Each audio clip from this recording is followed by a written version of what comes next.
Staff went through and, as outlined in the staff report, more detail, looked at all those review criteria for variance standards and found that it did not meet the criteria for staff to be able to support the request. And as such, staff is recommending denial of the variance request. If approved, it will be subject to the special conditions of approval in the staff report. Let me know if you have any questions. Let me go first, Chuck. Since you have essentially two vacant lots, one that's in question here, was this a recent lot split? Were these two lots recently split? No, they weren't split. I think they might have been under previous ownership back in 2011, 2013, but they were split subsequent to that, and they received a buildable lot letter showing that each one could be individually developed. Okay. There are comments about when the plans were submitted to city staff, it was noted during the initial that it didn't meet setback, and then was resubmitted. Was it resubmitted was permitting handled, to your knowledge, by the architect or by the building or residential contractor? Do you know the info on that? I'm not exactly sure. The applicant can speak to that. Right. No further at this time. So if I understood the facts, just want to make sure I'm clear on this. Not once, but twice, these plans were denied because of a setback issue, correct? Correct. Twice. Twice. And then when the final plan, just talking generically now, is approved, it doesn't reveal the second level being encroaching in the right-of-way. It sounds to me like in the setback. So anybody looking at it will think, well, that's just the way the wall is going to be, but in reality it was not. It was a plan that was not an accurate depiction of what was going to be built. Do I understand that correctly? Right. I'm not casting aspersions, but I'm just trying to distill the facts down. Okay. I have another question. Sorry. Is it the normal course in permit review for staff to take and look at the measurements on a first floor width and compare it to measurements of a second floor width to see if they're the same width? That would be a pretty thorough review. We rely on the site plan to show us where those setback dimensions are. And I asked you that because part of the argument in this case is that the city issued a permit, therefore it's allowable now. But in dealing with permitting, that's just something that never is compared. You don't verify the first floor and the second floor are the exact same width or dimensions. Is that an accurate statement? Okay. Yeah, I would say that's accurate. Thank you. Can you go back to your criteria review table? I'll let you find it. It's near the end, yeah. So, sure, I can understand minimum requests and public welfare. What's the check mark for self-imposed? I don't think I understand that. And I look at the staff report and it just says,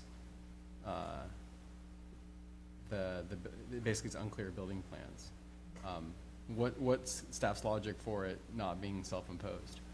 I actually had to think about that one too when I was putting the presentation together to match the staff report. Yeah. But the self-imposed is referring to the special conditions of the lot being irregular in shape and substandard, and how it was platted that way in 1917. So that's what the self-imposed is referring to. So, yeah, so if the logic there is that the support for the variance is the irregular lot shape, and the irregular lot shape is not the result of the applicant. Right, yeah. Other questions for staff? I have a question. You said there were 58% of the lots in the neighborhood that were substandard in width. So of those substandard lots, Are there multiple variances for setbacks? Do most of them comply with the 7.5-foot setback? Are there grandfathered in conditions that are, that encroach into that 7.5 foot? I could not determine the side setbacks of the existing houses on the non-conforming lots because lack of surveys on file, recent permits, and then each of the lots is irregular in shape. And then if you look at the property appraiser dimensions, and then you try to measure it with GIS, it's just so close that I can't make a accurate determination on that because the GIS isn't exact. So I couldn't make an accurate determination for if those houses met the side yard setback or not. Understood. Thank you. Other questions? Okay, thank you. Thanks. Applicant?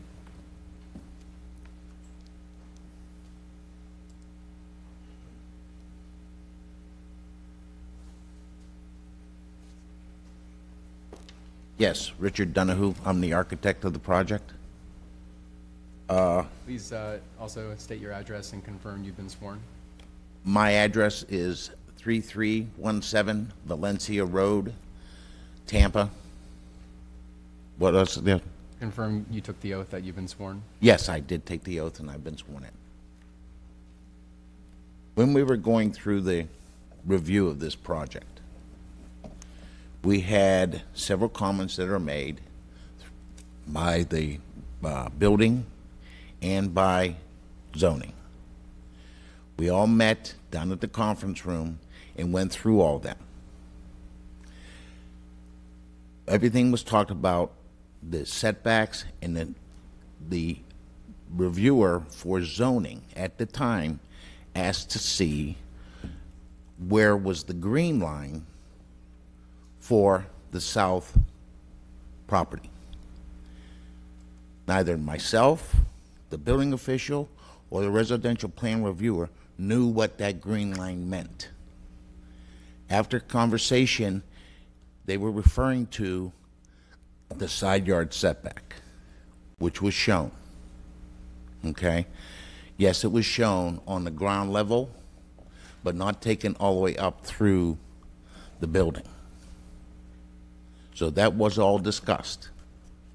You had elevations, you had second floor plans, all showing the dimensions, and nothing was ever said about that, and it was approved. It wasn't until we get down to the end that the building is complete that they're coming and saying that we encroached that side yard setback. Had we known, we would have adjusted it. But we're talking about a building here that's concrete block, 2 stories high. I mean, it would just be a hardship put on us to correct something like that. I mean, basically, the whole south side of the building would have to be torn down in order to make this work.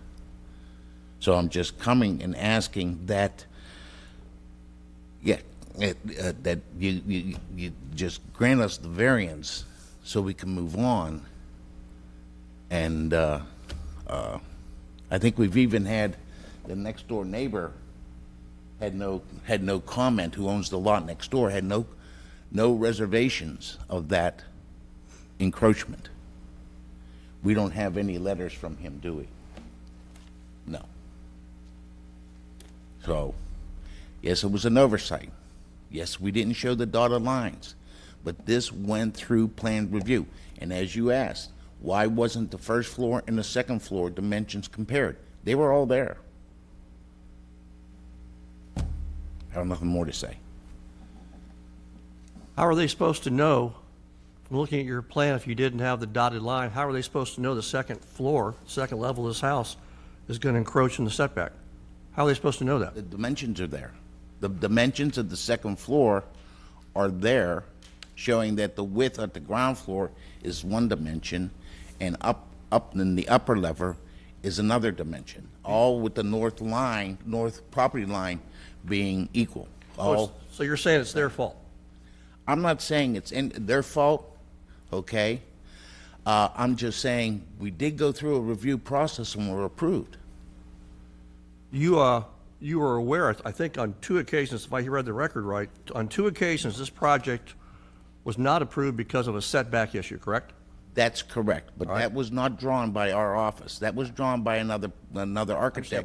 But And you then were it was you were brought there at to- the end after it's been denied twice, right? You're there.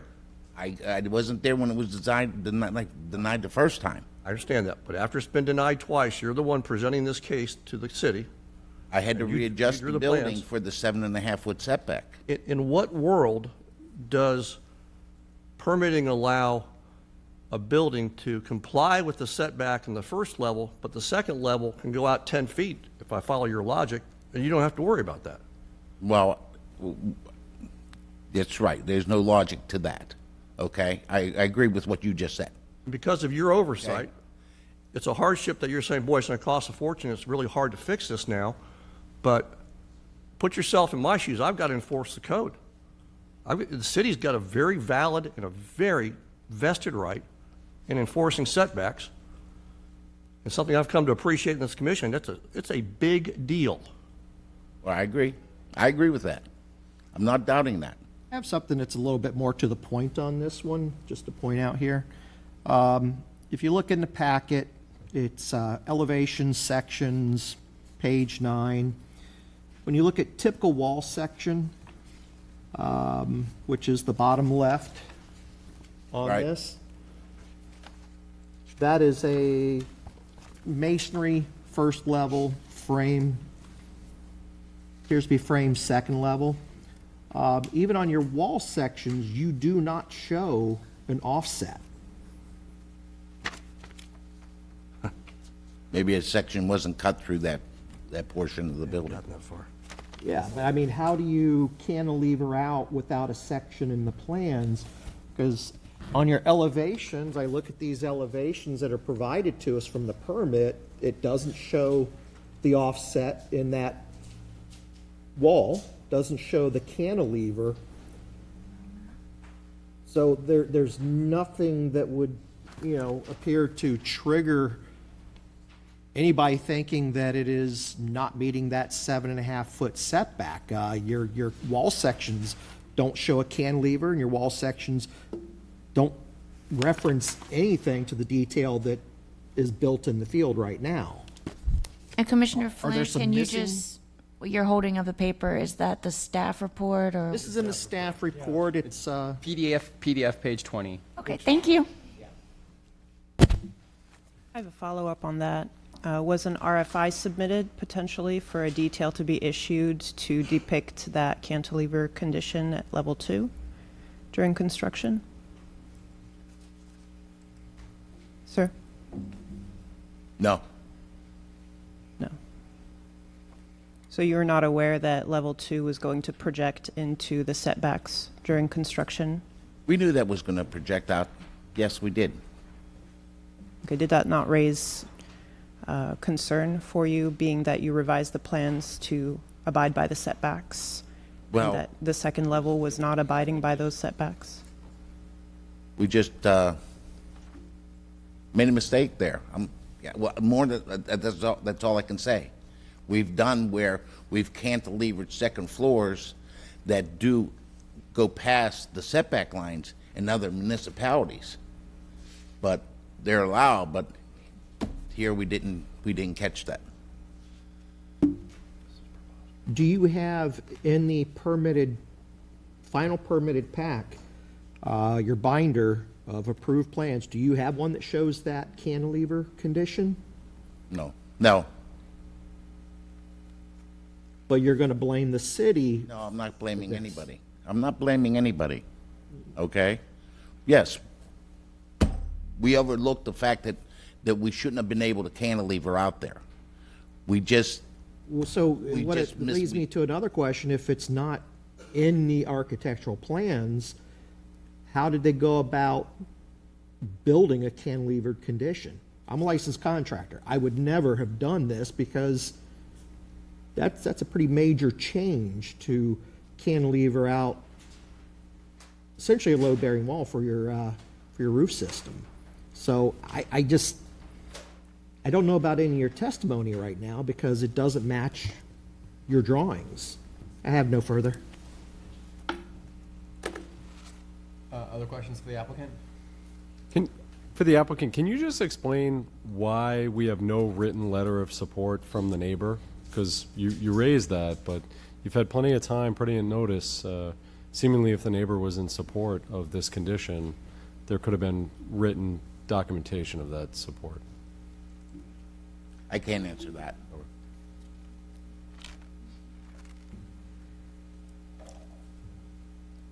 Do we, is that the end of your testimony? Yes, yes, I'm done. We have a gentleman raising his hand. Is he, hang on. Are you, what? The contractor? Okay.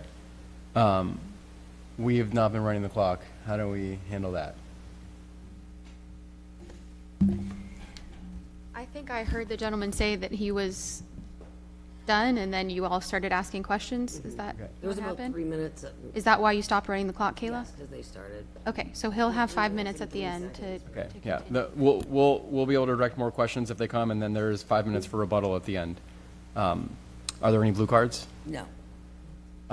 Staff, do you have any cross-examination? Staff waives. Sir, do you have any cross-examination questions for staff? No, I don't. No, staff? Staff, do you have any closing remarks? Staff waives. All right.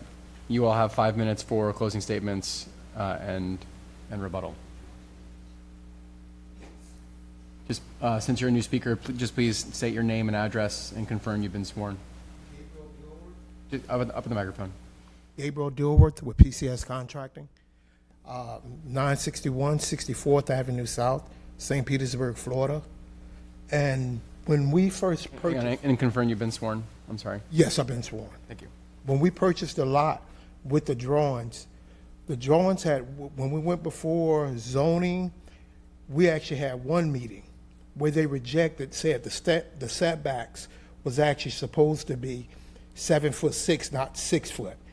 And because of the way that line on the south side of the building where the encroachment is, it was actually 6 foot, so we had to remodify the drawings. We met with zoning, and they don't have in this set of plans, but this is not the whole set of plans of drawings. On the second floor, truss packets and everything shows dimensions on it, where it shows the cantilever extending that first floor. So when we came and actually met with zoning, the architect and myself, everything was actually, they told us what needed to be done, and that's what Richard Donahue actually did as the engineer. Came back. Now, if you look at the framing for the flooring and the second floor, that one wall there is actually a frame wall predicated on because of the weight of the structure. The way he cantilevered that floor, they had actually went with framing, and all that shows on the drawing. But now the drawings that they sent back, they sent over portion of the drawings, not the whole set of drawings. Okay. Thank you. Are there any questions? He's got 3 more minutes if he wants to go. That's fine. Do you have any more comments? Are there any questions? All right, we'll go into executive session. A couple questions. Okay. Sir, are you a residential contractor, building contractor? Yeah, builder. Your CBC? Yes. Okay, your CBC. And are you saying that the information that we are provided on this board does not show all of the permitted and approved drawings? Correct. Okay. You have a framing detail that shows how the floor framing, showing how the second floor, actually everything's attached to the roof with the trusses. And so the truss dimension, the floor packet, everything has a true dimension on that second floor cantilever deck.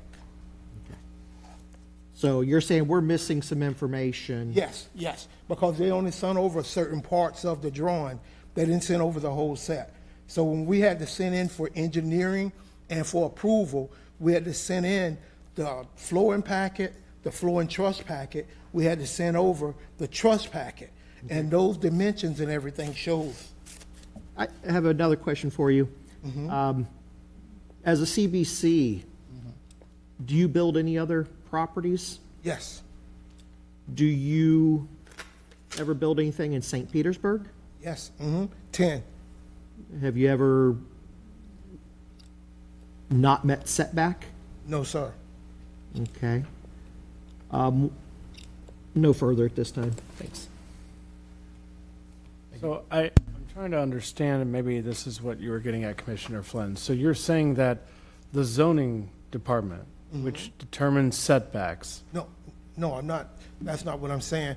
What I'm saying, the measurements. I didn't even ask, but go ahead. Okay, the measurements for the second floor, the truss packet, and the floor joist packet, what the city had to prove and stamp, it all has the measurement and dimensions on it. In the building department? Yes, for the building department. And when we actually met, we only met one time when they denied, because when we purchased the lot in the drawings, it was another architect that did the drawings. So we purchased at a package deal. And so when we actually set in, I put in for the plans to be approved, they came back and said, because of this zone, the setbacks are 7'6". And so me, Richard, came down and met with the city, and they kind of explained, this is what needed to happen, this is what needs to transpire.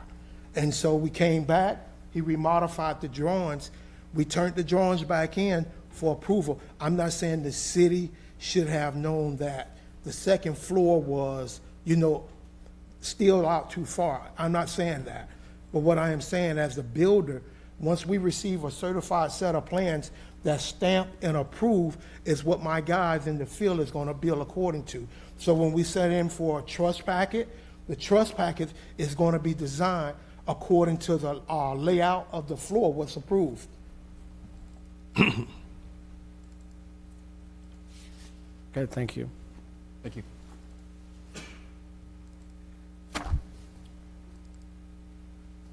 Anyone have any first comments? I don't know, not showing the overhang, to me, is deadly. I don't see how staff could have caught this. I don't expect staff to catch this. Even when inspectors come out to a job site after permits are issued, building inspectors will still come out and point out errors on the job site and say, hey, you need to correct this. I don't expect plan review to catch everything. It's not a reasonable thing. But what they would catch is when they have the dotted line showing that it is within that setback. It comes down to that.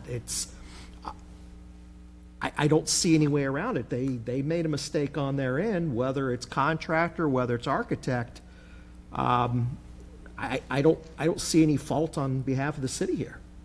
No, whether the authority having jurisdiction picks up on an inconsistency or doesn't does not relieve the design professional from responsibility to abide by the code. It's simple as that. I feel bad for the builder. I feel bad for whoever is going to have to inherit this mess. We don't take this lightly. We understand the implications of what I think this board's going to do. But you're absolutely right, Commissioner Flint, the lack of the dotted line, candidly, I'm going to call it the lack of candor. In the wall elevation, I was getting there. It's dead straight. There's no cantilever to it. And what really troubles me is not once but twice we go to the city and we have a setback problem. Well, you know what? There ought to be a heightened awareness of what the setback is, right? And the point I was trying to make in my question is it's beyond preposterous to say, well, the setback's met on the first floor. Well, so what about the second floor? So, anyways, there's no way I can support this, unfortunately. I know what's going to happen or what's going to have to happen. I don't take that lightly, but I just don't see any way around it. That is what errors and omissions is for when mistakes are made like this. Whose fault is it? Don't know. But, I don't see a hardship on this one. They had a vacant lot that's a buildable lot. They had every opportunity to build this home within the setbacks that every property has to meet within the city.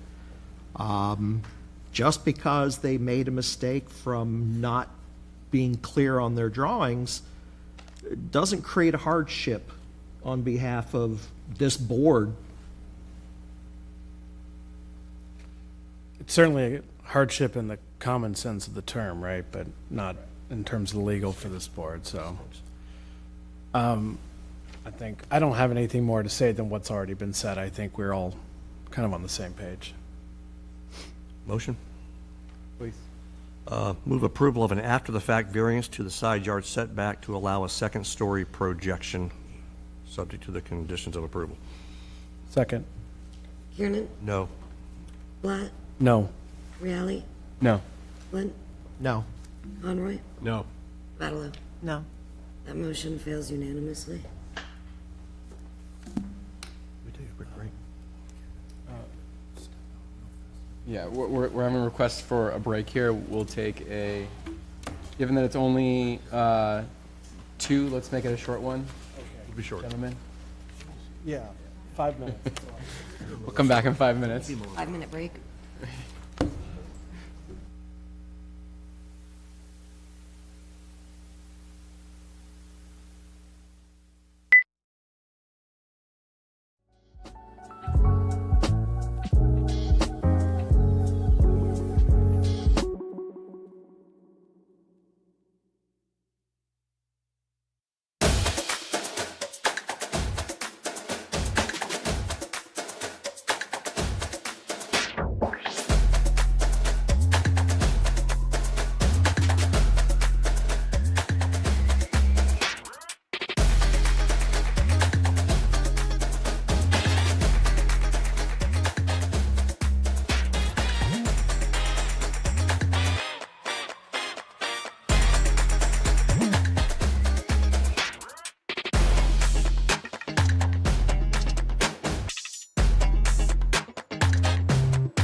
Case 2554000074.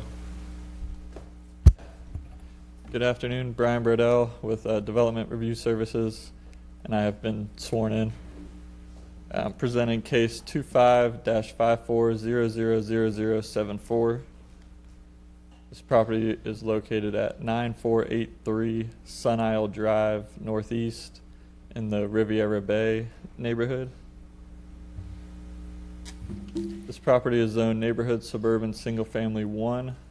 It's a platted lot of record, platted in 1956, slightly irregular in shape, at 65 feet wide at the front property line and 79 feet wide at the rear property line, and approximately 73 feet wide at the midpoint and 7,300 square feet in area approximately. The property is located within the FEMA Special Flood Hazard Area, or the 100-year flood zone. They experienced flood damage in the storms last year, and as such, in accordance with floodplain regulations, must elevate their living area above the minimum design elevation. Earlier this year, they submitted plans for a new 2-story single-family home with the first story containing garage and storage space and the second story containing livable area. So within this request, there are 3 separate variance requests. The first is a variance to the front yard setback for a 2-story covered porch. The second is a variance to not install the required sidewalk. And the third is a variance from the required articulated base at the first floor level. So starting with the first variance request, the applicant is proposing a 2-story covered front porch with the closest at the closest point, 21 feet from the front property line. You can see the front elevation there showing the 2-story covered porch and a snip of the site plan to the right. And it's kind of angled there, so you can see at its closest, it's about 21 feet. The first floor of that covered porch is the front entrance to the house, where you would enter a foyer and then go up the stairs there. And then the second floor is access from bedroom number 1. You see the first floor plan on the left and the second floor plan on the right, with the doors of the porch circled. So within the code, the NS1 setback chart has a setback for open porches of 20 feet and a front setback for the building at 25 feet. And then next to open porch is that little note with the 1 in parentheses. So you go down to the bottom of the chart in the code, and the note says, open porches shall be limited to a 1-story covered porch with or without a 2nd-story uncovered porch. A 2-story covered porch shall meet the principal structure setback. So you go back to the chart, and the principal structure setback is 25 feet in the front. As such, a 25-foot front setback is required for a 2-story covered porch. So the applicants are requesting a variance to this required front yard setback to allow a 2-story covered porch 21 feet from the front property line. So variance of 4 feet, magnitude 16%, and roughly 48 square feet of that covered porch would encroach into the 25-foot setback. Here you can see the site plan. The area in red outlined with the dash is showing the roughly 48 square feet that's within that 28-foot. Does not meet the 25-foot setback. No comments were received from Kona or the Riviera Bay Civic Association, and the applicants submitted 6 signatures of support from nearby property owners, shown on that aerial with stars to the right. And the subject property is outlined in bold and shown in red. In analyzing the special conditions of the property, as mentioned, the lot is slightly irregular in shape, slightly narrower at the front than it is at the rear, and slightly substandard in lot width at 73 feet, where the minimum is 75 feet. The front of the lot, as it is in a street where the street curves, the front lot line does have some curvature there.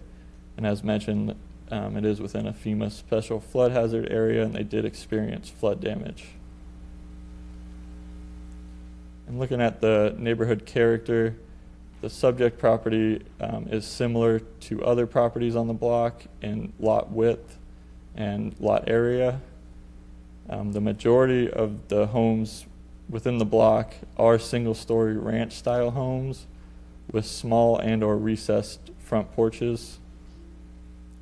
And I did not see any 2-story front porches, but that's mostly because the overwhelming majority of the homes are single-story in that area. The staff reviewed the criteria and the code for variance review and did not find the criteria was sufficient for staff support.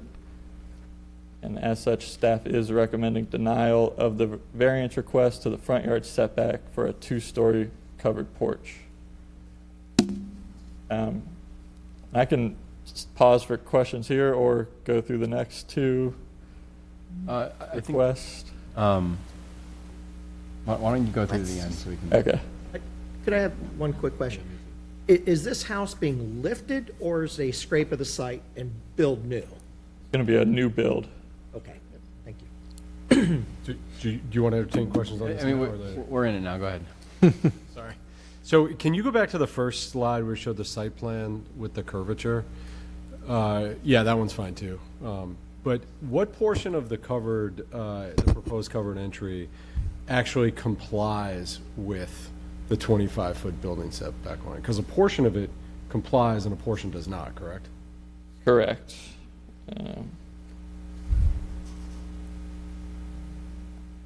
So just to the left of the area in red, Yeah.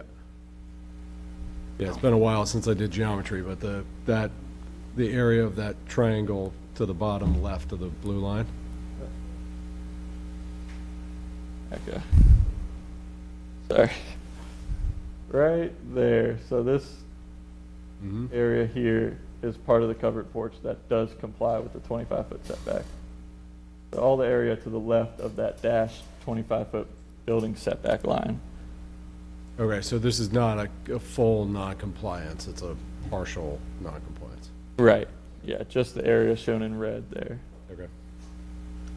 If they removed the cover from the second level, but left the dimensions otherwise the same, it complies? It would comply. So the guardrail can be in that space, it can be an open porch, just not a covered porch. Correct. Yep. Okay. Any more questions? All right, let's go to the next item. So the second request is a variance from the requirement to install the sidewalk. So sidewalks are required on the north and west side of streets for new homes within neighborhood suburban zoning districts. Code requires a 4-foot sidewalk to be installed in the city right-of-way in front of the property. Staff analyzed the conditions of the property, and there is no existing sidewalk network within the vicinity of the property for the sidewalk to connect to. The property is not located within a 1/4-mile radius of a school, and it is not recommended to be prioritized in the sidewalk master plan per the Transportation Department. This request was also routed to Transportation and Parking Management Department and the Engineering and Capital Improvements Department, and neither one had any objections to the request. However, since the publication of the staff report and routing of those of this request, the pay in lieu program for sidewalks has been established. The current price is $40 per square foot of required sidewalk, and the application is available. So it would be an option currently. So if we approve the variance, they do not have to go through that process? Correct. So for this request, the Riviera Bay Civic Association did express support for the request. No comments were received from Kona, and then 6 signatures were included in the application. Staff is recommending approval of the variance request from the requirement to install a sidewalk, subject to the conditions of approval outlined in the staff report. All right, moving on to the third variance request. This is a request from the NS building design requirements, where it states where the required design elevation is equal to or greater than 48 inches above finished grade, an articulated base is required to delineate the first floor level. The base may consist of a different material or decorative band depending on the architectural style. So for this project, the design elevation is more than 48 inches above finished grade, which means they are required to delineate that first level. I included a couple examples there of a band between the first and second level, and then of using different materials for the first and second level. So for their submitted building plans, their front and rear elevations meet this requirement by providing breaks in the wall plane with openings, porches, roof lines. So the front and rear elevations do meet this requirement. However, the side elevations currently do not provide an articulated base that delineates the first level in accordance with the code. So on the left is the left side elevation, and the right is the right side elevation, showing windows. And then on the right elevation, that is the platform for the elevated meter for Duke Energy. and then a platform elevating the AC equipment. So some examples to meet this requirement include utilizing different material, installing an architectural band. Also, if the siding is stucco, you can provide 2 score lines running parallel between the first and second levels. And then you can also add approved fenestration every 16 feet on the first floor to create a delineation between the first and second level. And approved fenestration includes doors, windows, chimneys, breaks and wall planes, and things like that. No comments were received from Kona or the Riviera Bay Civic Association, and 6 signatures of support were submitted with the application. Special conditions include the property being located within a special flood hazard area and having to elevate the living area due to flood damage experienced last year. And looking at the neighborhood, this lot is similar to others on the block, majority single-story ranch-style homes. And because of the lack of, I didn't see any similarly elevated homes in the area, so it's kind of hard to see similar examples of articulated bases due to lack of 2-story homes. But there is one being built towards the end of the street that the plans call for a decorative band between the first and second level. So in reviewing the criteria, staff did not find that we could support this request and is recommending denial of this variance request to provide an articulated base at the first floor level. So here's a recap of the staff recommendations for the 3 variance requests. Recommending denial of the variance request to the front yard setback for a 2-story covered porch, approval of the variance to not install a sidewalk, and recommending denial of the variance request to provide an articulated base at the first floor level. Let me know if you have any questions. Questions for staff? Mr. Flynn? Kayla, could you go back to some of the side elevations of the home? Thank you. There we go. On the one that says left elevation, what apparently is the first floor garage area, looks like there's 2 small windows and then some kind of a horizontal, like a stucco expansion joint, I think is what the narrative was saying. Right, yeah. At the horizontal? Those Okay. are expansion joints. And then on the right elevation, on the bottom floor, there's 1 window, and then you've got the elevated area for AC and everything, I believe, correct? Correct.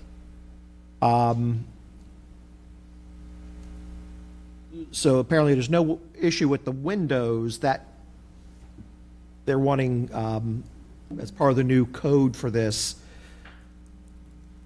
does it have to be a raised banding, or could they just have the large expansion joints to create that horizontal lining? 'Cause I think that's what we're seeing here. Does it have to be projecting from the building with like 2-inch band or something?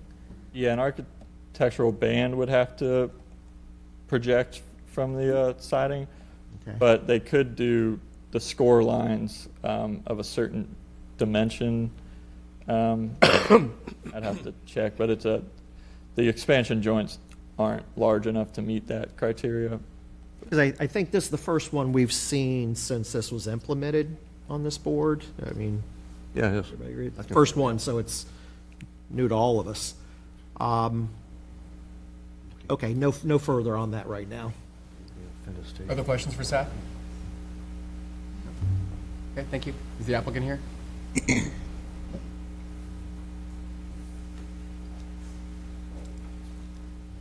My name is Harlan Heschlow. I'm from Legacy Design Group. So I drew the plans. I'm also going to. Your address and confirm you've Oh, been. I'm sorry, 5550 Bate Street, Seminole, Florida. I am representing Gary Joseph, who, And confirm you've been sworn, sorry. yes, I have been sworn in. So, starting with, I guess, the front entry porch.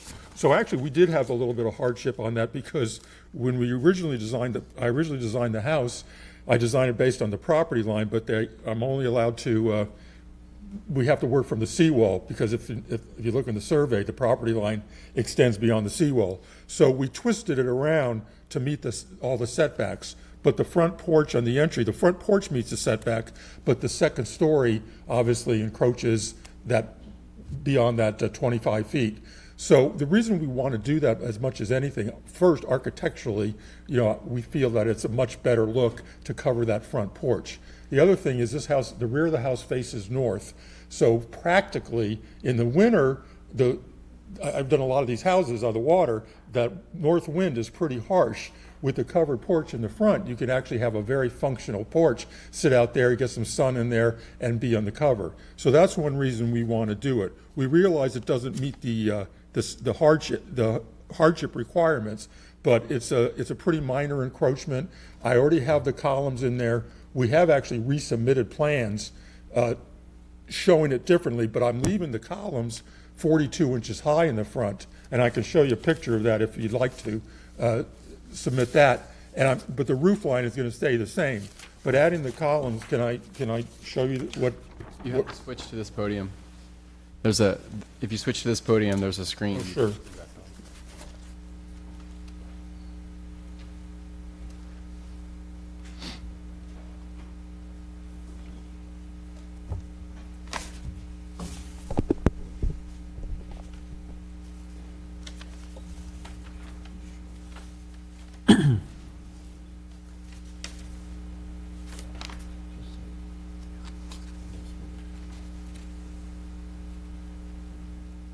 Yeah, so you can see I can still leave the columns because that is within the requirements, and I'm still leaving the roof very similar because I don't want just one simple flat roof. The problem is when I move it back, I always like to have some ins and outs on these jobs with the roof to make it look better. But it's just architecturally, it looks a little bit nicer to have the columns. This is what we're requesting. So if you notice how the columns come all the way up, the roof comes out a little bit farther instead of being 4 foot back. So these are some of the reasons, because obviously we want to make as nice a looking house as possible for this project, and I want to make it practical too. So that's our request for that. We realize where we're at, but so we're requesting the variance for that 48 square feet to make it more functional, because otherwise it is half in, half out. I mean, part of it does work. So that's the request on that. On the sidewalk, I agree with the approval. As far as the articulation, I never really quite understood that. I always try to get an answer on why the first floor has to be separate from the second floor. Well, I'm not an architect, but I'm a designer. I've been doing this for 40 years, and I draw a lot of plans. And I've done a lot of the city of St. Pete, and actually this is the first time it's come back to me on this. Now, I have resubmitted plans showing that band very similar to his picture going across that.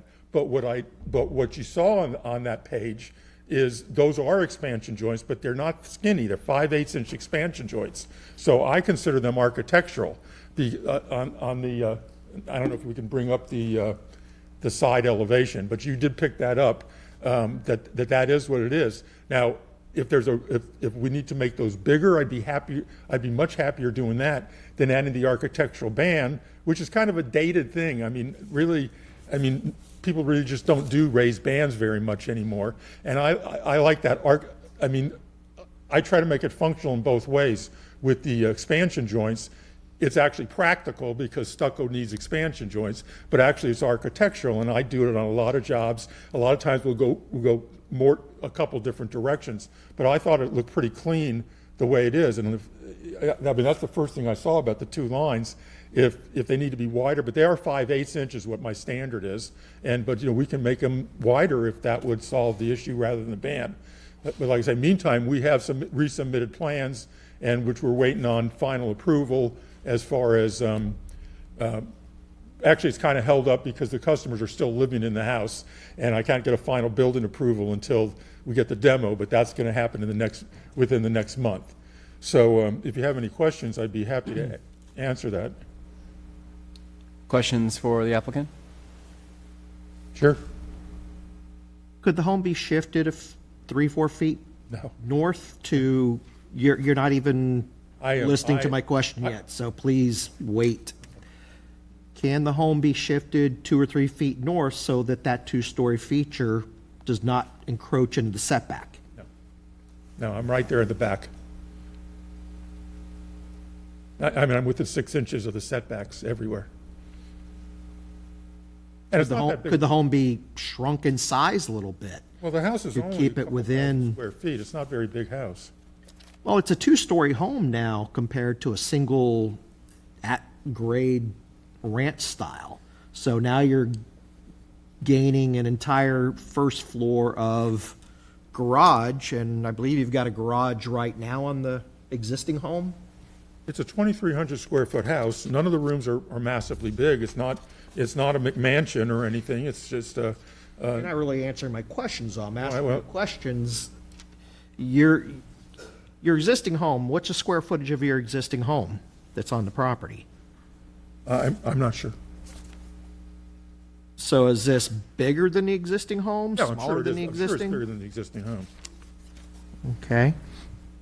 So my I'm just curious why the home couldn't be shrunk a few feet in depth in order to meet the setbacks. Because I agree, I mean, the drawing is a nice looking drawing, but the problem with having it in the setback, now you potentially create a canyon effect going down that roadway.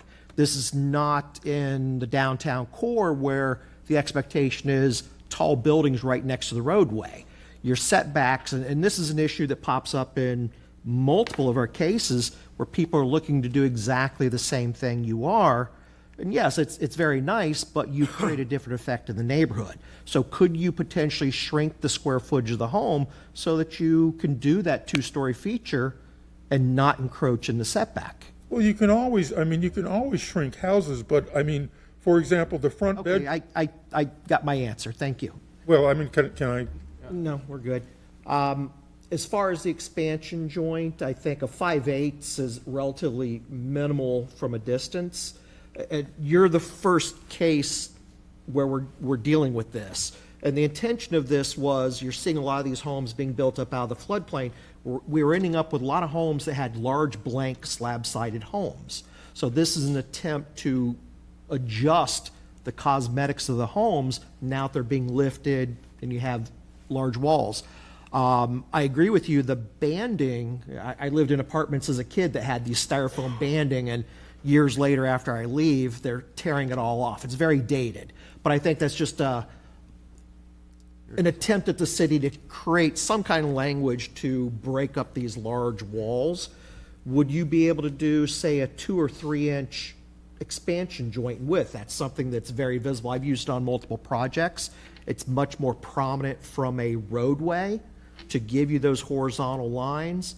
But a 5/8 kind of disappears in width from the street.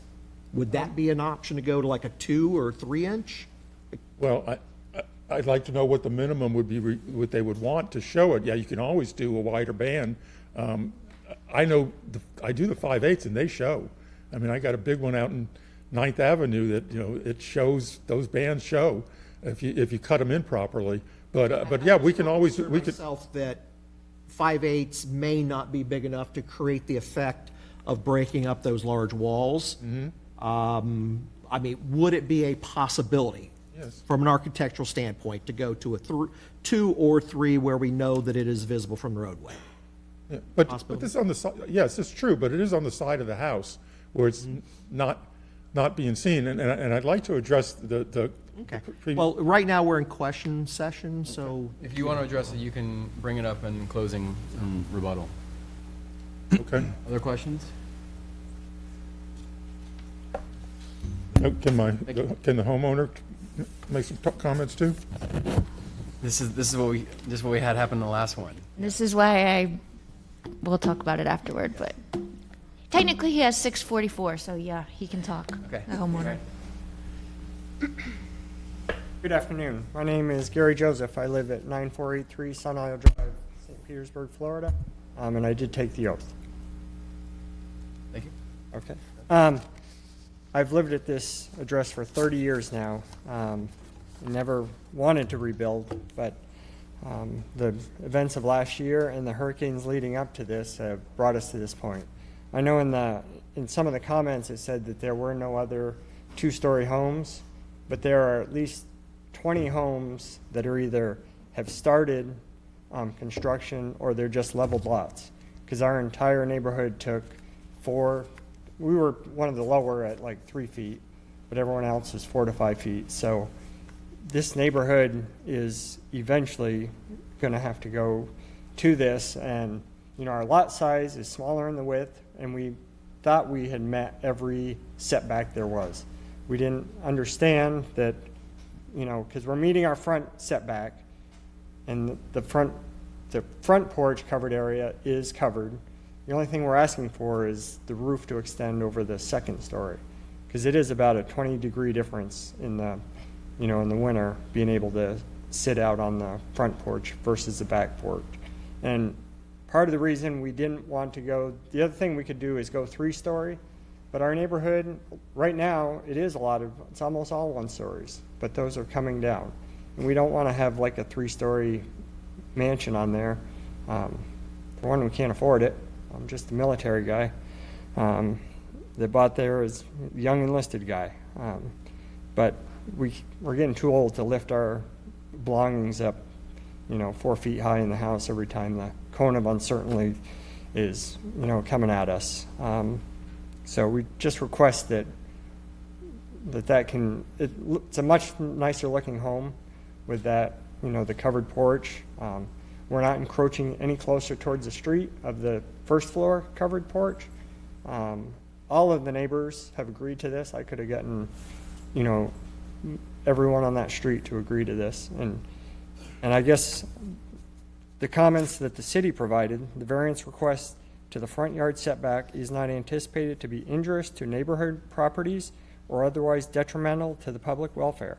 This request includes roughly 48 square feet of second-story roof that encroaches in the front yard setback but meets both interior side yard setbacks, not reducing any impact of privacy, light, air, or ventilation on neighborhood properties. So I guess that's my comment on that one. And we wouldn't have to shrink the size of the house because we shrunk it and tried to maximize it without making a 3rd story to just so it wouldn't be in character with the rest of our neighborhood as it is right now. I think in the next 10 years, it'll probably look totally different, and we'll probably have the small house.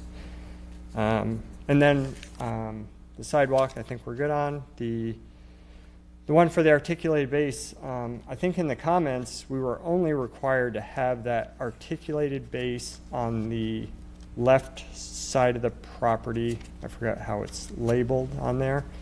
And that's the one that has the AC platform where we couldn't put a window in there. So I mean, all the other, we would only have to require it on that one side.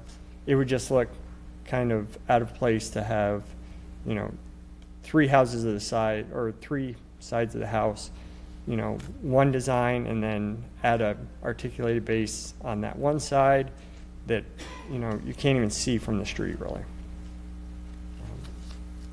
I think those are all my comments, and I appreciate your consideration in this. All right, thank you. Any further questions for the applicant? Do we have any blue cards? I do. Was this first one yours? Yeah. Okay, that's what I thought. And then And Gary's. that's there, so we do not. No blue cards, okay. Staff, do you have any cross-examination?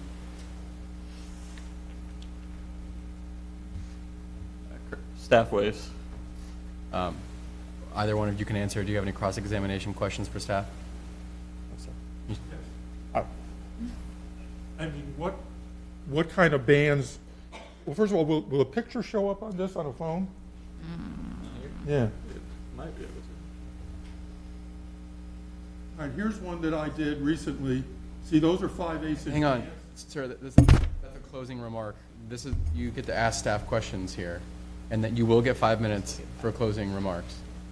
Oh, okay, I thought that was, okay, I'm No, sorry. no. So do you have, you can ask staff questions now, because they're the only witness. You can ask staff questions, or, Well, I mean, this is the first time I've heard about that you can add some horizontal divider. That wasn't on the original. Is there any minimum size? I mean, so that's a question you could ask staff. So is there a minimum size to the scoring? Do you know that answer? Okay, please. Yep, so the minimum dimensions for the one deep score line is 5/8 inches deep and 3 inches tall. Okay, you have any other questions for staff?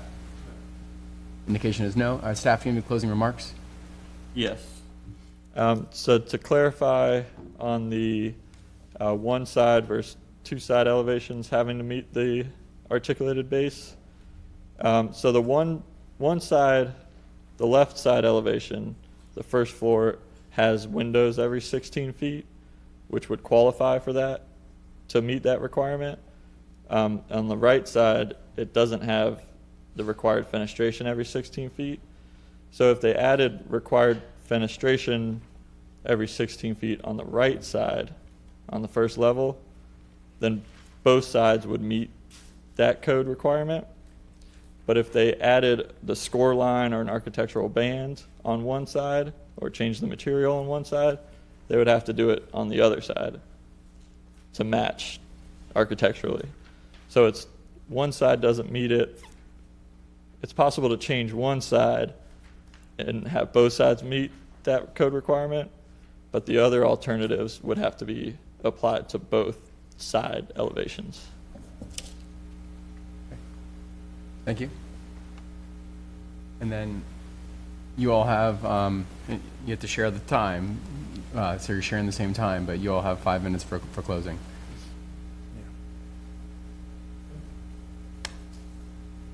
He's shaking his head no.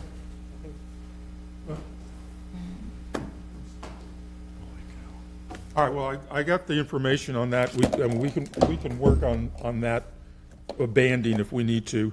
And I just would like to say that the comment about it being a tunnel, I mean, Gary's right. Eventually, every house in that area is going to probably be a two-story house or two or three, because obviously Shore Acres, I mean, you're spitting at floods, and we're going to have more floods down the road.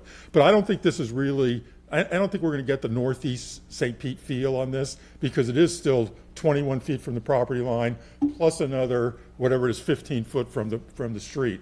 So yes, I realize it does encroach, but I don't think that you'll ever get that tunnel look, and I don't think it's an unreasonable request to ask for this. I think we'll.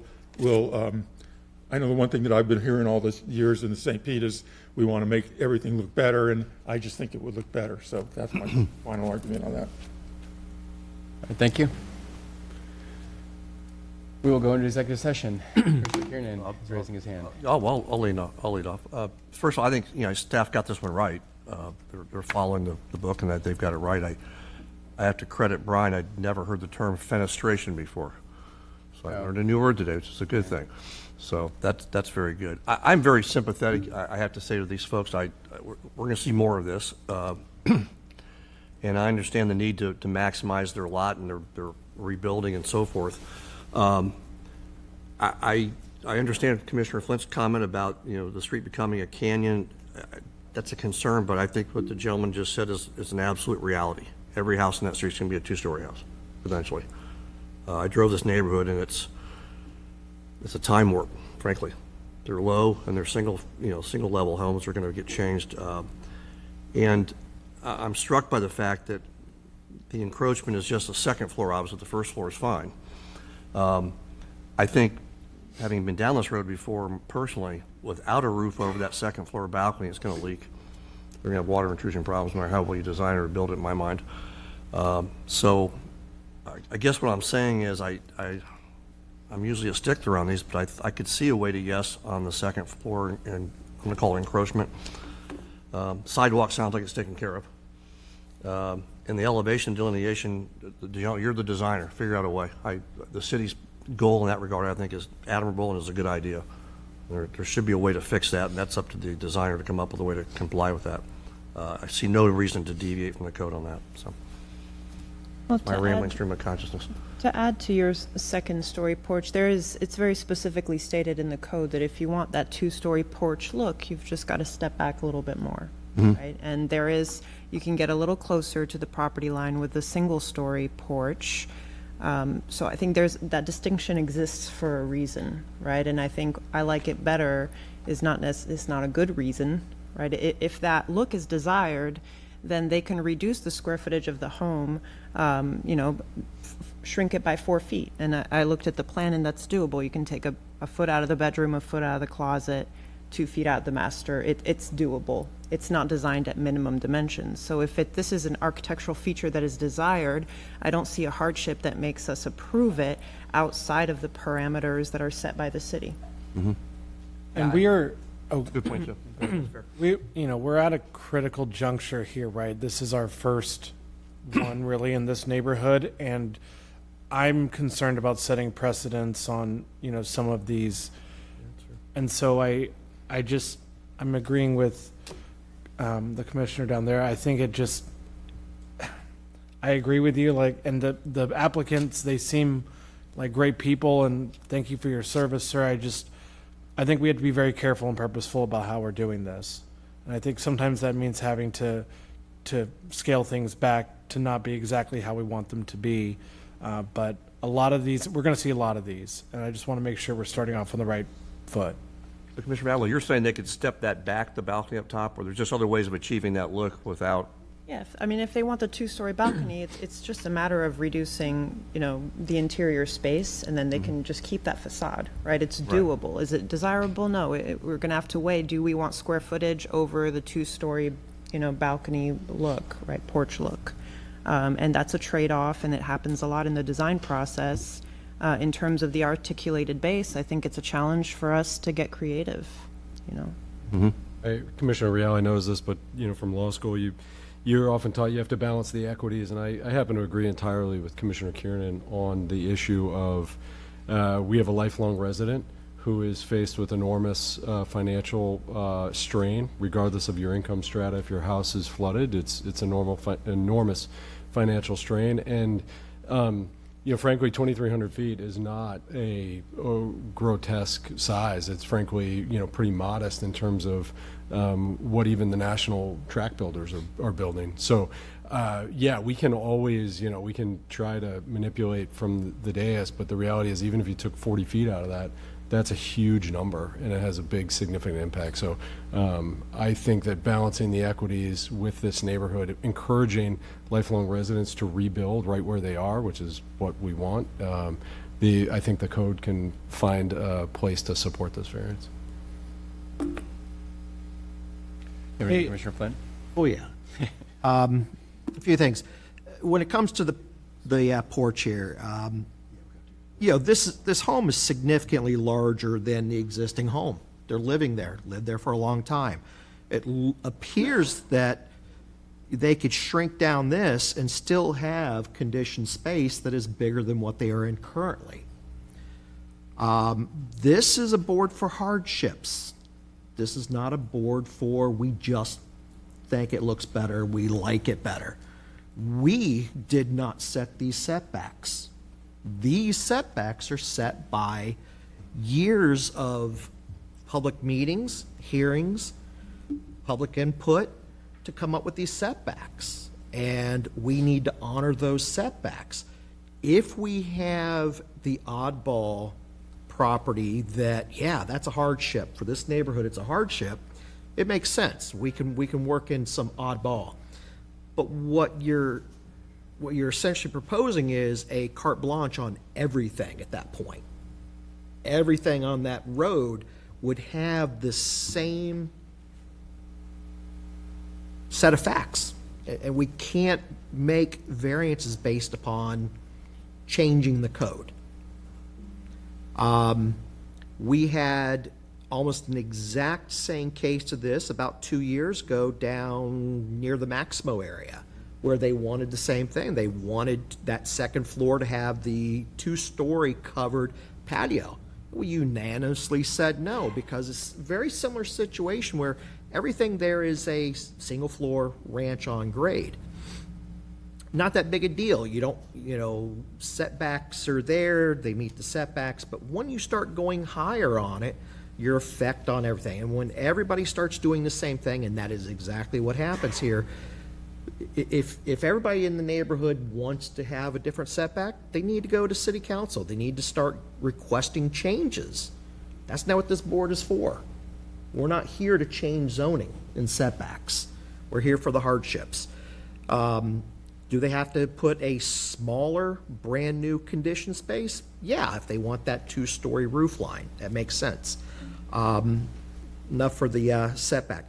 As far as the banding, this is our first one. Yeah, it's a little hard to believe.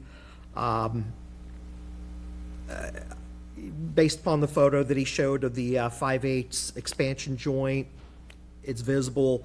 Understanding a little bit more with that 16 feet, maybe a second window or a faux window could be added to the site elevation to create that effect. We're all learning on this. We're just trying to avoid those slab-sided where everybody's jacking it up 4 feet, 5 feet, 6 feet, and then it's all just solid, and it's not a good look. Onto the sidewalk here, what's curious is this is also the first time we've had the payment in lieu. Well, I thought if code said you had to have a sidewalk and we agreed not to have you do it, you would still have to pay the payment in lieu. I'm going back before you people were on this board probably. We had a case in this same neighborhood where it has the mini storage facility at the northern edge of the property. 3-4 story. It was a request, and the hearing went on until about 8 o'clock at night, had 4 or 5 hours of public blue cards, and it was people out in arms because it was going to be an apartment building with some workforce housing. And the big argument was from every single one of them, this is extremely dangerous, it's dangerous, we don't have sidewalks, we don't have, it's dangerous. The main north-south thoroughfare through there, I could agree, it probably gets heavier traffic, there's no sidewalks. My concern is, how are we gonna come up with money for sidewalks if we're not getting payment in lieu to help pay for sidewalks? Code says you're supposed to have it. All right, payment in lieu. If you don't want it, we can live with it, but pay into the pot, because that north-south roadway in this very neighborhood that I had 4 or 5 hours of public input saying how dangerous it was, well, let's put that money towards that sidewalk in that neighborhood. So I'm concerned about waiving the right for the sidewalk if they're not having to pay that payment in lieu. Well, that begs the question, is the sidewalk issue before us because the payment in lieu was not instated in time for it to, right? You said it was, though, I thought. It is now, Well. right? But from my understanding, we're not going to be seeing these anymore because payment in lieu will take Right. care of these decisions, right? So here, we're presented with, do we just go with that? Or do we give the last variance, right? Well, is it because traffic engineering says that they're fine with no sidewalk there? Is that why they'd only have to do the payment in lieu? I think it's just because they asked. Heather's got some thoughts.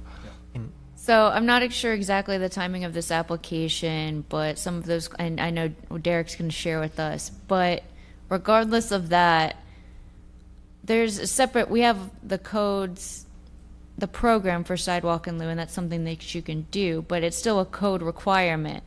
So there you can ask for a variance for the code requirement. You're most likely going to see less people doing that because it may be cheaper and easier and quicker than coming before you. But we'll have to do a little bit more research. That availability of the variance may have to remain. And that's similar to other types of development processes that we have. There's a lot of downtown bonuses and things that you guys are available and you may approve, but the choice of what to use them is for the developer, and whether to pay or whether to ask for other things is still a choice. So that we may still see a few of these in the future, but it's probably going to come down, and Derek wants to talk about the timing. Do I want to? I would. Good afternoon, Derek, Warren Director, Planning Department. I did talk to the staff to ask them about timing. They did update me that the time the application came in, the sidewalk payment in lieu of program was not finalized. There was not a fee set, and so that is why in this particular package you have a recommendation to approve because of the timing of when the application came in. But in the future, as these applications are coming in and the sidewalk payment in lieu of option is set and the fee is known, then staff's response will likely be different in the future. So this application came in before the program was finalized, and this did not exist in its final form yet. I mean, personally, I'm comfortable with staff's recommendation. I'm not going to propose we make them pay money that, I'm going to vote on the variance. Don't be. What's that? I've got a couple of thoughts, but I'm not, well, you haven't spoken yet. No, I haven't spoken. I think I agree that I would like to have the covered porch there, and but my concern is that, and maybe I don't agree with the code. I think we're going to see a lot of rebuilding in the next few years, and we're going to see a lot of people very surprised on how detailed the code is and what requirements are, and if they don't agree with those codes, we're going to see those cases. But there are options for all of these variances that could be implemented to take care of them. It doesn't have to be a reduction in square footage.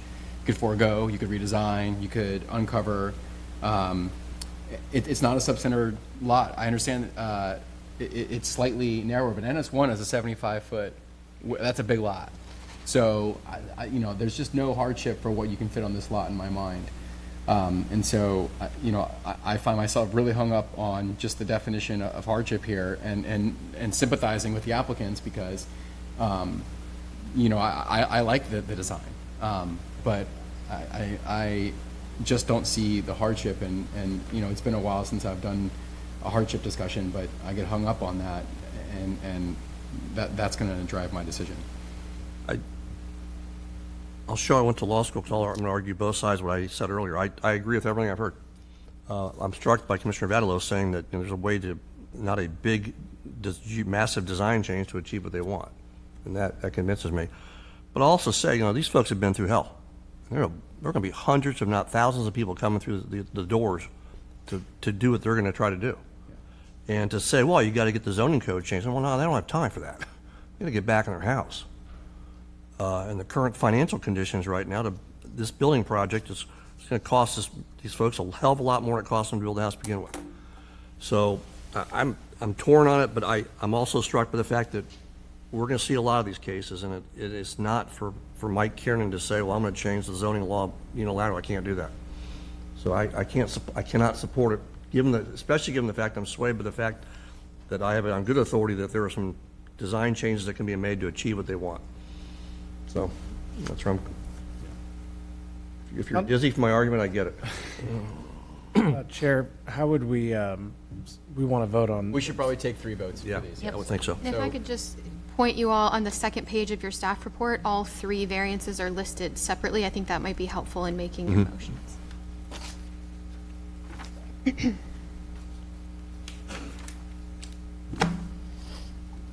think everybody agrees that this is a nice house no matter what. That 2-story is a nice one, but could it be achieved by some tweaking? Yes. Still have the 2-story. Because what we'll be left with is when you have more of these that keep getting built along there, what effect is that going to have when everybody's got that encroachment? And we have to look at it from that. 10 feet becomes 20 feet, 20 becomes 30. Where do you drop? Yeah, exactly. Yes. Yeah, I get it. I'll entertain a motion, yes, or motion. First motion, approval of variance to the front porch setback subject to the conditions of approval. Your approval of a variance to the. I front apologize. porch Yeah, setback. approval of a variance to the, that's why I was getting that look. Approval of a variance to the front porch setback subject to the conditions of approval. I would also recommend maybe saying for the two-story covered porch in there. All right. They want you to read that one. If I would have followed instructions, it would have been a lot easier. I apologize. All right, first motion, variance to the required front yard setback for a two-story covered porch subject to the conditions of approval. Second. Kiernan, No. Blatt, No. Reale, No. Flint, No. Conroy, Yes. Badalow. No. Motion fails. Motion number 2, variance from the requirement to install a sidewalk subject to the conditions of approval. Second. Kiernan, Yes. Blatt, Yes. Reale, No. Flint, Yes. Conroy, Yes. Badalow. Yes. That motion passes. And the third motion, variance from the requirement to provide an articulated base at the first floor level subject to the conditions of approval. Second. Kiernan, No. Blatt, No. Reale, No. Flint, No. Conroy, No. Badalow. No. That motion fails unanimously. So a couple of comments based on, now that we're in between, based on the attorney's comments to us during that hearing. I think we need to, and me included, so it's the royal we here, let's try and control the questions till the end, because we've had 2 applications here where the timing has been messed up because we're asking questions, and we have been doing a good job of not doing our executive discussion during applications, so let's keep doing that, and I'll confirm that we're done with the presentation, because I think we're going to have some more challenging cases coming up and we want to get it right. Yes, and just to remind everybody why we do this and the importance, obviously, the chair has the prerogative to allow questions from commissioners after the conclusion of each presentation. So we need to be, and each presenter has their 10 minutes, so we need to make sure that they have completely concluded their presentation. But again, best practices is to reserve all comments and questions from the commissioners, unless you really need a clarification of that presentation, to executive session, because in some cases we are trying to keep a very clean record, and I do believe we're going to have a case at the end of the day, which there is a court reporter for, so for the record it is easier to be able to distinguish after the fact for the record the different parts of the quasi-judicial hearing, and we just want to make sure we're providing everyone the time limits that they are legally entitled to. So thank you for your assistance and effort in maintaining that. We're going to conclude presentations, we're going to ask clarifying questions, and then we can follow up with questions that are more of discussion items after. Yes. And I see Commissioner Kieran's got one. I'm confused. Well, I'm fine with that, but I'm all about time. But if I have a question of the applicant, I'm supposed to wait? Is that what I'm hearing? It's kind of different than what Wait we've until done. their presentation is done. Is that after cross-examination? And So generally, Reality says, do you have any questions? And we ask questions. what happens though is it turns into more of a discussion before we get to executive session. If there's questions that are like, wait, I'm not sure, are we using, when you talked about this, were you using this, or are we talking about like this revised plan? That's good to just kind of get it out before we move, to make sure that you're understanding what we're doing. But the questions about why did you do it like that, it's better to have those all together towards the end, so we can kind of. I am guilty as charged, I get it. Yeah. That's okay, and you guys are making great findings. We just want to make sure that they're nice and ordered for city council to review your minutes. And I think the unique reason I brought it up here is because we had 2 presentations today where we weren't sure how much time an applicant had. Yeah. And I want to clear that up. I can't remember that ever happening too, so it was weird. Okay, understood. Next case is case 2554000071. Staff, please. Good afternoon. For the record, my name is Chelsea Freeman. I'm a planner with Development Review Services, and I have been sworn. The application before us today is related to 4325 Cobia Drive Southeast. The subject property is located on the northwest corner of Cobia Drive Southeast and 43rd Terrace Southeast within the Coquina Key neighborhood. It is within the NS1 Neighborhood Suburban Number 1 zoning district, which requires a minimum lot width of 75 feet and a minimum lot area of 5,800 square feet. It is a single platted lot of a subdivision platted in 1955. Pardon. The subject property is a corner lot of an irregular shape and building configuration. It is approximately 75 feet wide at its midpoint and containing 8,550 square feet, so it is conforming to the code, even in its unusual shape. It contains a single-family house and a detached garage, both constructed in 1955. They are oriented towards the street side yard and built at an angle to the rear and interior side property lines.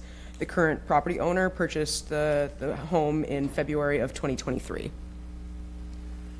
The variance request before us is an after-the-fact variance to install a 6-foot fence in the front yard. On a corner lot, the front yard is defined as the shorter side of the corner, thus being the south side along 43rd Terrace Southeast, and the street side yard is defined as the longer side of the corner lot, thus being the east side along Cobia Drive Southeast. The land development regulations restrict the height of a fence in both the front yard and of a street side yard where it is abutting a neighbor's front yard to 4-foot tall fence or hedge, fence or wall in the front yard, or a 5-foot tall hedge in that area. The neighborhood suburban number 1 district sets the setbacks, and that's the yard. The front yard is defined at 25 feet deep, and the street side yard is defined at 12 feet deep. We have an alternative before us. It would be permissible, noting that the property to the north, the subject property abuts its street side, and the property to the west, the subject property abuts its front. It would be permissible for the subject property to install a 6-foot fence in its street side yard without a variance. As shown in this diagram, it would block the driveway and entrance of the residence and the garage. This would be permissible by code, though. The background on this case, it does relate to a codes case, which was initiated by a nearby property owner via C-Click-Fix on May 22nd of this year. It identified that a 6-foot fence was installed in the front yard and it extended into the right-of-way. We have a photo on the bottom left here showing the fence in its original placement. The right-of-way is approximately 13 feet from the back of curb, and the fence was installed at approximately 3 feet to the back of curb, thus being 10 feet into the city's right-of-way beyond the private property limits. The applicant has partially removed that fence from the right-of-way. Here we have current photos taken from yesterday showing the current state. So 10 feet of those sides is beyond the private property limit, but they did remove the perimeter abutting the street directly. And they're waiting for further action after this hearing. Behind. The initial request when this application was submitted was to install a 6-foot fence on the front property line, as shown here. After consulting with staff, the applicant has revised their request to instead propose a 6-foot fence 12 feet back from the front property line. And this carries with it a condition of approval, which would limit the fence height in the street side yard on the east to a maximum of 4 feet tall. Conducting a neighborhood analysis, 6 properties were analyzed. One was found to have an after-the-fact 1993 permit for a street side fence which abuts a neighbor's property. That was the supporting neighborhood analysis, but it does not compose a predominant pattern in the neighborhood of this sort of fence. And conducting the variance standards review, staff found it moderately supporting, with special conditions being an irregularly shaped lot, self-imposed of that irregularly shaped lot, hardship and reasonable use. Staff found greater degree of compliance with the review criteria for those denoted in green, and thus staff does support this request with the condition of approval of limiting the street side yard setback, or fence height, and providing the 12-foot setback. It is the equivalent of swapping those 2 rule sets for this specific property. If this approval Staff does recommend approval. If this proposal is denied, the applicant must remove the fence from the yard and the right-of-way, of course. If the proposal is approved, the applicant still must remove the fence from the right-of-way. The applicant will then be able to install a 6-foot fence located 12 feet from the front property line. It would be subject to special conditions of approval as outlined in the published staff report, including limiting the east side, street side yard fence to a maximum of 4 feet tall. Thank you. Questions for staff? All right, thank you. Is the applicant here?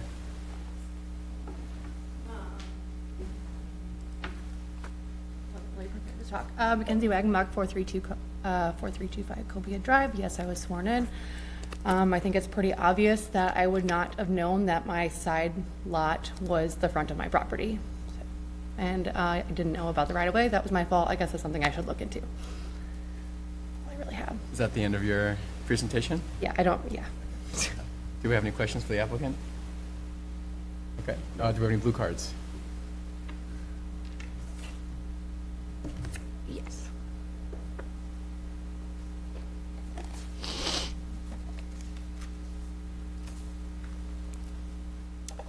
Leo Wynn? You can state your name and address for the record, confirm that you've been sworn, and then you have 3 minutes. Good afternoon. My name is Leo Wynn. I reside at 4380 Menhaden Drive Southeast in Coquina Key. Yes, I have been sworn in. I'd like to know, why would you need a 6-foot fence on the main road over there, for one? And if you do put that 6-foot fence up, you're going to open a Pandora box, because everybody's going to look at this and say, hey, he got one, why can't I have one? This the problem that we're going to be coming up with. And I don't think it's fair to the rest of the community to have a 6-foot fence in your front lawn.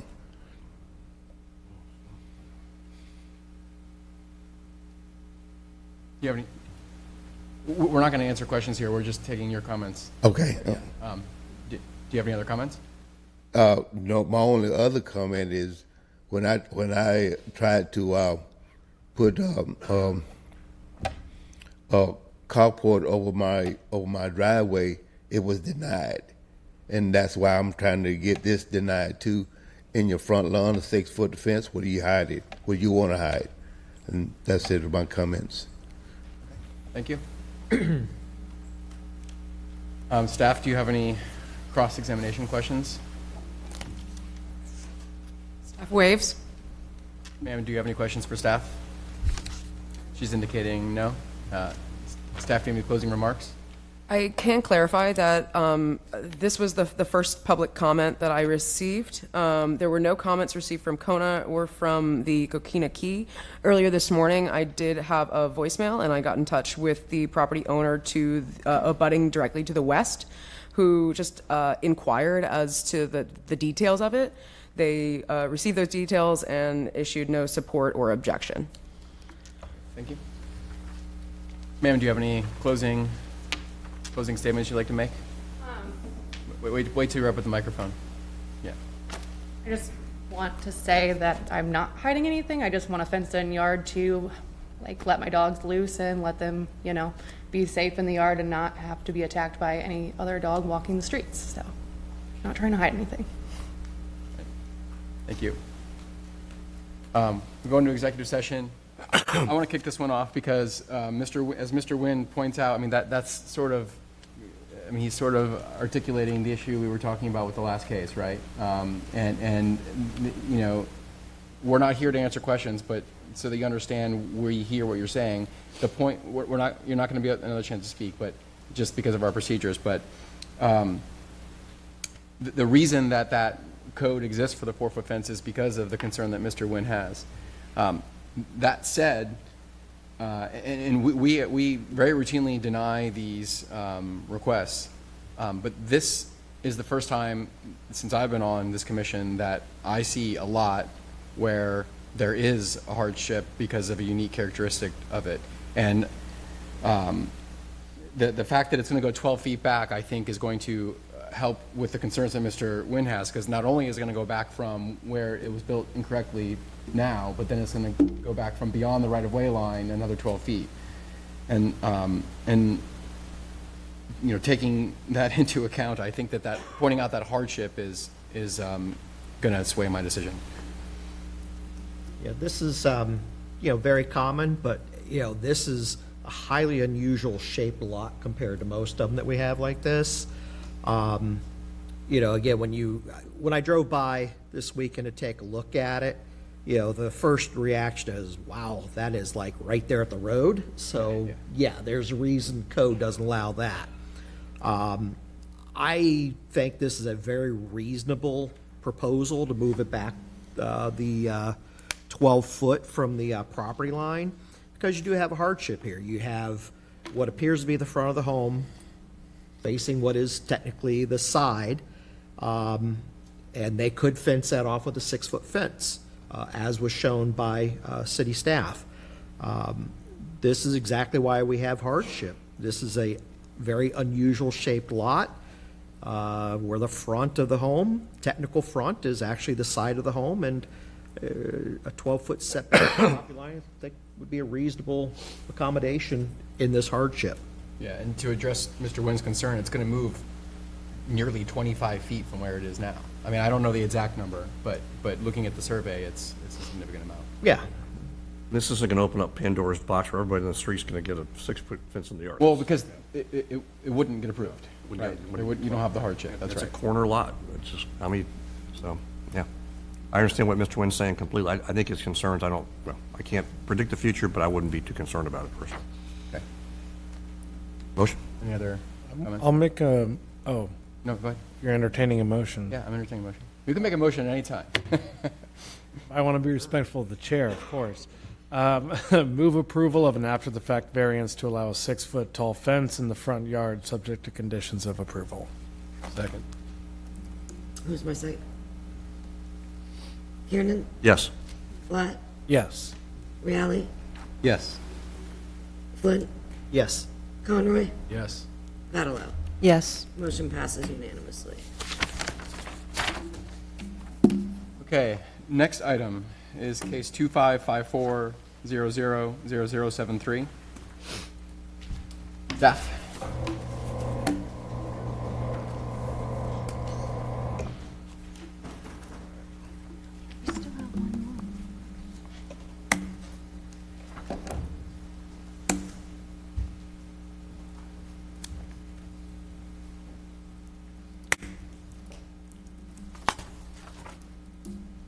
You were? Yeah, I'll start first. Good afternoon. My name is Mike Larimore, Planner 2 for Development Review Services, presenting case number 25-54000073, and I need to be sworn in right quick. Caleb. Oh, that's what I was saying. I thought you already said yes. If there's anybody here who wasn't sworn in earlier who's going to talk, can you please stand up and be sworn in now? Yes, it's just do you swear that the evidence you're about to give will be the truth, the whole truth, and nothing but the truth? I do. Thank you. I'm going to restart your clock for you. All right, go ahead. All right, case number 25-54000073. The subject property is located at 4419 Burlington Avenue North, an interior property located on the north side of Burlington Avenue North between 44th Street North and 45th Street North. The property is comprised of 2 fully platted lots in the Central Oak Park neighborhood. The subdivision was originally platted in 1922, with the existing single-story, single-family home and detached garage constructed in 1925 per county records. The property is located in the NT2 zoning district and is an oversized parcel with a width of 90 feet and an area of approximately 11,250 square feet. The application today seeks approval of variances to minimum lot width and minimum lot area to allow for the separation of the parcel into 2 buildable lots.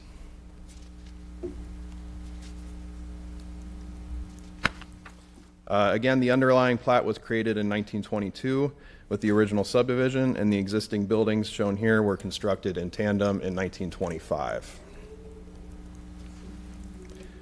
The proposed redevelopment of the property would demolish the existing structures, separate the parcel into the two platted lots, and construct 2 single-family homes with alley loading detached garages to the rear. Here we have the proposed architectural elevations showing the single-story structures of the home on the left and the garage on the upper right corner there.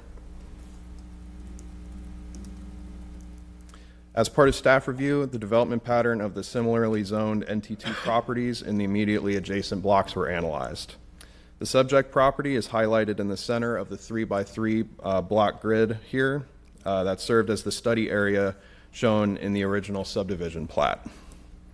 The study area consists of 9 blocks of 16 lots amounting to 144 originally platted lots. These lots have been developed over the last century into 138 parcels with some combinations of the original lots. A small majority of the existing parcels meet the minimum lot dimension standards for width and area. However, a large majority of the existing development pattern reflects the proposed 1 house per platted lot redevelopment of the subject property. Regarding public comment on this application, I did field inquiries from nearby property owners, including the owner immediately west of the subject property. Their primary concern is the possibility of the new development obscuring their newer solar panels atop their home. Initially, this was 2-story homes, but the applicant has since revised them to single-story. No comment from the Central Oak Park Neighborhood Association nor the citywide Council of Neighborhood Associations were received. I did also receive a letter of support in the last week after the publishing of the staff report.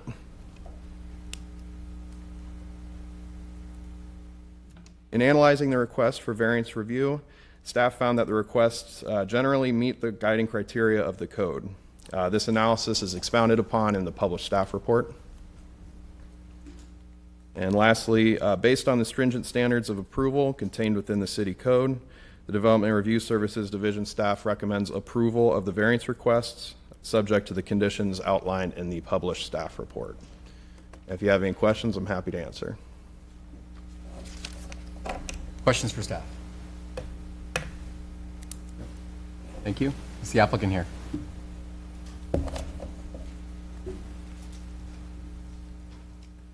Good afternoon. My name is Allison DeVore. I'm the attorney representing the owner. My address is 410 20th Ave, Indian Rocks Beach, Florida, and I have been sworn in. We're here to respectfully request approval of the variance to lot width and lot area to create the 2 buildable lots from the lots in common ownership. And just to reiterate some of the points that Mike just spoke about, the property consists of the 2 fully platted lots that were originally created in 1922. It is the widest single parcel in the immediate study area, measuring 90 feet in width. It was first developed with a single-family home and attached garage in 1925, and the owner purchased it in February of 2025. And as he mentioned, in the 9-block study area, 92.7% of the neighboring parcels contain 1 house per platted lot. So by creating 2 identical 45-foot wide lots, the property will align with the prevailing lot pattern and development of the character of the neighborhood. Building 2 homes on the lots is more consistent with the surrounding area than constructing the 1 oversized home on a 90-foot wide lot. It's also important to note that we did meet with several of the surrounding neighbors and received a signature in support of the proposal from the neighbor directly across the street from the subject parcel. And after meeting with the objecting neighbor who has a concern about the solar panels of her house, the owner of the subject parcel did revise his plans to create a single-story detached garage instead of a 2-story detached garage. Also important to note that no additional variances are being requested beyond the lot width and lot area. The variances are the minimum variance that will make possible the proposed use of the land. All required setbacks and standards will be met, and the 2 proposed single-story homes will replace the aging existing structure with a quality, aesthetically pleasing, and appropriately scaled single-family residence and accessory single-story detached garages, which are compatible with the traditional development pattern of the neighborhood. Granting this variance will respect the original 1922 platting of the property, restoring the lots to their originally platted configuration. It will be in harmony with the general purpose and intent of the code. It will enhance the neighborhood character rather than disrupt it. It will revitalize and improve the parcel. It will create structures that adhere to the required setbacks and allow for the highest and best use of the property. It will maximize the property tax revenue for the city through the development of 2 homes, and it will contribute to the overall neighborhood value and aesthetics by creating homes that blend into the existing development pattern of the neighborhood. In summary, approval of this request will not create an adverse impact or be injurious to neighboring parties, but instead will result in development that is consistent and harmonious to the neighborhood. Thank you for your consideration and your support in this variance. Any questions for the applicant? Blue cards? Nope. No blue cards, okay. Staff, do you have any cross-examination questions? No, sir. Do you have any cross-examination questions for staff?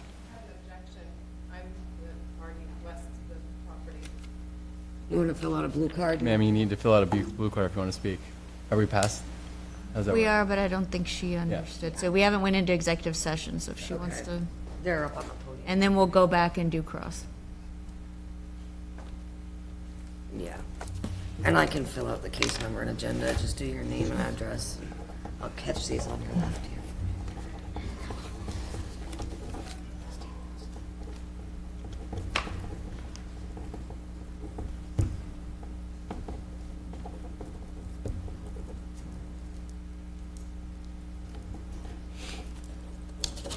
I think that's it.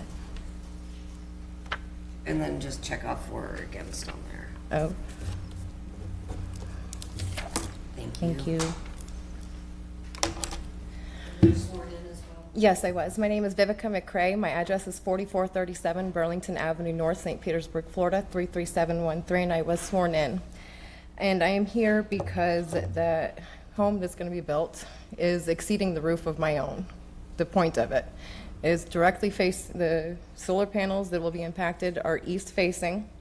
The home is going to be on the east side of my house.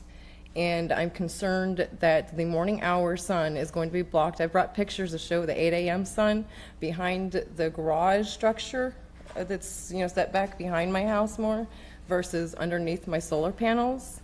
And it's blocked. I mean, so I don't know how close this home is going to be. It looks like from the building plans, it's going to be pretty much close as that garage is standing. And if that's the case, then it's going to interfere with my solar panels.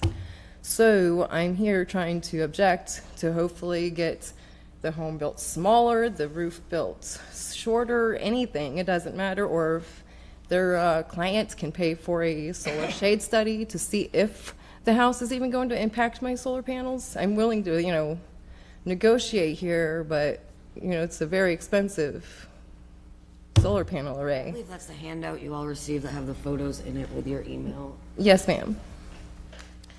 But that's where my concern lies, is with my solar panels. I didn't, it's expensive, and I don't want some builder just coming in and interfering with years of solar energy being interrupted.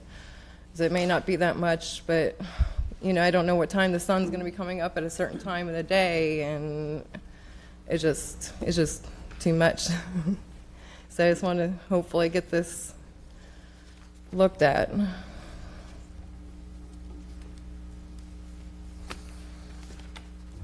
And then I guess I'd actually like to also further state that while our homes don't meet the conveyance or the variance, my house was built in 1926, so that was predating the actual law that placed all these variance laws into So of course, it's not going to be in compliance with those laws. The neighborhood, it's on the National Association of,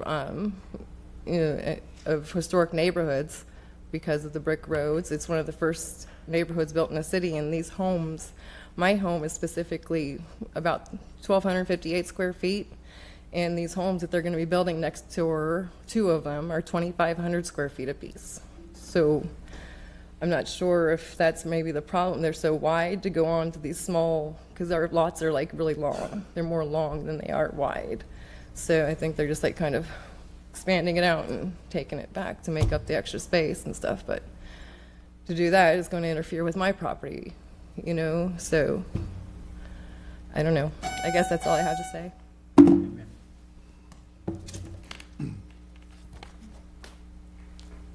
Does anyone else wish to speak? All right. Staff, do you have any cross-examination questions? No, sir. Ma'am, do you have any cross-examination questions? Applicant? Indicating no. Do you have any closing remarks, staff? No, sir. Do you have any closing remarks, applicant?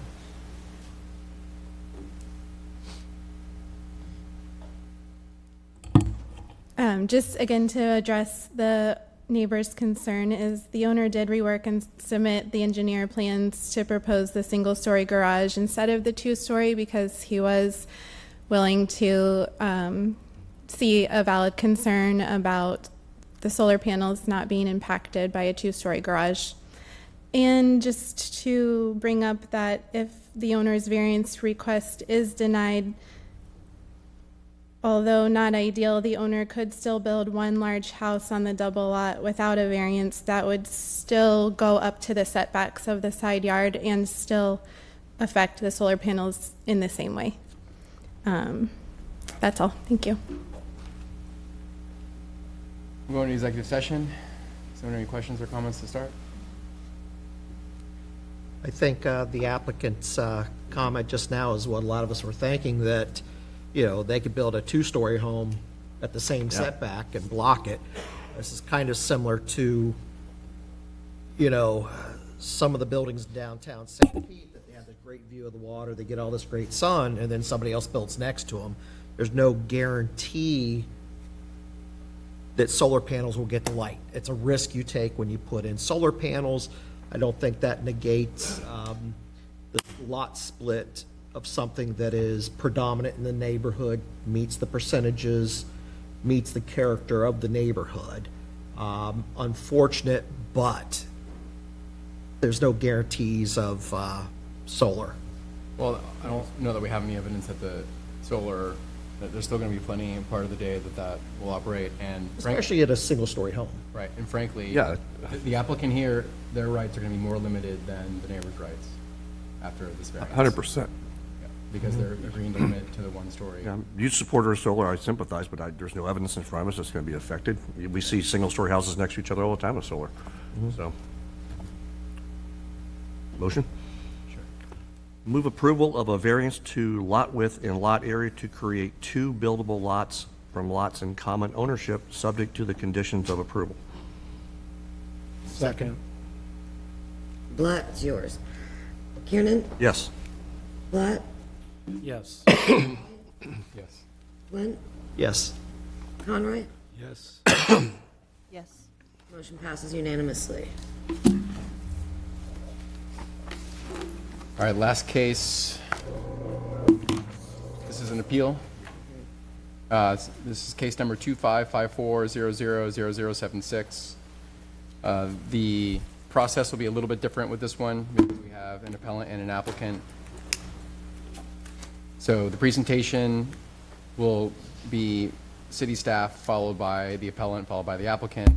Cross-examination will be the same, but then closing statements, because the appellant is bringing the action, it goes city staff, applicant, and then appellant. Wait, I'm sorry, you said it 2 different ways. Staff. Presentation is staff, appellant, applicant, but closing remarks are staff, applicant, appellant. Thank you. Thank you. So for presentations, staff.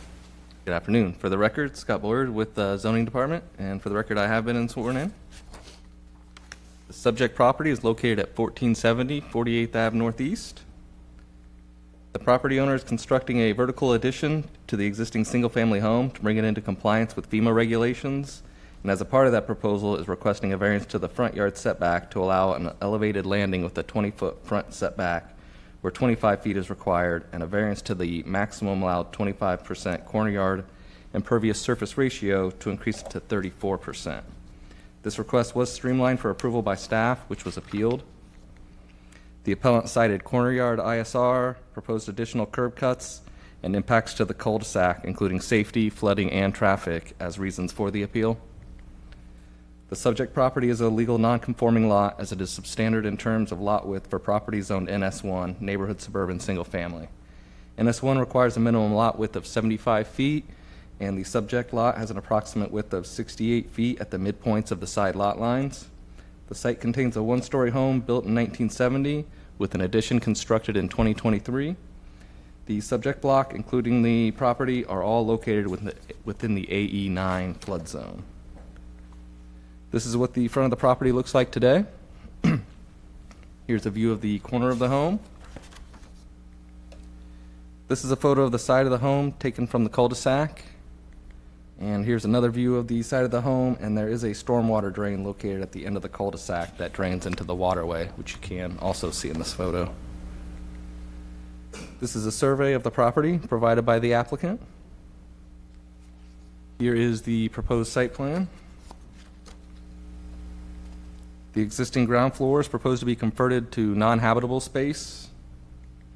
And this is the proposed floor plan for the new habitable level. Here's the proposed front elevation.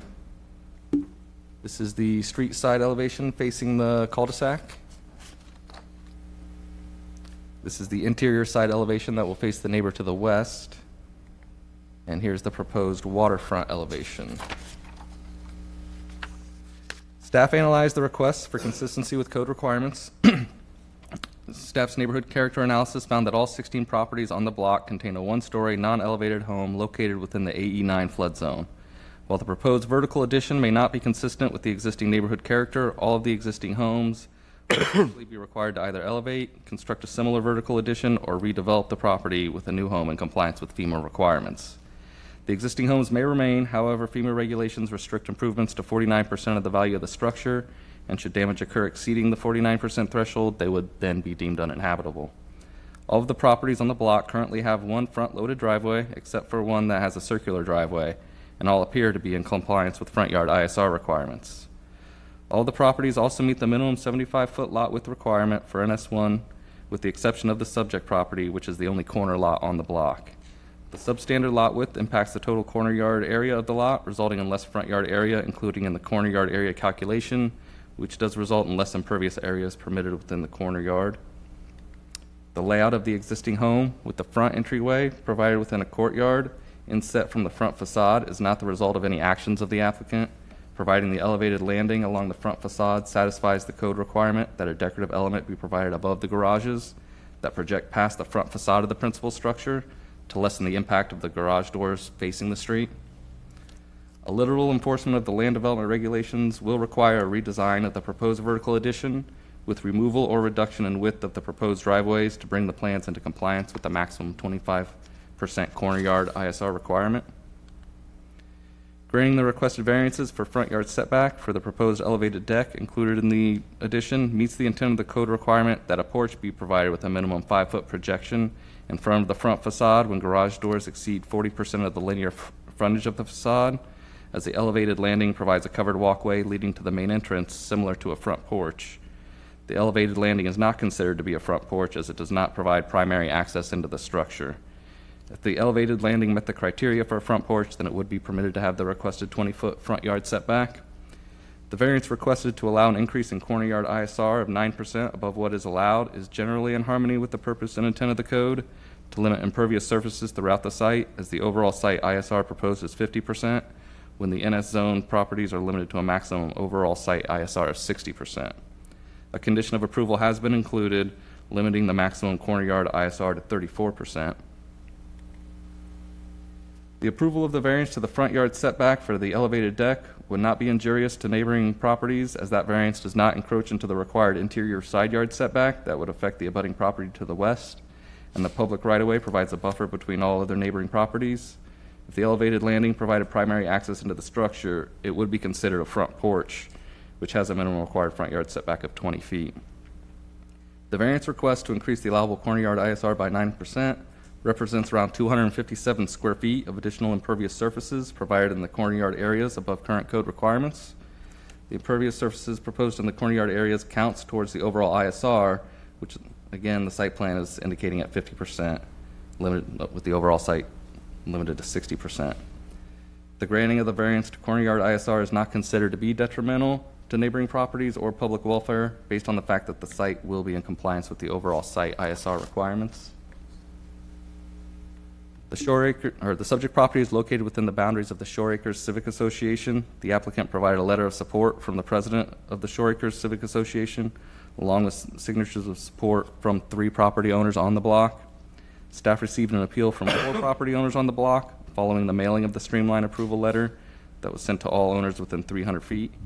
Staff has not received any other public comments in support of or in opposition to the requested variances. Based on staff's analysis included in the staff report and this presentation, staff is recommending approval of the requested variances and denial of the appeal. I do have one additional slide I wanted to show, which is this one, which has the subject property with a star on it. The appellants are all shown with an X, and the properties that provided signatures of support are shown with the plus sign.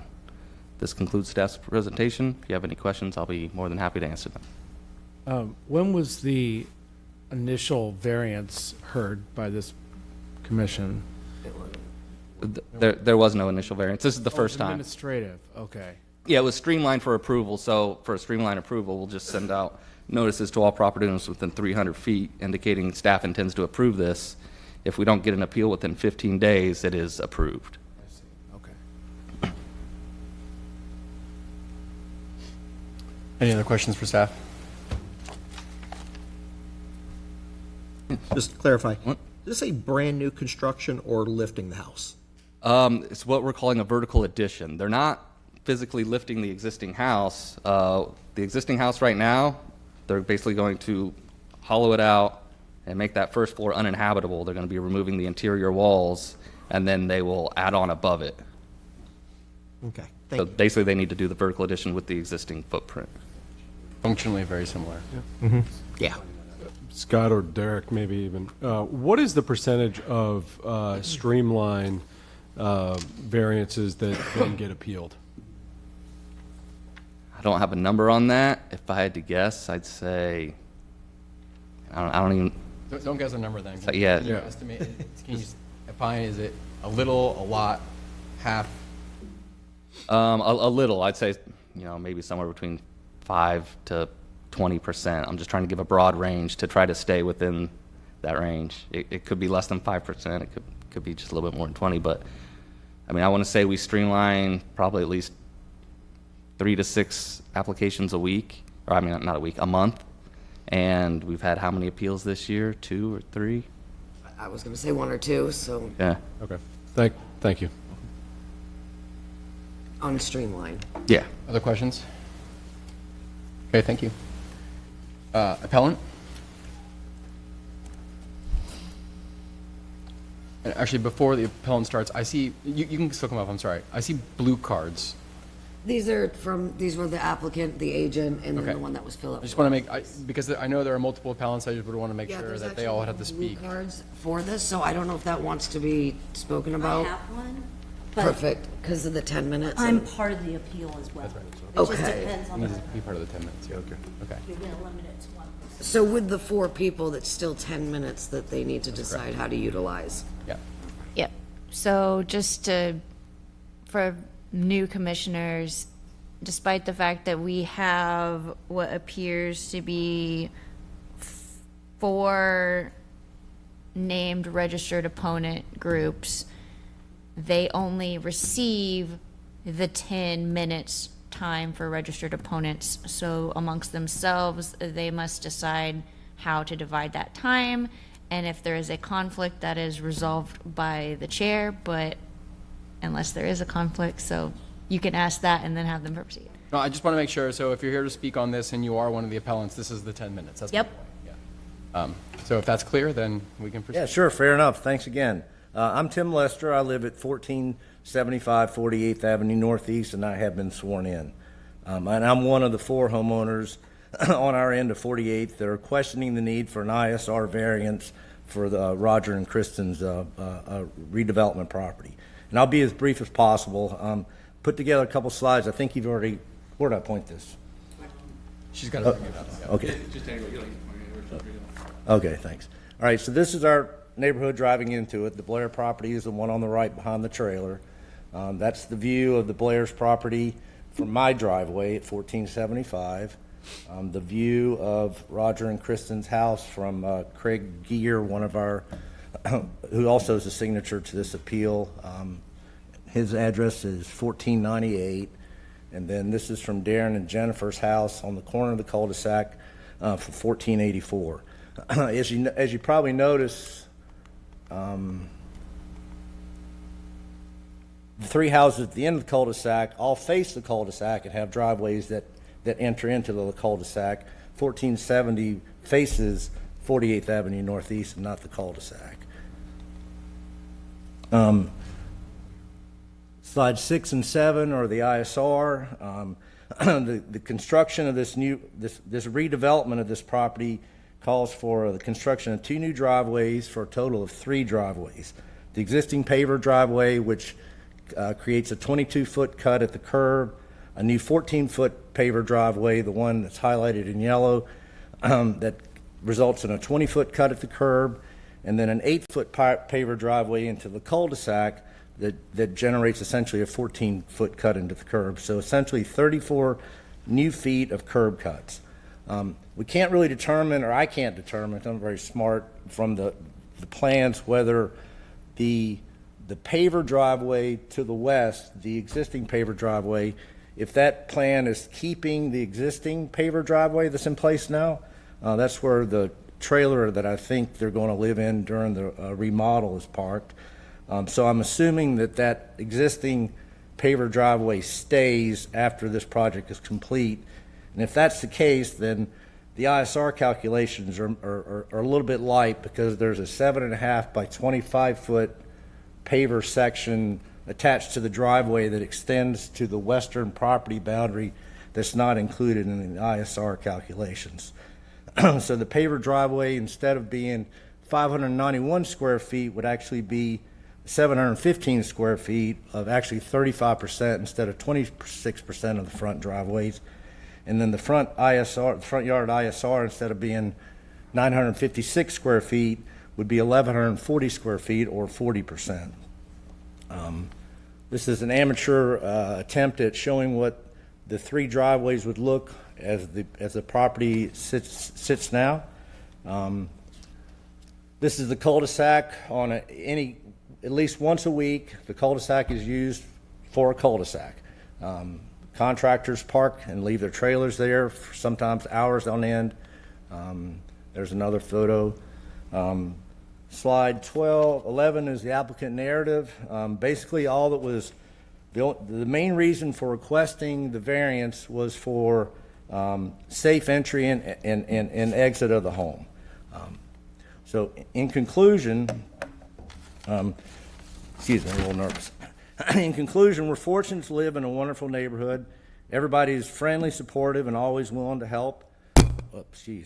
We pulled through Hurricane Helene by leaning on one another, and that sense of community is something we really value deeply and should continue regardless of the outcome of this hearing. Everyone in our neighborhood is happy that Roger and Kristen are in a position to rebuild after Hurricane Helene and stay in the neighborhood. Many families don't have that option. From what we've seen, this will be a very attractive remodel that will no doubt help increase property values in the neighborhood. As the city noted in their response to our appeal, raising and lifting houses in shore acres and waterway estates will be more common in the future, and it's apparent that Roger and Kristen have put a lot of time and thought into creating an attractive remodel.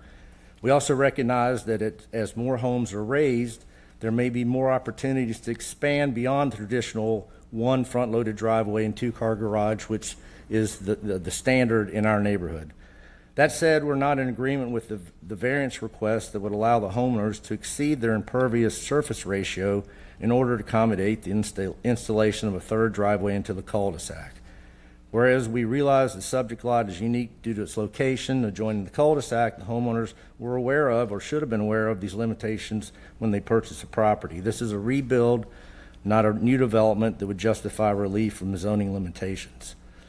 To summarize, granting this variance would, one, increase stormwater runoff into the cul-de-sac by unnecessarily adding approximately 250 square feet of impervious surface for the driveway into the cul-de-sac. It would sacrifice curb parking options in an area in our cul-de-sac with very limited space to begin with. It does actually provide them with a special privilege now not available to the rest of the residents in Waterway Estates. And I feel it sets a dangerous precedent for allowing more than two driveways on residential lots in our neighborhood. Denying this ISR request does not create a hardship for the homeowners, in my opinion. They've been safely entering and exiting their house through a front-loaded driveway and two-car garage for years. Two driveways and two-car garage should be sufficient for safe entry and exit. A third driveway would only be a special privilege and not resolve a need. We support Roger and Kristen in rebuilding and staying in Waterway Estates, and we appreciate the thoughtful design of their remodel, but we respectfully ask that the city deny the variance request related to the impervious surface and third driveway access. Thanks. Thank you. Does that conclude your presentation? Do we hold back for questions? You have the opportunity to cross and close, but if you have any statements, now the remaining time would be the time to do it. You still have 3 minutes if you want to use them. I know you guys don't want repetitive, but my name is Jennifer Scott. I'm 1484 48th Avenue Northeast. I am the neighbor that will... Please confirm you've been sworn. Oh, I'm sorry. I've been sworn in. I am the neighbor that will look at the side of their house. At the front of my house face west, so I will be looking at the side of their house. Not to be repetitive, but as far as the impervious surface ratio goes, the only reason they're asking for it is to have the third driveway. Nobody in our neighborhood has a third driveway. They've indicated it's for safety to go in and, ingress and egress into the house, but the two-car driveways in the front should be sufficient to access the garage space underneath. The other garage door that they're putting accesses the same area. The only other thing I wanted to bring up was this is similar to the Sun Isle case where they're putting up a two-story porch. I think they're asking for a variance to go from, I guess I can ask a variance to go from 20 feet to the curb as opposed to 25 feet. Maybe I'm not understanding the code, but I just wanted to ask about that as well to see it, because I don't see that anywhere in the staff recommendations, whether that was addressed. But otherwise, we do like their plans. We want them to rebuild. Many people on the street are going to. It's just that we ask that they stay within the requirements of the code to do it. I myself will probably be rebuilding as well, and my intent is to stay within the code as well. Thank you. So that's all I have for now. Thank you. Any other appellants? Yeah. Other- 144? Are there any other appellants that wish to speak? Okay. The applicant, is there a chance to speak?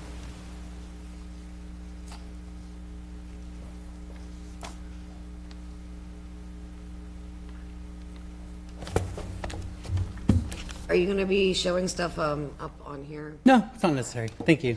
My name is Roger Blair. I reside at 1470 48th Avenue Northeast in St. Petersburg, Florida, and I was sworn in initially on arrival.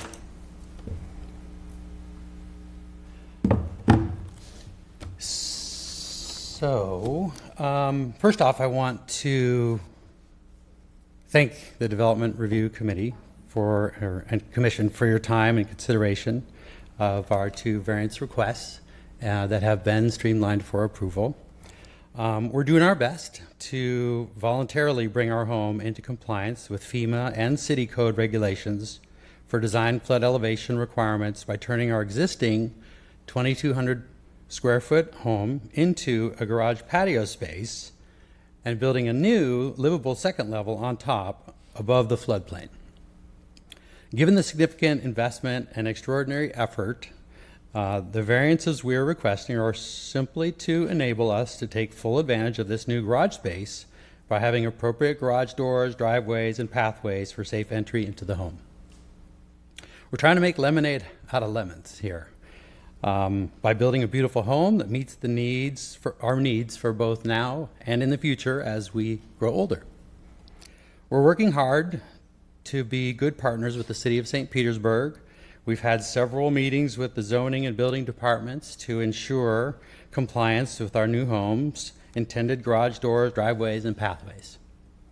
We proactively reached out to our neighbors to share our vision for a beautiful coastal design plan that featured an elevated landing, a metal roof, and hardy plank siding. We asked for their support for two minor variances related to our design, the setback encroachment and the increase to the maximum allowable impervious surface ratio to accommodate appropriate driveways and walkways for safe entry into the home. This is where the story actually gets a little complicated.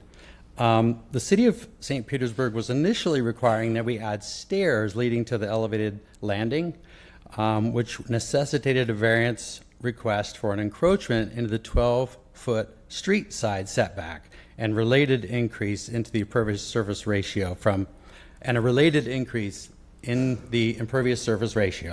from 25 to 32% to accommodate the stairs and related walkways. At that time, one of the appellants who paid the fee, Craig Gear, also Jennifer Scott and Tim Lester, all signed formal variance neighborhood worksheet indicating they understood the nature of the initial request and did not object to the variance for increasing the impervious surface ratio from 25% to 32.74% to accommodate appropriate driveways and walkways for safe entry into the home. So the initial variance request for stairs, they all agreed to and supported and said that was just fine. They didn't express any concern about the ISR or the elevated landing.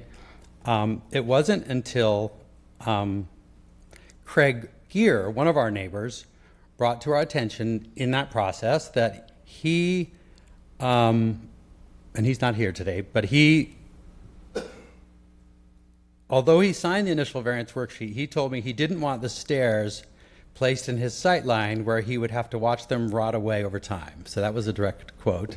So we went back to the city to try to accommodate his request. We were home free on Easy Street because everybody signed. The city was supporting us, but we went back to the drawing board to try to meet with the city to eliminate the stairs for his request. And at that time, we explored alternatives. Well, the city supported removing the stairs to accommodate Craig, and partly because we felt like the stairs would potentially invite unwanted intruders into the second floor landing adjacent to the upstairs bedrooms. So the city supported us eliminating the stairs. Our architect at that time then suggested we reappropriate the already supported ISR variance percentage to add a bike path to the garage door on the cul-de-sac side in lieu of the stairs. So we only landed on that because with the stairs we agreed not to do the stairs. We had the ISR approval from all of our neighbors, so we basically reappropriated it to a bike path leading to the side garage in lieu of the stairs. This made perfect sense because our neighbors had already supported this ISR increase. And I provided you all with the signed worksheet, the initial variance neighborhood worksheet that all my neighbors signed supporting the ISR variance before we made this effort to accommodate our neighbor Craig and reduce the stairs, and we changed the variance to a driveway in lieu of the stairs. I hope that following that. All right, so that's sort of the complicated twist. Getting back to why we feel these variances are we agree with the city of St. Petersburg and that these should be streamlined. They're not a big deal. We have, but as you know, Craig Gear, Jennifer Scott, and Tim Lester are now appealing this variance request, even though there's no city ordinance preventing us from having the bike path on our property, and they previously supported increasing the ISR to accommodate appropriate driveways and walkways for the safe entry into the home. So I think that's kind of curious. So anyhow, the fourth neighbor that they showed in the diagram is actually 2 houses up the street from us, John Pluchet. And I'm not really sure why he's objecting or joining this conversation, because he never comes down to the cul-de-sac. He drives down the street, he pulls in his garage, he goes back the other way. I never see him. I suspect it's because Tim's friends with him and they were trying to get a majority. But anyway, that's another discussion.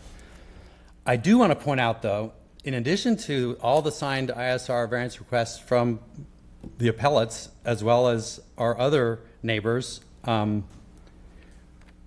we do have 3 signed, for the old variance request with the stairs. The new one, we do have Joe Grote signing, who lives in the cul-de-sac between Craig and Tim, Gene Sewall, who lives across the street from me, and Chris Hutchinson, who's our next door neighbor. None of them objected. We also have an email from the president of the Shore Acres Civic Association, Kevin Batdorf, stating, I quote, "For improvements that involve lifting or abandoning the first floor, SACA fully supports your request for setback relief." So let it be noted that both of the variance requests have to do with setback relief. It's also important to note that we have worked with the City of St. Petersburg Zoning Department to confirm that the current ordinances and land development regulations for our NS1 corner lot, which is very different than their lots, the City of St. Petersburg current ordinances and land development regulations explicitly do not limit, prohibit, or restrict us from having 3 garage doors with driveways or pathways and with the related curb cuts on our property. Because it's a corner lot, we're able to have the 3 driveways and the 3 curb cuts without limitation.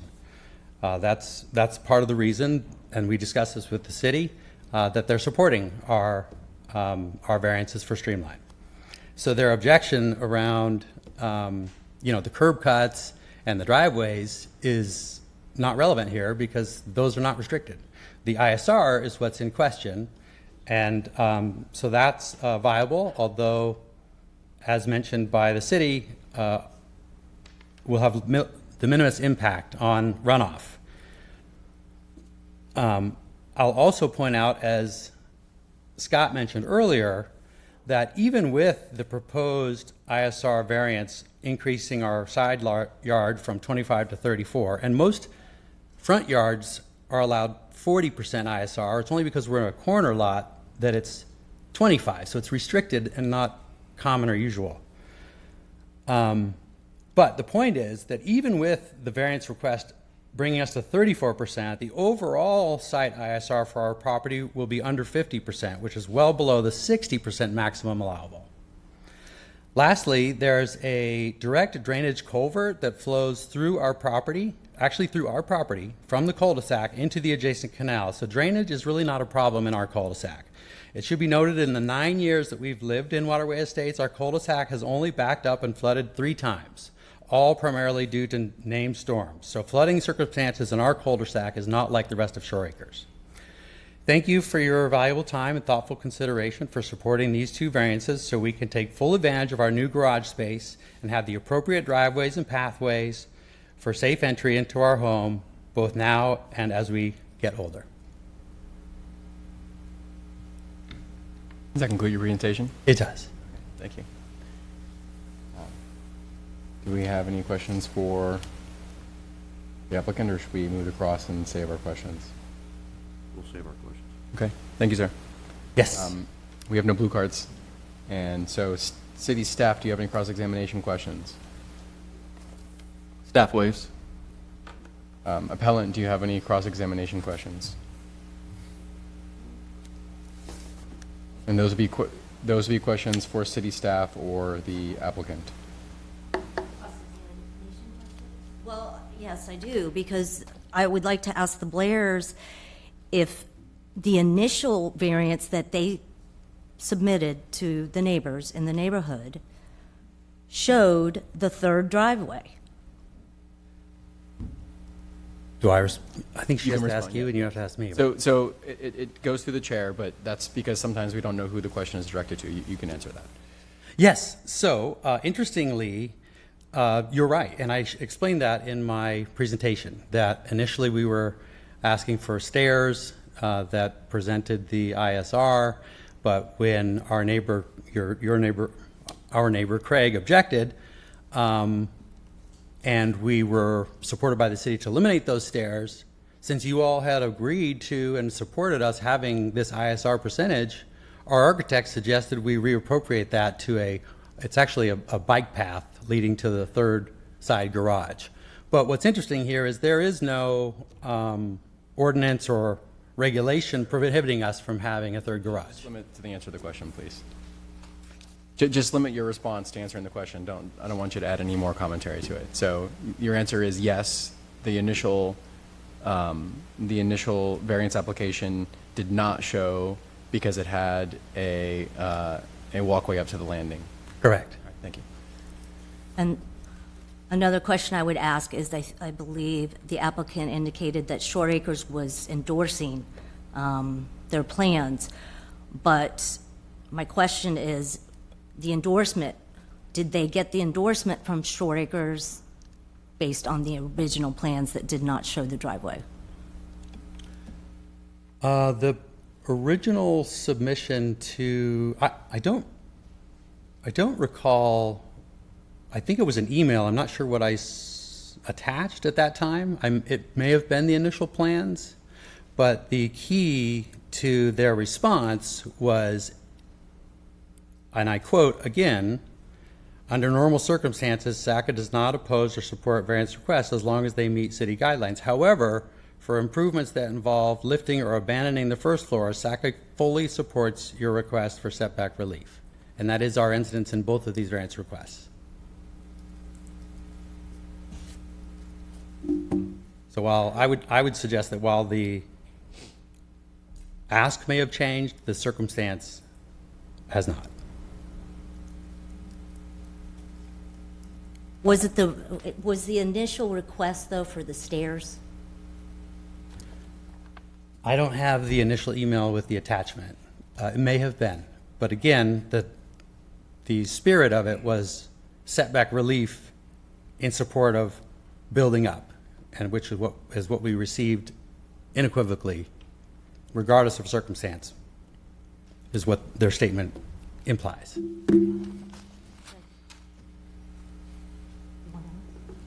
Okay. Mr. Do we have closing? You will. Okay. Do you, applicant, do you have any questions for city staff or the appellant? Yes, I do actually. For who? For the appellant.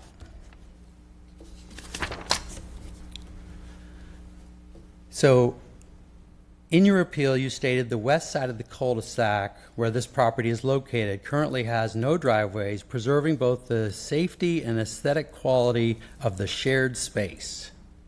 How exactly is my property a shared space? I'm sorry, I didn't hear the question. Apologize. No problem. In your appeal, you stated the west side of the cul-de-sac where this property is located currently has no driveways, presenting both preserving both the safety and the aesthetic quality of the shared space. How exactly is my property a shared space? I don't think we were referring to your property, we're referring to the cul-de-sac, I believe. Well, all of these variance requests are on my property. So is that not relevant? They directly affect the cul-de-sac. Okay. Next question. In your appeal, you stated adding multiple curb cuts would increase traffic, limit maneuverability, and reduce overall safety. How exactly would adding curb cuts increase traffic, limit maneuverability, and reduce overall safety? Okay, so you're adding curb cuts to a cul-de-sac that's going to stagger how people park if people need to park in the cul-de-sac. And so if the wording in our appeal is a little surplusage, then I apologize for that. But you're taking, because it's a solid curb all the way around the cul-de-sac, starting from your driveway all the way around to the drainage ditch to Jennifer's driveway. And you are well aware because you park there all the time. So now you're taking gaps that people don't typically park in front of other people's driveways. And to classify the 8-foot wide driveway as a bike path, I think that's a bit of a stretch. That's a driveway. Can I respond to that? You can respond in your closing remark. Okay. Oh, I apologize. And I apologize. I went on. So I think I would just, the other piece, I guess, is about part of the appeal. They stated that this area already experiences frequent street flooding during heavy rains. And so the question is, can you substantiate this claim? As I've lived there 9 years and I've only witnessed street flooding in the cul-de-sac whenever Waterway Estates, in this cul-de-sac in Waterway Estates, a total of 3 times. Can I substantiate that the cul-de-sac floods? Uh-huh. Well, I don't have dates written down when the cul-de-sac floods, but the cul-de-sac does flood. Full moon high. I can answer that. I've been there 25 years, and I have pictures of my kids canoeing in the cul-de-sac. So it does happen. 2 to 3 times. 3 times in the last 9 years I've lived there. We're not here, it's not a debate. Question and answer, please. Okay, that's all the questions I have.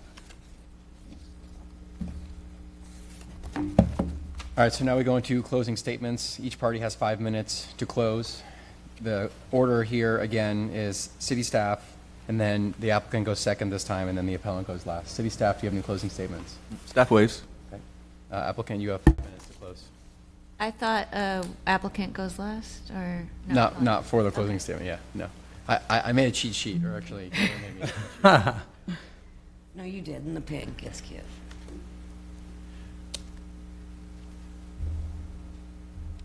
Good. Oh, I go first this time? Okay, I missed that. Sorry.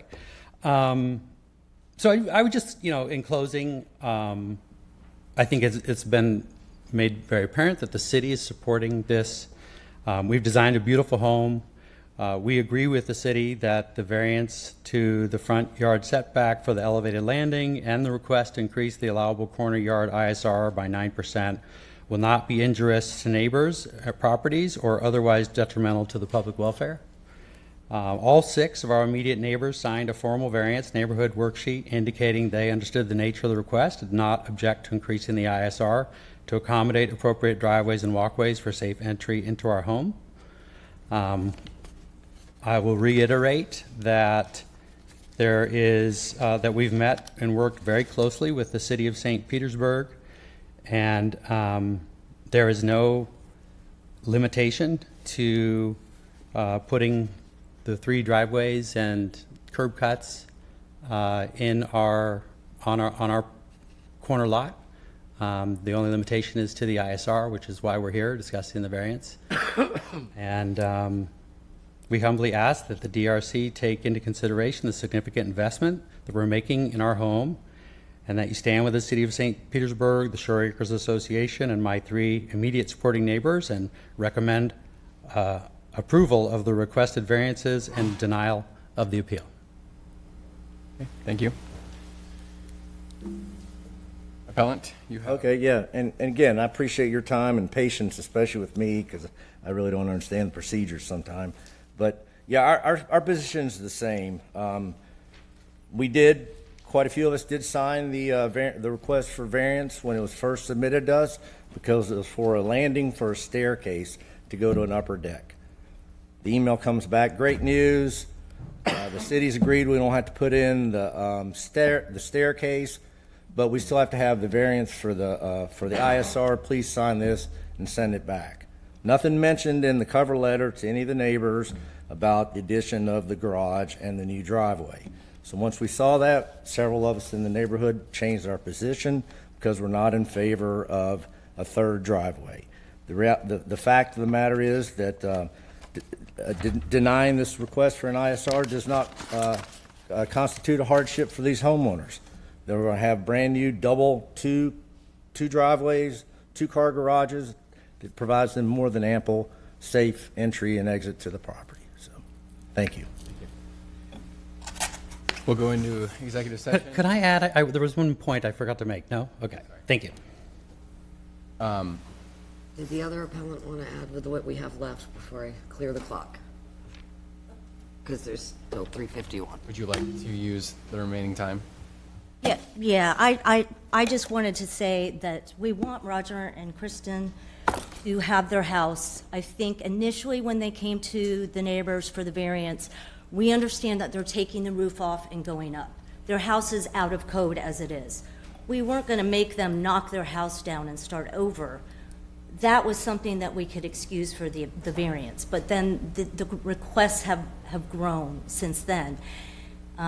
They aren't going to be the only ones in the neighborhood asking or redeveloping or, raising their houses. So we just ask that the code be followed, because otherwise it's just going to set a terrible precedent for people that are coming afterwards. And that's it. Thank you. Thank you. All right, we'll go into executive session. Am I clear that what is really being appealed is the third driveway? Is that? The ISR that. The ISR that comes with it, but it's. Yeah. Okay. So, I had some questions on staff about the functionality of that. Can we start with staff and you answer questions on, and I guess we'll go around. You want to start? Well, I want to be clear. I heard some things that I suspect are not right, that you can have an unlimited amount of cutouts and so forth, but where do the ISR numbers shake out at the end of the day in this thing? So, as proposed, they're proposing overall site ISR of 50%, where 60% is the max. The 60% is the max allowed. Yeah. Right. We're not limiting the overall site ISR in our conditions here, so, if you approved everything today, they possibly could go up to 60%. But the impervious surfaces in the corner yard area count towards the overall site ISR. And again, they are over on the corner yard ISR, where 25% is the max, and they're proposing a little bit above 33.5%. So I put the condition in there to limit it at 34%. Gotcha. That's my understanding. What is the code width of a driveway?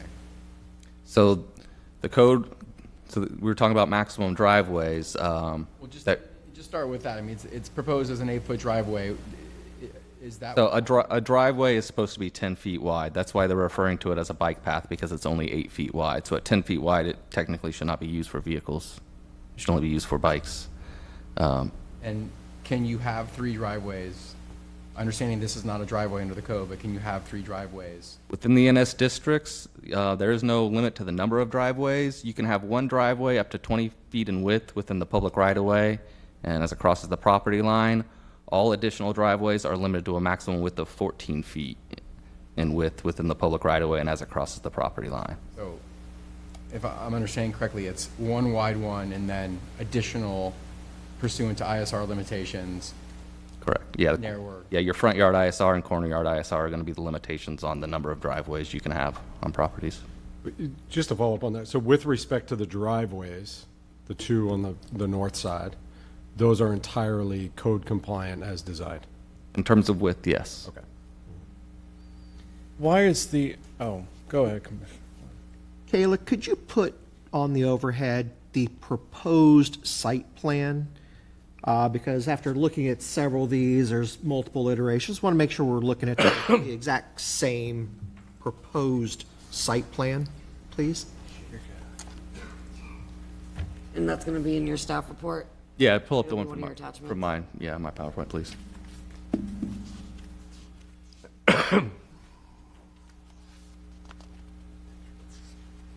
may be it.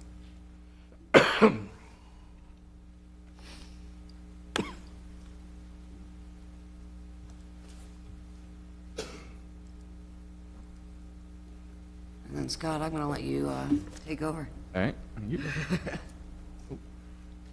Any way to zoom into that at all to get a little Wait, is that from the staff report? Can you pull up the, Attachment 6. are you able to pull up the PowerPoint? Oh, yes. I think it was looked a little bit clearer in there. Here, let me see.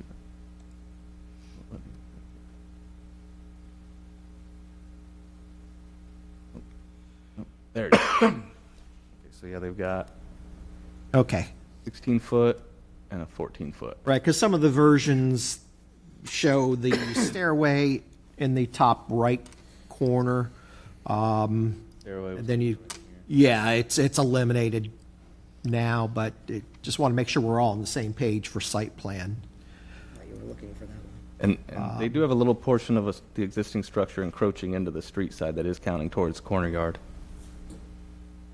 And that's a garage door, not a standard swing door on the east side where the 8-foot wide paver, the one that leads into the cul-de-sac directly.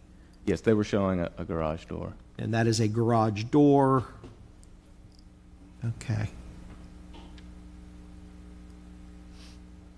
As far as the encroachment on the front, very similar to the one we just had prior case about the encroachment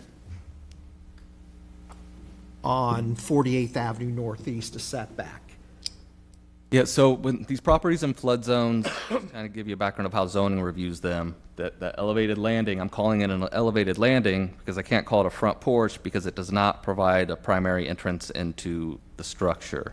The stairs, when he was talking about the variance for the street side for the stairs, we were having the stairs there because with the stairs on the side leading to the covered landing, it was then considered a front porch because you had an actual exterior access into the home through that elevated landing. And, you know, with those stairs, it didn't need a variance to the front yard setback, but they needed a variance to the street side setback for the stairs. So that encroachment is allowed to be streamlined because it's not similar to what the prior case was. Well, I mean, it would otherwise be, you know, if it was connected with the exterior stairs as a front porch, it would otherwise be allowed by code. Additionally, the width of the garages, because they exceed 40% of the front facade, they need something to lessen that impact of the garages on the public right-of-way. So, you know, if you had a front porch there, that would satisfy that, but this satisfies that intent. So you can approve because it's not a stairway up, you can approve the encroachment for a patio or because the design requirements of the code would require something in the front to lessen the impact, you know, staff was supporting this, and, you know, his actual front porch is recessed into the structure, so there really wasn't an opportunity to provide, you know, a new front porch out there. So this was just design-wise, it served a couple functions that addressed code requirements. Go ahead. No, finish it. On the cul-de-sac, there's a little disagreement here between the appellant and the applicant. The cul-de-sac is not owned by anyone, correct? That is correct. It's a public right-of-way. So you can park in the cul-de-sac. Yep, you could park in the cul-de-sac. You gonna let me park there? Okay. Yeah. Thank you. Can you park in front of a sidewalk or driveway? Is that legally restricted? Not a driveway, because then you would be restricting access into the property. I mean, you could park in front of a pedestrian walkway that leads from a front entrance into the road. You can park in front of those, but not driveways. Okay. But a bike path. Since this 8-foot paver leads to a garage door, not an entry door, is that considered a sidewalk entrance or is that considered a driveway? I mean, That's a good question. I'll be honest, I don't have a direct answer for you right now. I mean, that gets, well. Okay, thank you. No further at this time. It'd be hard to do with a laser pointer, but can you please try and identify where the side yard starts and ends? Like, Oh, I would just draw a straight line from the front facade over to the west. Yeah, it's not. Oh, no. I would just go straight over. and then where's In the that rear? line, this is front, and this is street side. And where's the rear yard? I mean, it's waterfront. It's almost like you've got a mix of, so the waterfront is 15 feet from the middle of the seawall. So okay, they got 16 there, 15. So okay, so this is your waterfront yard. It would extend, I would say it would extend all the way across, and then you've also got, and it overlaps with the street side yard. So are you including the area that wraps? But yeah, yes, I am including all of this down to here, everything in there as street side. Well, stopping there. That's all part of the. It's included in the corner yard ISR calculations. Yes. So I'm looking at that. How do they even get to 40%? That seems like a big area. Can you identify everywhere that's impervious? So it's the drive of the drive. Yeah, it's the 3 drive aisles and the covered walkway. So that it's the paver driveway they show up here at 320 square feet. This paver driveway is 271 square feet of impervious. The covered walkway is within the front 25 feet, so that's 267 square feet is counting towards the corner yard ISR, as well as this paver driveway here. And then again, they've got a little bit. Oh no, I'm sorry, it's up here, right in here. The existing structure encroaches into the street side, so that also counts towards the corner yard ISR. You're welcome. Commissioner Blatt, did you have another question? Why is the ISR different for a corner lot compared to others? Isn't the ratio? Yeah, because typically, like if you'd see a lot in the NT, it's 50 feet wide, 100 feet deep. So you've got, a significant amount of street side yard that's contributing to it. I mean, I wasn't around when they came up with the numbers, but I mean, the front yard ISR is 45% for interior lots. That's the front 25 feet typically. When you've got a corner yard, you've got a greater land area to work with. So to still allow 45% would be a lot more impervious surfaces permitted in a corner yard. So I believe that's why that's limited down to 25%. Again, I couldn't say how they came up with those percentages. So, drainage issue. So if you, in a typical corner lot, 25% would be closer to the 40% of a typical front lot. I mean, it's going to depend on a lot of factors, but that's the idea behind it. It's correct. It's supposed to try to compare apples to apples as much as they can, even though it's probably apples to oranges. But Scott, is there a problem with Commissioner Flint touched on it, on this 8-foot driveway, which again, listen to this argument today, it sounds like that's what's an issue here. They seem to be okay at the front yard setbacks, but I don't know. But is there a problem with the garage door issue on that side of the house? No, because the code says it limits the width of garage doors along a facade. It says if basically limits them to 60% maximum. You cannot exceed 60%. A garage door width cannot exceed 60% the width of the entirety of the facade. Once you go above 40%, you've got to provide either a 5-foot projection or some other element to lessen the impact. This one on this side, it's well below 40%. I don't recall what the percentage is, but I know I did look at it to make sure it didn't exceed that. Thank you. So I'm still confused. Is that a driveway or is it not? Technically, it does not meet the minimum width for a driveway, which is 10 feet. So I could park in front of it. I can't say for certain whether you would or would not be able to park in front of it. Well, that's not a land development code provision, right, where you can park? Is that a different part of the code? I'll be honest, I don't know what. I've never read it in the code that says you can't park in front of a driveway. It just seems like common knowledge to me. I would have to look up what the actual regulation is. Florida statutes 705 governs that, and it talks about in 713, I believe, is towing section. It is a private right of action to have a vehicle towed if it is blocking access to a residential driveway. Now, under our code, that would not count as a residential driveway because it is going to be constructed substandard. As Scott said, it will be at 8 instead of 10 feet. Also, it would not be under our code a recognized, legally permitted vehicle parking space. So it would not be allowed to have a vehicle parked there, and they could be subject to violation for yard parking. Would a golf cart be considered a vehicle for those purposes? That's not tagged? A golf cart that is not tagged, that would be domestic equipment under code, and that's not allowed to be parked in the front yard or the street side yard of any residence. There's right now currently exceptions for RVs due to the storm for residents, but generally under regular times, untagged golf carts are treated as domestic equipment. A road going under Florida statutes tag titled golf cart would be considered a vehicle and would have to be parked on a legally recognized parking spot per code. So what I'm hearing is you aren't parking anything there. Right. It's got four wheels.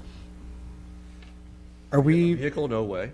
If it's a golf cart that's roadworthy, road ready, tagged and so forth, it can't park there. If it's a golf cart that's not tagged, It has to be there for 4 hours or less. So if you're just like, having fun and it's there, but it's 4 hour minimum, except on the weekends for domestic equipment. The interesting thing is the applicant is claiming it's a bike path to get things in and out, but I don't know about you, but a bike path is more of a sidewalk. And why do you have flares at the curb for a sidewalk? Is that a requirement? No. Okay, so that's just the way it was designed.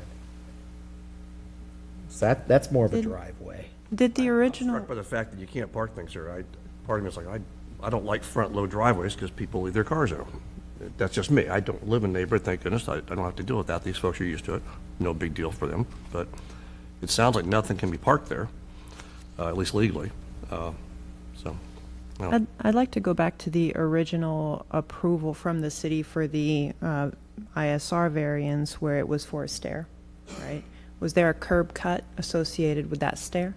Not on the cul-de-sac side, not on the east Right. side. So the reappropriation of the ISR that was approved for the stair is now, there's a bit of scope creep here, where it went from being a stair that was functional for access to the elevated portion of the home to now being kind of a convenience access. It doesn't seem to be apples to apples to me.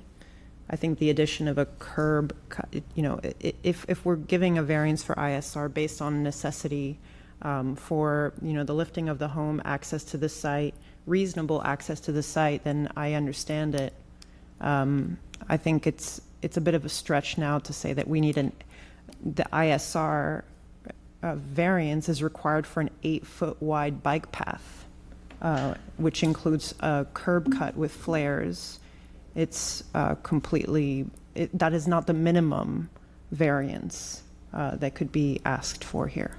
I was agreeing with Commissioner Vallejo. I'll just lay out kind of what I'm thinking, and if we're done asking staff questions. I do have one more question. Okay, go ahead then. Okay. Can we put the site plan back up? It's my last question. So the 14-foot driveway that's on the northeast side, that could be as narrow as 10 feet under the code. Correct. It could also be a ribbon driveway, and that would greatly reduce corner yard ISR. Okay. Thank you. Welcome.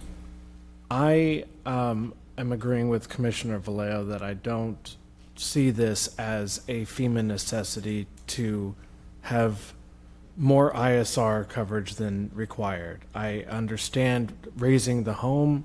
I understand the first variance, because of the way that we categorize porches and patios compared to this, but I don't understand why this is necessary.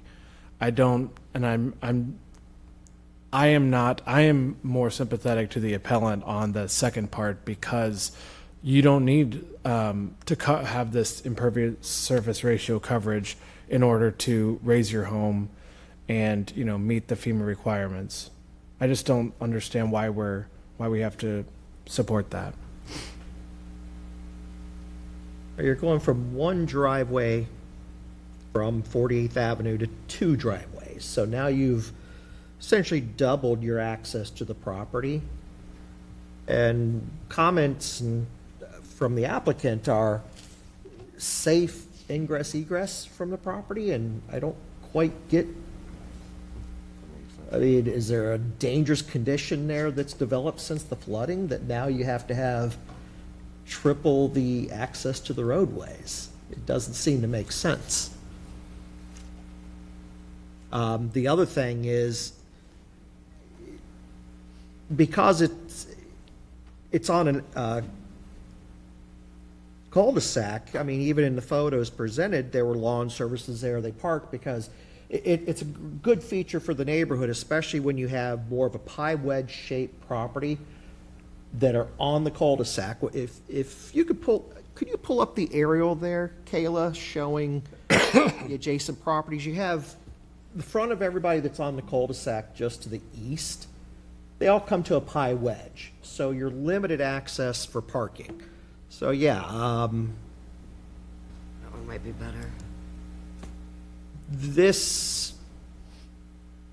you start getting limited because you have narrower frontage, you have your driveways, so how do you park a lawn vehicle close to that cul-de-sac without obstructing driveways, which at that point you're subject to being impounded, towed for blocking a driveway. This cul-de-sac with this connection point to the cul-de-sac, now they're going to be afraid to park there for fear of being towed because it's not a sidewalk. That, you know, it looks like a duck, quacks, waddles. It's a driveway to anybody going down the road. They won't be able to park there with the lawn services. That then solves a lot of the ISR issues.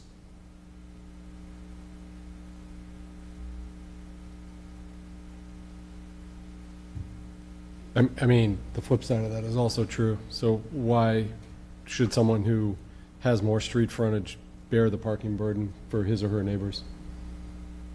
Right? I mean, you're making the argument that all the folks to the north and the east have lots that taper to the front, and therefore, and their driveway takes up, as a percentage, a larger proportion of their frontage.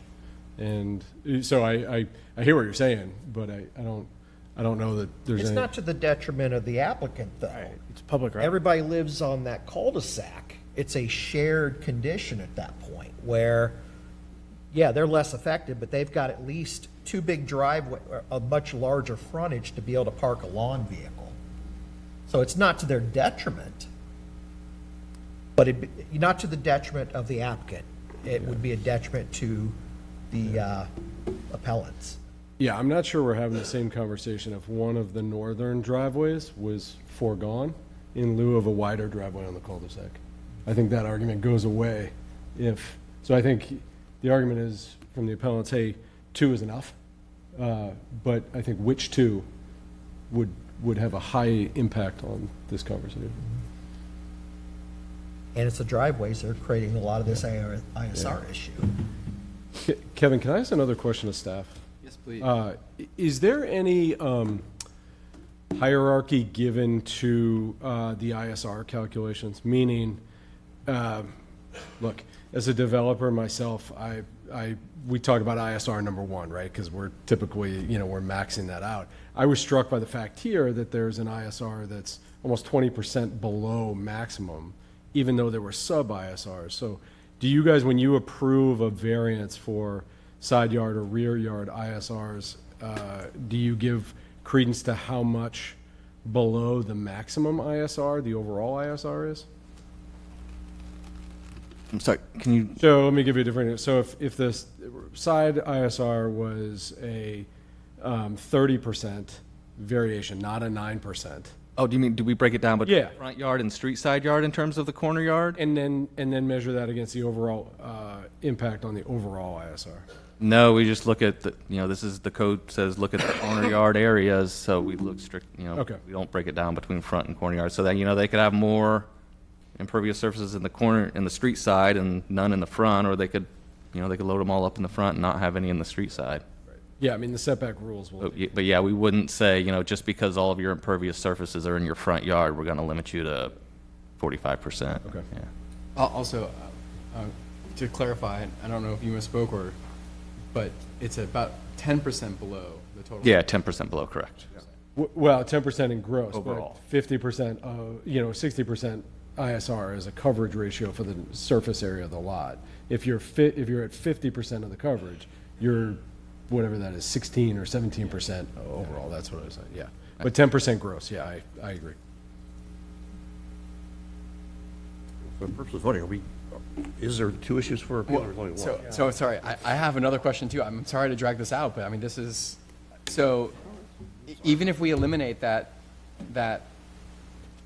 If you eliminate, yes, you still need a variance to. yeah, because I was just looking at the site plan, it's, It's still according gonna to be their around data, 30%. it's contributing 3.5% to the corner yard ISR, so if you take that out, they'd still be at 30%. Yeah, that's the exact number I got. That's what I was punching away when you were doing that. So, I mean, so, look, it's very often that we review these things. I'm speaking like everyone has the same experience. I don't know. I find it often that I prepare for these hearings and I do get persuaded one way or another when we hear these presentations.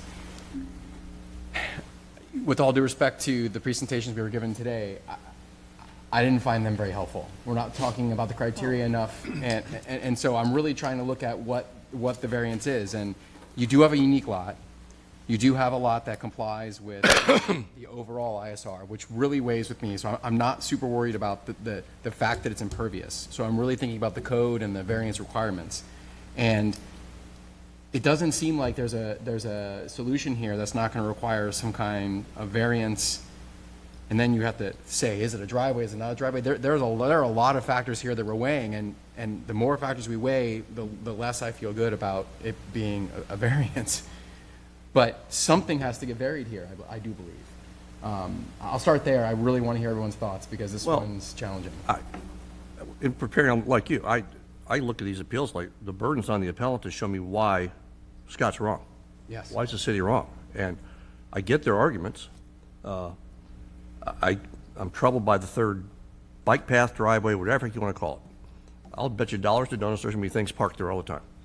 I wouldn't want to look at that. I get that. And these folks do not want a third driveway. I get that and respect that. But I got to tell you something. I'm not hearing any compelling evidence as to why Scott got it wrong at the end of the day.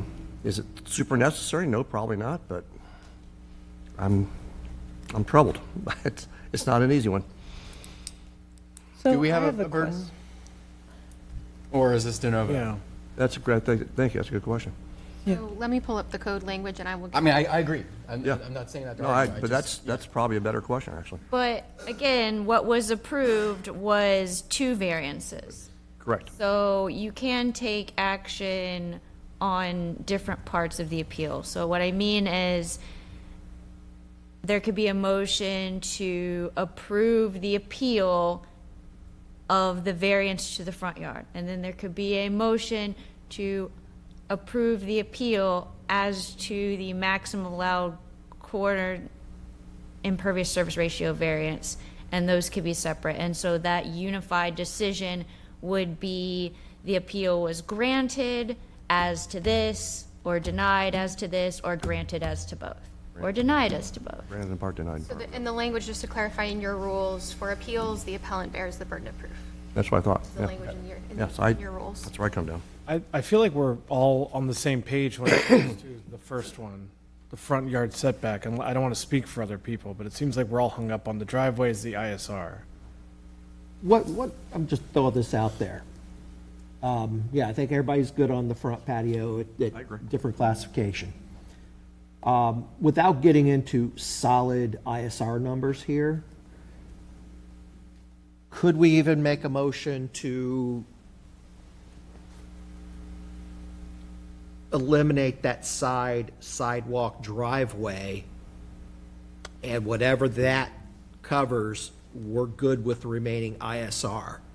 Just spitballing. So I thought about that, but the motion would be for the quantity of area, and then the applicant could then adjust their driveways and put one on the side. There's nothing in the code that stops this walkway on the side. That's the point. And so that's why I was doing math. I was thinking, okay, is there a way to get there? I don't think there's a way to get there, and I think whatever gets approved, the applicant could still adjust and do this. To build a 2-foot wide. And so, I mean, again, we're asking a ton of questions. We need to ask those questions. This is a hard one. But the appeal, or sorry, the approval is going to be for a percentage that can be changed. Not the percentage, but where that percentage is put. Yeah. Yeah. We can't control it. Is that, Scott, is that what you were looking like you were trying to answer? Yeah, I was going to essentially say, just, if you're just trying to do the math just to take out that corner, that one facing the cul-de-sac, that, yeah, if you still approve them with, let's say, a 30% corner yard ISR, they could adjust it. They could even, remove one of the front-loaded driveways and just have one facing the cul-de-sac, if that's something they decided to do. Because what we're faced with is a unique lot and an otherwise permissible request under the code. And so I think I tend to agree with that, with the idea of the burden. Well, I think the appellant did raise I mean, from my understanding of it, did raise a good point that perhaps the variance that's being sought is not the minimum variance to accommodate their needs, right? I mean, where do we stop saying, well, how about they just add a fourth one because they kind of felt like it, right? Like, where do we draw the line is what I mean. Like, I can understand a variance. So what we'd be doing in upholding the appeal would be saying, well, the ISR is in question, right? And that the ISR could be lowered. It's not absolutely required to be at this level for this property to work. So, I mean, I think essentially we'd be sending them back to the drawing board. Am I understanding this correctly? I mean, that's the way I understand it, yes. Yeah. Granting the appeals is saying no to the variance. So it's the opposite of what we normally do. Sorry, I'm stupid. I'll make that clear when it's okay. Yeah. For the record, I'm not. But yes, Commissioner Vatalo is correct. If you deny the appeal, then it's basically going back to the drawing board for staff to either fully comply or come up with something different. A compromise. Yes. No. No. I think we should break these in part and vote on it. Yeah. By the time we've beaten this horse to death. I don't know. I'll make a motion to approve the appeal of a POD approval of a variance to the front yard setback for an elevated landing, subject to the conditions of approval. I second that. Can we clarify exactly what the effect of that is, just so we're not confused? Yeah. So if we vote yes to this, it approves the appeal and denies the variance. Okay. If you vote no to this, correct. It denies the appeal and approves the variance. That's what's different than, yeah. Who was my second? Kiernan. Thank you. Kiernan? No. Blatt? No. Reale? Because of the unique lot shape and because it's still satisfying the overall ISR, and for a number of reasons we discussed, no. Wood? No. Conroy? No. Vatalo? No. That motion fails. So now we have the second part. Could you clarify what that means to the applicant? Looks a little confused with that vote. So the appeal was denied as to the first part of the request, which was approval of a variance to the front yard setback for an elevated landing. So that is in effect an approval of that variance, subject to the conditions of the original streamline approval. Okay. Which was the porch patio issue. So the front yard setback variance was approved. I mean, my just kind of taking a big step back on this, like, I just think, I get it, it's a massive flood zone, we had terrible hurricanes, and there's just this really stark irony to me that our variance is to allow them to overbuild on a lot, and that could potentially get more flooded.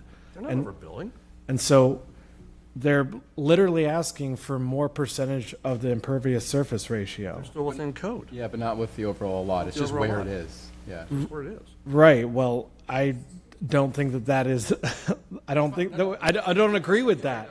I disagree with that. Because if you look at the lot, I mean, I don't want to get into that, but that's fine. It looks as though that area of the yard seems important to the drainage of the site, in my opinion, but That appears to shed water to the public roadway instead of directly to the waterway. yeah, and I'm not the expert on drainage, right?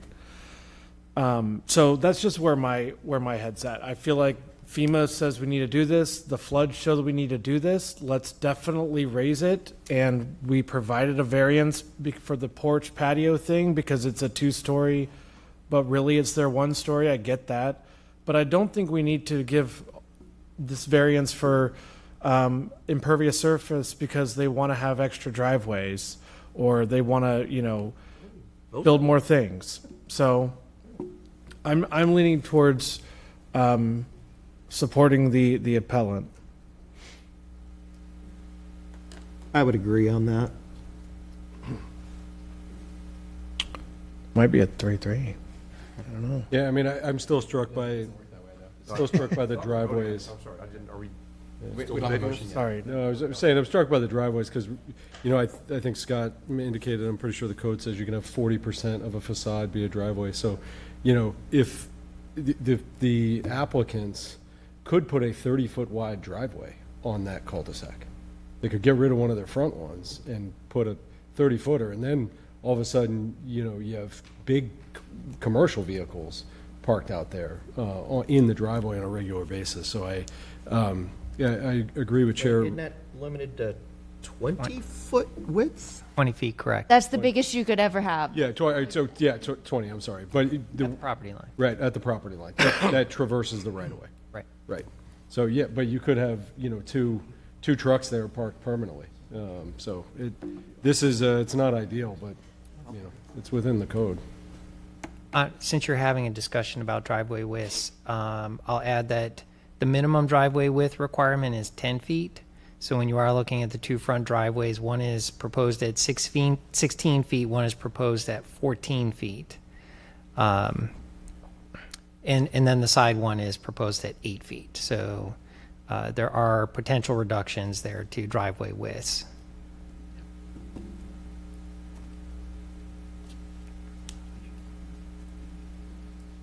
What is the effect of a tie of this? There's no tie because it takes 4 votes. So we're not, if you have 5 people voting, 5, 6, or 7 voting, it's 4 votes to pass. So the vote would be, again, to grant the appeal. So if it's 3-3, then the appeal would not be granted, which would mean that the streamline approval is upheld and the variance is granted. Okay. But it's not because of the 3-3 tie, it's just because there's. Because you need. You have to have 4. You need 4 concurring votes for a motion to. I like what you said originally. I'll entertain a motion on the last one. Sam, you did the last one. Okay, I will make a motion to approve the appeal of a variance to the maximum allowed corner yard impervious surface ratio subject to conditions of approval. Second. Kiernan, I don't think the burden's been met, no. Blatt, Yes. Reale, For similar reasons, the total lot ISR is well under, and the irregularly shaped lot, I do not believe the burden is met, no. Flint, Yes. Conway, No. Badalone. Yes. Y'all did it to me. So the appeal would fail, and as you had just said, because we have a 3 and 3, it goes back to the streamline is upheld. Approval. Oh, 3 and 3. 3 and 3, yeah, no 4 votes. And just in case that didn't catch for the appeal is denied for both cases. Yes. For both variances. Yes. That is our last item. We are adjourned.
sign painting was a very blue-collar job. It wasn't a glorified art by any means.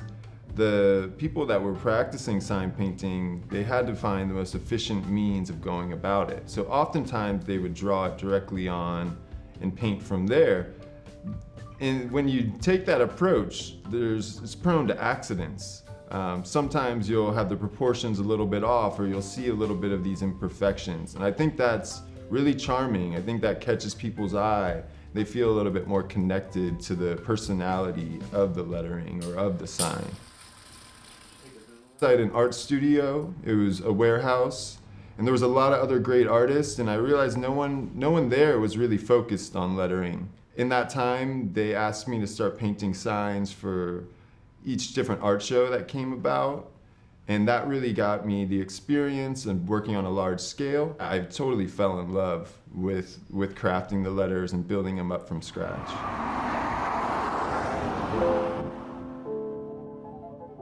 There's reverse glass signs, there's wall signs, A-frames, we have blade signs, hanging signs. There's a wide array. One aspect of the work I do is gold leaf work.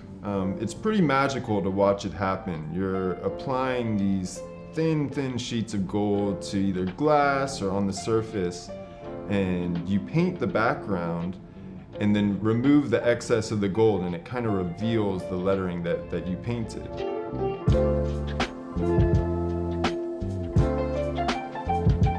St. Pete has a really great small business community, and I've had the opportunity to work with so many great people that started out as clients and become good friends. I really appreciate the trust that people give me to help them and advise on what sign's gonna work best for them.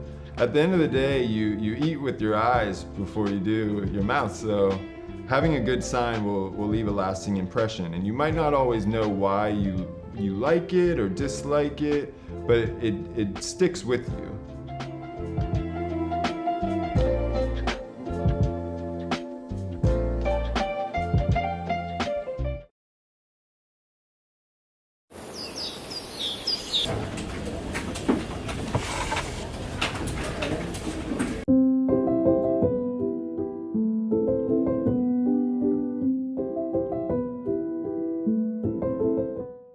I'm Paul Laverne. I'm a library assistant 2 with the City of St. Petersburg Library System. My number one job is customer service. It's a different day every day. The tasks may stay the same, but the people that come in change your day. You talk to different people. You do story times for the kids. You see different kids. We're here for the public to use when they need us. It's a good community meeting area. The library has like quiet places in it, but it's not really deemed like a quiet place where everybody just comes in, everybody's silent. We have a kids section where they can get a little bit loud. You have your circulation desk where people are asking questions and coming in and coming out. So it's not exactly like the lady telling everybody to shush. The library's really not a slow place anymore. It's fast, it moves. Information changes, how to get the information changes. It has progressed quite a bit in the library system. We have some Blu-rays plus our computer system, and people come in all the time to use the computers. We have hot spots that a lot of people borrow. We have museum passes where people can come in and check out a pass to our museums in the city. We do story times in every location, so we're in every community. These kids, when they can be introduced to reading and we can make it fun and enjoyable, that they won't stop reading also. I get kids that are now adults and they come in the library and they say, oh yeah, I remember you did story time for me when I was like 6 years old. So I mean, that kind of thing makes me feel good that I could impact somebody in a positive way. That's what is really cool. It feels really good. So many things I've been able to do that I don't know if I could have done those if I wasn't working for the library system for the city. It's been a very fast 36 years. It's been great. I've loved every minute of it. It's been fantastic.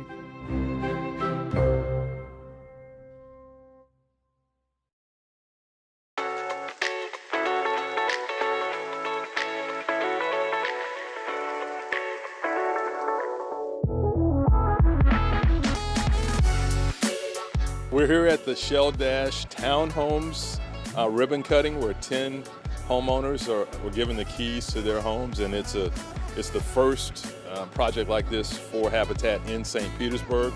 And 10 lives now are going to move forward into home ownership. It's a great day. Our families go through a lot to get to a day like today. After being accepted into our program, these families take 38 homebuyer education classes, teaching them everything they need to know to be a successful homeowner. We cover topics from budgeting to home maintenance and even how to be a good neighbor. They also put in between 350 and 450 sweat equity hours on our construction sites, including their own home. It represents all the hard work and dedication that I've endured over this past year. I am greatly proud of myself going through this journey. At times I thought I could not, but I am here. Through a partnership, the city put in more than $1 million from the South St. Pete CRA, donated the land, and Habitat is providing an interest-free mortgage. So it's an intentional effort to have affordable housing right here, just south of Tropicana Field, for folks who make our city work, and that's why it's important. The average median price of a townhome in the city of St. Petersburg is over $650,000 right now. So to have a home made affordable to these families at $279,000 with a zero interest mortgage, it'll keep these homes forever affordable for these families as they move in. We have 50 more just south of here on the 18th Avenue corridor that we're working with Habitat on, and those will come to fruition. So folks need to understand that the process takes time, but we're dedicated to making sure it moves forward.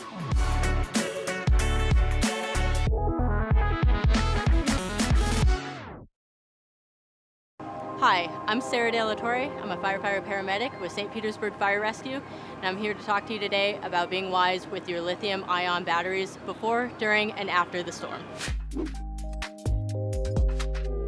So first of all, you want to make sure before the storm that your batteries are fully charged just in case we lose power. You want to make sure that you have good quality batteries, and you want to make sure that they're not damaged, that they're not swollen, leaking, or cracked. You want to make sure that anything with a lithium-ion battery, such as e-bikes, cars, even your power tools, that they're moved up and to higher ground, and preferably that they're out of your home and away from your property. A lot of times when the salt water mixes with these batteries, that's how fires begin, even up to 2 weeks after exposure to the water. Well, during a storm, this could result in a structure fire, and the fire department may not be able to get to you to put that fire out. So it's important to always get that to higher ground and away from your property. Have a plan for your electric operated devices or vehicles. In the event of a battery fire, water will not help, so don't use water. Make sure that you use either a Class B extinguisher or an ABC dry cam extinguisher. As a pro tip, make sure to follow @StPetFL for all your up-to-date information before, during, and after a storm.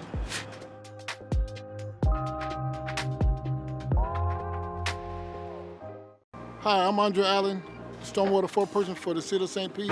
I'm here to talk about sandbags.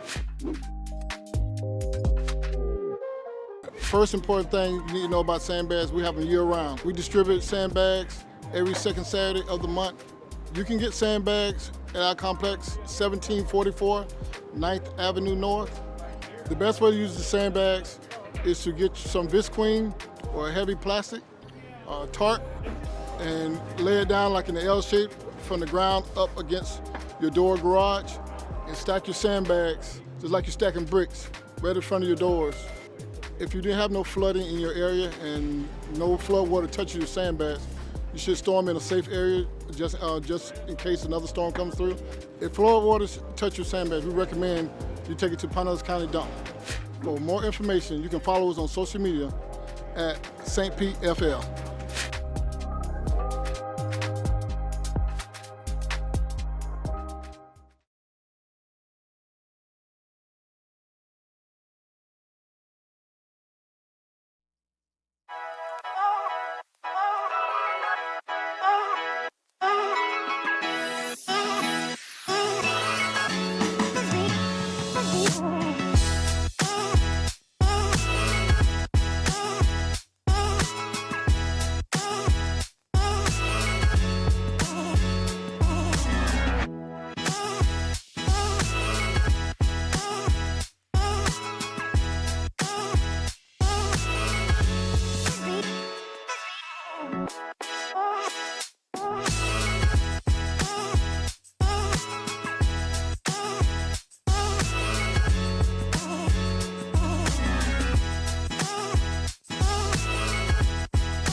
Welcome, everyone, to the Public Services and Infrastructure Committee meeting of October 9th, 2025. Can I please have a roll call? Hanowitz. Here. Curtis. Here. Floyd. Here. Harding. Here. Committee members, we have an agenda before us. I'll entertain a motion for approval. Move approval. All in favor? Aye. Aye. We have the September 11th, 2025 minutes for approval. I'll entertain a motion. Move approval. All in favor? Aye. Okay, we have a new business item. We have a discussion of unwinding the extension of the in-town CRA. Councilmember Floyd, this is your item. If you can please start us off. I will get us started, yes. There is a brief presentation from administration, which I'm very grateful for, so thank you for that. I spoke with legal, and we got together and concluded that we should include a few pieces of information. Most importantly, in my mind, are the current in-town local agreement, which we all did recently together during the historic gas plant project. And then the other one that's most important to me is the one that was in place just before that. And I'm going to keep it simple. My hope is that we could all agree to just go back to the old one. I know there's going to be conversation about financing and how much money is supposed to come into the TIF, like after 2032. Just want to reiterate, that's money that we're going to get either way. It's just, will it go into the TIF or will it go into the general fund? Will it be bound to be spent downtown where by things that could be set up now, or will councils and administrations at that time be able to do what they please with it? So, you know, my hope is that that money goes in the general fund, but I am eager to talk to my colleagues and hear what they have to say, and I'm eager to hear from administration as well. So, very simple. I'll leave it there. Great, thank you. And I don't know if you want to say anything. Thank you, Chair, and thank you, Council Member, for that. I guess before Mr. Green goes, it's an opportunity to just kind of tell you where we're at today on the discussion. And you know, first of all, I think we're really happy to get this discussion kicked off today, and pleased to hear from City Council today. You know that we've got some briefings coming up with City Council members over the next couple weeks. We've been working on the projected amount of the TIF to 2032, not beyond that, but to 2032, what that revenue could look like and what our suggested expenses would be with that revenue. So when we brief you the next couple of weeks, we're going to show you that. We're going to get feedback from you on what your priorities are, and then we look forward to continuing the conversation. I think, you know, we're generally comfortable with rolling it back. We would like to hear from you. You know, is there a scenario where, based on our shared priorities, maybe it's not 2032, maybe it's 2034? I don't know. I'm not saying that today. We have to have these discussions and see what your priorities are for the in-town TIF. So we're just kind of open to the discussion today. Feel like we're getting started, open to the new business item and the concept, and looking forward to trying to work together. Thank you. Thank you, Rob. And Tom, you like to? With that, Madam Chair, Mr. Gertis kind of stole all the thunder, but it frames the conversation very well. But I did just want to share very quickly 2 or 3 slides with council, just to kind of get touch base on the 4 things that we did last year with respect to the interlocal agreement. The interlocal agreement with Pinellas County governs how we spend those dollars that are collected from county resources and city resources in the in-town TIF district. So there were 4 main things that we did. Clearly, the first thing was extend for city-only contributions through 2034. So the district was initially scheduled to sunset in 2032, or prior to this change, it was scheduled to sunset in 2032. The second action that we had this council and the county commission approved was the 2 projects for the stadium, $215.5 million, and then infrastructure expenses of $130 million for the historic gas plant. The third item was a county initiative. The county requested that any residual resources attributable to county contributions could then be made available to the stadium project at the point when they hit their $108.1 million cap. And then finally, we asked for some additional flexibility with respect to our contributions past 2032. We could go up to maybe 60% as a cap just to give us some flexibility with respect to debt service payments and so forth. So we wanted to have some additional flexibility. So those were very quickly the 4 things that we did last year in the in-town or the interlocal agreement that governs the in-town TIF districts. And so I just wanted to get everybody kind of on the same page of what we did and what the path forward might look like. And then we provided, and Ann Fritz and Erica and I and various folks in our organization reviewed kind of forecast of what those revenues would be. And this is a simple 5% growth on the TIF district. And that was, so this would assume if we continued through 2042. So you can see the city contribution is about $335 million. And then if we decided to shorten the TIF district back to its 2032 sunset, it's $122.9 million. So there is a difference. But again, as Councilmember Floyd pointed out, these resources will be captured either in our general fund and or in our TIF district, just depending on how we choose to proceed with the projects that Mr. Gertis referenced just a moment ago. So with that, Madam Chair, I mean, those were just wanted to set the table, so to speak, and get everybody kind of on the same page with respect to this conversation. And I should point out that we have Brian Caper is here, Erica Langens, Ann Fritz. We've got various folks in the room to help address any questions that the committee might have. Great. And before I get to committee members first and then council members, Tom, just to make sure we understand the numbers here for discussion purposes. So through 2042, we have the number of 515 million and change, right? Correct. And then if you deduct the 223, 219, which is the number from through FY33, then the number that would technically, if you end it, go back to the general fund as opposed to the TIF is about 292 million. The difference of those two numbers, which I came up with 292, 385, 443, right? I just want to make sure for discussion purposes, that's clear. And then the other thing, if you can mention, because it's not here, these numbers start in FY 2024. From the budget book, the FY 2023 funding balance was 70,001,830. So that number you add to the 223, and it would be the number available for the TIF if it ends in when we end it, right, in 2032. Yeah, that would be correct. And these tables do not show any future expenses or contemplated expenses, nor does it show fund balance. Right, and that's just I wanted to make it.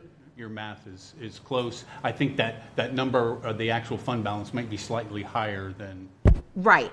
I got the 2023 actual number, and since you were working on 2024, just kind of looked at those numbers. But these are all estimates. I just want to do that for the new council members, that are here that may not know some of the history, just to kind of. And the other thing I would, and I'm sorry to interrupt. Yeah, no, you go ahead. The other thing that I would mention is that the interest earnings, we've assumed 3% interest. So depending on the interest rate environment, that's obviously going to change. So yeah, these are estimates based on assumptions of 5% growth in the TIF district, right, and 3% interest on an annual basis. Okay, great. Thank you. Council members, we'll start with committee members first. If there are any committee members, Chair Gertis. Thank you, Chair. Yep. I'll just jump in real quick. I don't think I'll be very long. Listen, obviously at the beginning of this conversation, I was very hesitant to do this. More and more, I'm becoming open to it. But I just quickly want to, and Rob, thanks for bringing up the one-on-ones that are happening. I have always been, I want all the info in front of me to make the decision. I would like, I don't know how this is going to go at the end of this. I would like to have that one-on-one before we make a final vote on this and have those conversations. That is my only preference. More and more, I am open to rolling this back, but I think the one big point that I want to just double click on is, do we roll it back all the way to 2032? Is it 2035? Just based on expenses, because we have a lot of things coming up. And I just want to make sure that's all mapped out and clear. That's from my perspective. Again, I was not open to this at the very beginning because I think there was so much going on. More and more as we get down the road, I am very open to this, and I think we should do it to some point. I would just like to have all the information and that one-on-one before we make that final council decision. That would be my only ask to this committee and to the rest of my colleagues, is that we're able to have those conversations before we make a final vote. And that's all I had, Chair. Madam Chair, could I Yes. chime in on that? And thank you, and I think I failed to kind of reference the process, because to your point, Chair Gertis, that we would like to have those one-on-ones, have a discussion of the projects. Really, we'd like to have all our ducks in a row, so to speak, before we go to Pinellas County. We would like to know, here are proposed projects, here's the timeline for the city's only contribution, if it's going to be 2032, if it's going to be, as Mr. Gertis referenced, 2034, 35, and have all that, so we go to them in one big discussion of the changes forecasted for the interlocal agreement with Pinellas County. He said it better than I did. Thank you. Thank you. Anyone else on the committee who wants to chime in? Okay. Councilmember Harding. Thank you. I echo Chair Gertis. I think that I am much more inclined to agree, and I appreciate Vice Chair Floyd bringing this up. But there are just too many things at this point in time that I just don't know enough about. If we could have the opportunity to talk to you one-on-one, I think that would solidify my opinion. I would appreciate the opportunity. Thank you, Chair. Thank you. Councilmember Driscoll. Thank you. Yeah, it's unfortunate that we weren't able to have those meetings prior to this meeting. So there is a timing issue. Since most of us are here, and we're in a meeting where you can share information with all of us at once, the project list, and when you do have these one-on-ones, is this a list of, is this a meeting about our input, or is it a meeting about telling us what you're going to be bringing us? So thank you for that. I mean, I think that we'll have some suggestions, right? Obviously, we've sat together, we've done some work, we've looked at our priorities.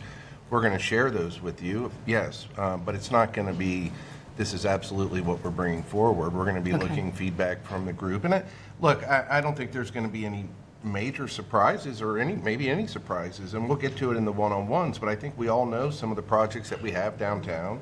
That's what we're going to show you. We're going to show you some forecasted expenses. And ultimately, council's going to make decisions around what are your priorities in the downtown district, how much do you want to commit to that, and when do you want to shift money to the general fund, right? And so we're going to have that discussion, and we'll get into more detail with you in the one-on-ones. And I'm sorry we weren't able to have them before. We did try and see if we could work it out, but we couldn't, so I apologize for that. Yeah, no, that's understandable, and thank you. I'm glad that the meetings that are coming up are going to be collaborative. If we do the rollback to 2032, and that means there's not enough in the TIF to fund the project list that is agreed upon, it doesn't mean those projects won't happen. It's just that the money will not come from the TIF. As the council member whose district includes the in-town CRA, I think it makes sense to roll this back to 2032. We had a reason for changing it in the first place, and things have changed. So downtown, I think, Tom, do you think that the numbers that you've given us are conservative? Yes, we always try to be conservative in forecasts. Yes. And just to give you an illustration, this year, the growth in the TIF district was very low. It was 1.15%. Last year, it was 24%. So a 2-year average is like 13%. Right. So, and that's the comfort we feel. We know there's going to be ups and downs, but over the period of time, it'll come in at a percentage higher than our assumption or our That's kind of based on historical, since day one of this district. Yeah, and as you know, council member, we're grateful for the investment in the city. There's some large projects coming online in the next, Oh, yes. 12 months. So. Yes, and just taking into consideration the price tags on many of those units, I anticipate, and, even if we have a down year, like you said, you gave a great example, things are still moving forward. I mean, we are really defying the doom and gloom reports on the national level because we are St. Pete. And this is the place to be, and it's going to continue to be that on that trajectory for quite some time. So knowing the CRA, knowing what has been created through it, knowing what the original intent was, and knowing our residents downtown who are paying into this, and this is their money, if we have a project list that they can be proud of, I think they would be fine with moving it back to 2032, especially given that it was for a specific purpose to change the date. So I am really, I want to have that conversation. I want to talk about the project list, but I am quite supportive right now, today, of doing that rollback. And I, as a person who represents the people of that CRA, I feel very confident in saying so. And I have the confidence in the administration that the list that we end up with is going to be one that really benefits everyone in our city because of the assets that will be improved or added as a result of it. Absolutely, and it'll be collaborative with council. We're going to work together with you on the project list, and we look forward to showing that to you. And I'm sure there'll probably be a public discussion. After the one-on-ones, we expect a public discussion on the project list with all council to work through that. All right, great. Thank you. And thank you, Councilmember Floyd, for bringing this forward. Thank you, Chair. Councilmember Gabbard. Thank you. And first, I want to start by thanking Councilmember Floyd. Thank you for your leadership on this issue. You have been consistent all the way through this conversation, dating back a couple of years now. So I just want to thank you for that publicly. And really from where I sit, since, everything kind of fell apart after last year, I am very much in favor of us rolling this back. And I agree with your beginning statements. I think this is a fairly simple conversation at this point. It's a, prioritization of a large bucket of funding that is being held hostage in an area that, we can see all around our city that we are going to need additional funding to be able to meet the needs of residents citywide. And it made sense at the time due to that specific project. I don't believe it makes sense anymore. And so I would be very supportive if something came upstairs. I'm not a voting member here today, so I can't make a motion or do anything. But if there was a motion that passed this committee, I'd be very supportive to go ahead and move that back. I don't know, as far as moving it back versus trying to pick a different date, if that is different when we go to the county, like is the rollback easier because we make the case that we no longer need it for the reasons that we went to them the first time? Maybe that's an easier sell than this conversation about a different year. I understand there is a large list of needs in this particular area. I don't know, that we are going to reach consensus on exactly how to address those needs, over the course of the next 5, 10, 15 years. But I do hope that we can reach consensus on this pot of money specifically and the best use for it from a citywide perspective. That's really where I'm coming from with this. It can't be about an area where this was created to address slum and blight, which no longer has slum and blight and is continuing to have an increase in the taxable value there while the rest of our city continues to have need. And so for me, I would support anything that came out of this committee today, above and beyond any one-on-ones that we may have with administration. We've been talking about this for a long time. This has been on the referral list for a long time. Pretty sure we knew this was coming up soon for a conversation, yet we still haven't had these one-on-ones ahead of time. I think that there was probably timing that could have been expedited, but it wasn't. So I don't want this conversation at the committee level to go stale because we're waiting on these one-on-ones. I would like to see y'all move something forward today that I could support upstairs, but that's just me. Thank you, Chair. Thank you.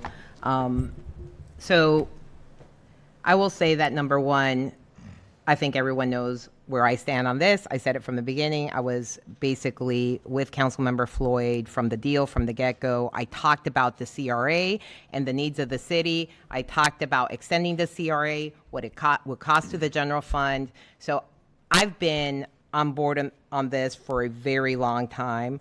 I will say that I think one of the things we need to talk about real quickly, just so everyone has an understanding of the process, and maybe legal can chime in terms of the steps. We've talked about two things. We've talked about rolling back the time frame, right, from 2042 and 2032, and then we've talked about kind of the project list. And so we have to work with the county, and we were just trying to find out, so what are kind of the steps involved? What's the difference between going back and changing it from 2042 to 2032 without, and using the old agreement versus having an updated list as people are talking about? Is that necessary? Just kind of touching on some of the things that have been discussed in committee, and what are kind of the hurdles and things that we should understand so we can make a decision of what we need to do or what the steps are coming forward. Yeah, I'll start off and then let McCall and Sharon chime in with any more detail if they want. I think the first step, if you wanted to move this forward, would be a request to administration to initiate that dialogue with the county and start working on those agreements. As you know, we would need to be looking at both the plan, the interlocal, to do both of the things you asked, right, both in terms of timing and project list. We would be making those changes across the board.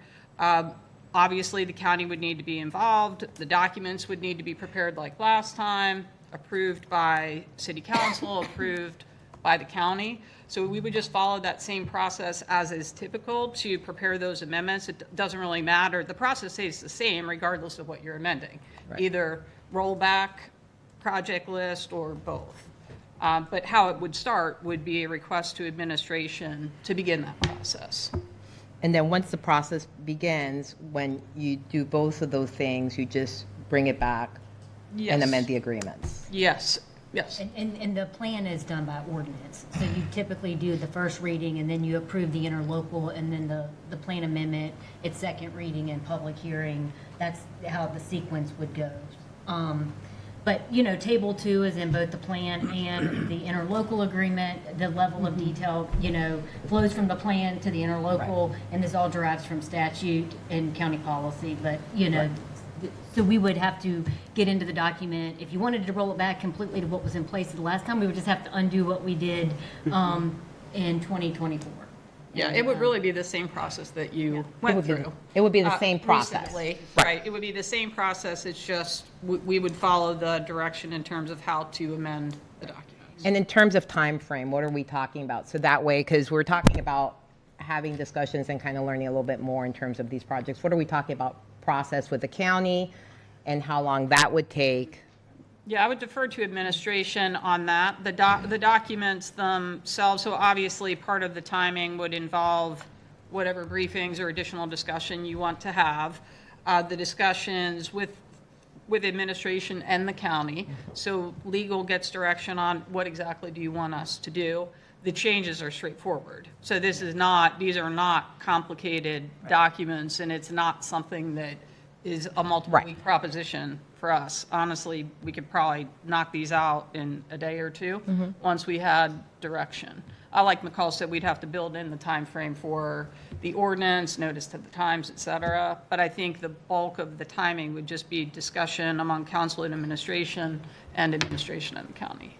Okay. So legal's not going to take a long time in terms of administration. I know that you've worked on these before. You've had various amendments to the plan. Just kind of like typically how long this takes in that process. Yeah, and quite candidly, the one I worked on was the last one we did, and that was a fairly significant process. We were adding 2 very large projects, and just to give you a flavor, we spent a lot of time with the county team reviewing every nickel that was spent in the TIF district to true everything up. We had to get agreement on every project that we had funded and what percent was county, what percent was city. It was a very arduous process.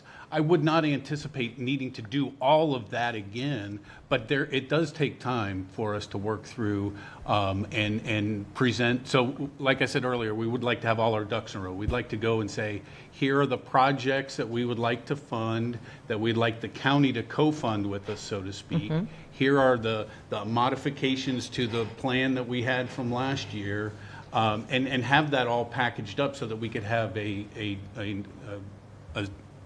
productive conversation with them as to what we would like to present and ask for their support of. So like I said, last time it did take probably 6-8 months, and that was all during the process of the negotiating of all the other documents for the gas plant and the stadium. This could be quicker, but I would say at least 3 to 6 months would be, once we get all of our ducks in a row, so to speak, to have that go through the process. With the county. So another question. So the county is out after they reach their cap, which is expected to happen what year? Based on projections, 2031 is the last year, right? Yeah. So basically, the county's out, right, after 2031. So what is the benefit? And I'm just curious because there have been some alluding to keeping this open till 2034. It's our money. We're just putting strings on it. If we extend it, all you're doing is putting money. I mean, the benefit of a CRA is you capture also that county money that comes along with it. You don't have the county money. You're putting strings on your money in a TIF, and you're just moving your own money to your checking account, which you could use for other things. The idea of putting this to 2034 is mind-boggling to me because it's your money. And so whoever is administrator is at that time and council members, they can figure out if there is a project and it needs to happen or whatever changes, that's what the job is. So I just want to put that out there because I don't see a benefit afterwards because it is our money. And Tom, if you can let me know if that's any different than your understanding of how like the funds work, both the TIF and the general fund. So, this goes back to the conversation we had last year of how how to finance projects using tax increment financing, and it really boils down to that. So first, I want to say right out of the gate, as Mr. Gerdes said, we don't know what where that magic number is. If it's 2032, it may be 2032. But what we'd like to do is look at that project list that we all collectively agree upon and look at the best financing strategies for each of those projects. And if it makes sense to extend a year or two, or maybe it doesn't make sense, but we would like to have that opportunity to have the conversation. And not to get into too many details, but from a financing perspective, it is much cleaner to show a transfer from a TIF district to pay debt service than using core general fund. Because they can guarantee that money is going to be allotted for that versus something else. So I get that. I just don't know why the 2-year thing is such a big difference for a project with when what we're talking about here is we have through 2032, we have $223 million plus another $70 million in the balance, whatever that number is. I mean, you're almost getting into, $300,000, and it's conservative. I mean, in terms of the projections, I know the projections historically have surpassed that. With $300 million coming in through 2032, I just don't see how we can't figure out. And by the way, when I look at the historic gas plant, I don't know why that is only considered money going out. There should be some money coming in, because that's a lot of land. So the idea that we're just going to have money going out and nothing coming in, to me also is something that is in the back of my mind. And I just want to put that out there, because when I think of, the amount of acreage that's there, and we haven't done an appraisal, and we look at it like it's zero, and then we have all this money in the TIF, that's a ton of money to do projects. And so I want to look at it. When I look at it, I don't look at the gas plant as zero in terms of money from the land. Never have, never will. And then I look at the balance, and I look at this, and I understand we need infrastructure, and I understand all these needs in downtown. But then, like you've heard other council members speak, there are tons of other projects in the city that don't have that benefit, and they have the same needs. That everyone in the city has the same needs, and doesn't have a $300 million pot to just go ahead and throw at projects right now. So, which is fine. It is the way it is, but that's kind of the struggle that we have, because, we could look at how much money from 1980 through now and add up those numbers that have just stayed in downtown to look at all the money that's been reinvested. And a lot of neighborhoods in the city have not had that benefit. And we understand the purpose, and it took care of the blight, and I think we're past that. And from what I hear from our residents is they need more things in their neighborhoods, whether it's sidewalks, whether it's streets, whatever it may be. So that's kind of my thoughts. I get the financing part, but I want to look at the numbers, and the numbers between the almost 300 million that's going to be in there from 2032 and whatever comes from the gas plant is a lot of reinvestment for a lot of projects. So those are my 2 cents. I want to have a conversation about what legal just mentioned in terms of kind of emotion and requesting administration to start a dialogue with the county. That's one way to approach this also. And what Councilmember Gabbard also mentioned, we have 4 committee members, so I would like to see if there is some consensus on something. Councilmember Driscoll. Thank you. Did you have, Chair? I'm sorry, I missed Chair Curtis. That's fine. I'm Okay. happy to defer. Go ahead. No, go ahead. So there's a lot to unpack in your comments, Chair. I think one of them is you're talking about, you don't know how you're going to spend 300 million, don't know how we're going to spend 300 million and what that looks like. That's kind of my point on the one-on-ones is looking at that. And the other thing is just from an accounting perspective, what I don't want to happen, this is my concern, is we fund projects and we get to 2032 and we go from financing it out of the TIF. I'm not even talking about bonding. I'm just talking about financing straight out of the TIF. And we go from 2032 to finishing a project in 2033 or 2034, and we have to do it out of the general fund. And all of a sudden, we've hit a 2008, and we're defunding something out of the general fund to to finish the project. That's my concern. I'm not trying to spend more money than we have to out of the TIF. What I am making sure is that we don't defund something from an already stretched out general fund on a project that we have allocated out of the TIF. That is my only concern at this point. And so I appreciate where you're coming from, but like the mind-boggling part of it set me off a little bit because it's a real concern. I mean, we talked about we had to fund $2 million of a pension, pre-pension on $14 million change. Right. That's a big deal if we're looking at pension funding compared to a project finish. Right. Because I don't think anybody wants to not finish a project a $100 million project that we don't finish. Okay. That's my only concern. Again, at this point, I'm happy to roll back. I just want to make sure that we're not putting ourselves in a position on timing of funding to where we're going from TIF to general fund, and we don't know what 2032 looks like from a fiscal year perspective. No, I appreciate it. And I will tell you, I don't have a problem with figuring out the projects. to be clear, and yeah, like, I don't have a problem figuring out the projects, and I think once we figure out the projects, especially now, we will have a really good idea, a very crystal idea in terms of what we're gonna probably need for going forward. So I think this conversation may resolve itself anyhow, but I just wanted to put it out there when I'm looking at it, at least for me, that is a lot of money for a lot of projects that we have to consider.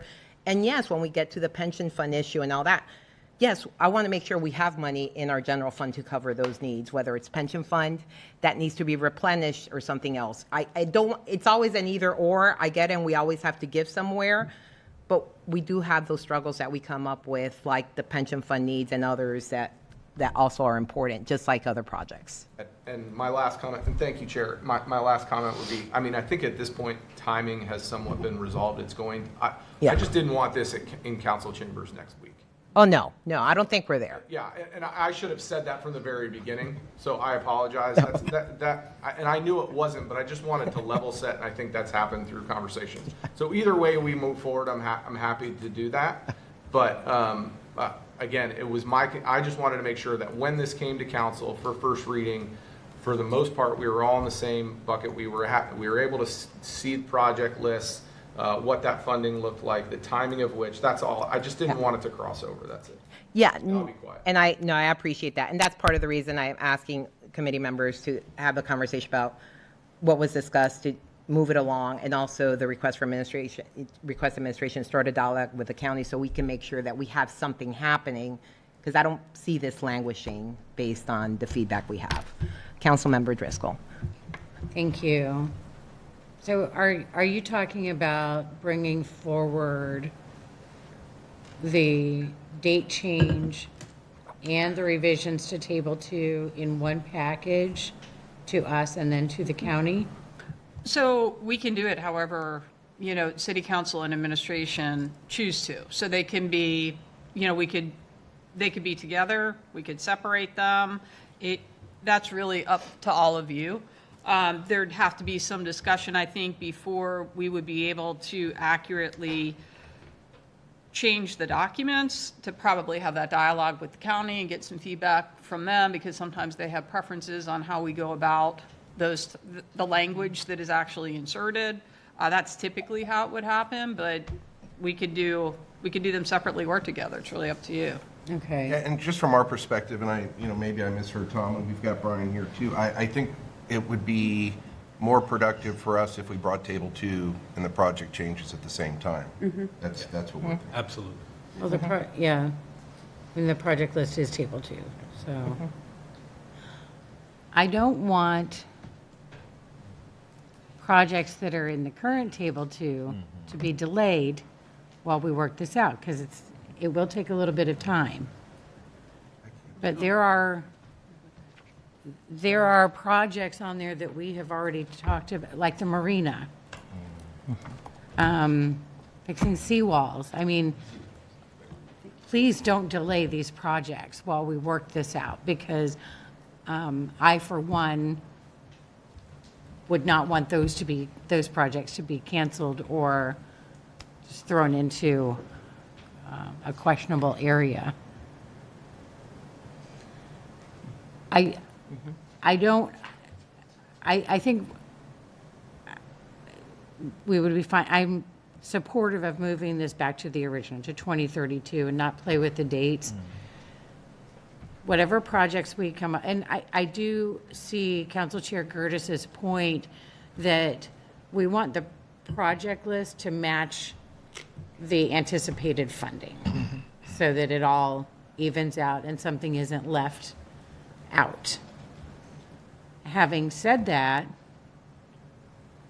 any projects that may be on a 2042 list that now would not happen because of that would be funded in a different way and would be competing for prioritization with other projects throughout the city. And I think that's the fairest way to go. It's really hard to have this conversation when we're like filling in the blanks because we haven't talked about the project list. So I'm looking forward to that. I do think it would be, just thinking about a couple of things, I think it would be in our best interest to put this together as one package to vote on and then move forward to the county. I'd like it to be one item and not two. That's my opinion. Thank you. Thank you. And Chair, if I could, we're happy to absolutely. start some initial conversations with the county and let them know that we're looking Yes. into Okay. this and see what they're thinking. You know, I don't want to get into it publicly, but in the past, sometimes there have been asks from the county when we bring items forward. So, you know, we might be able to feel that out a little bit too and just see, you know, what their thinking is. So. Great. Councilmember Floyd.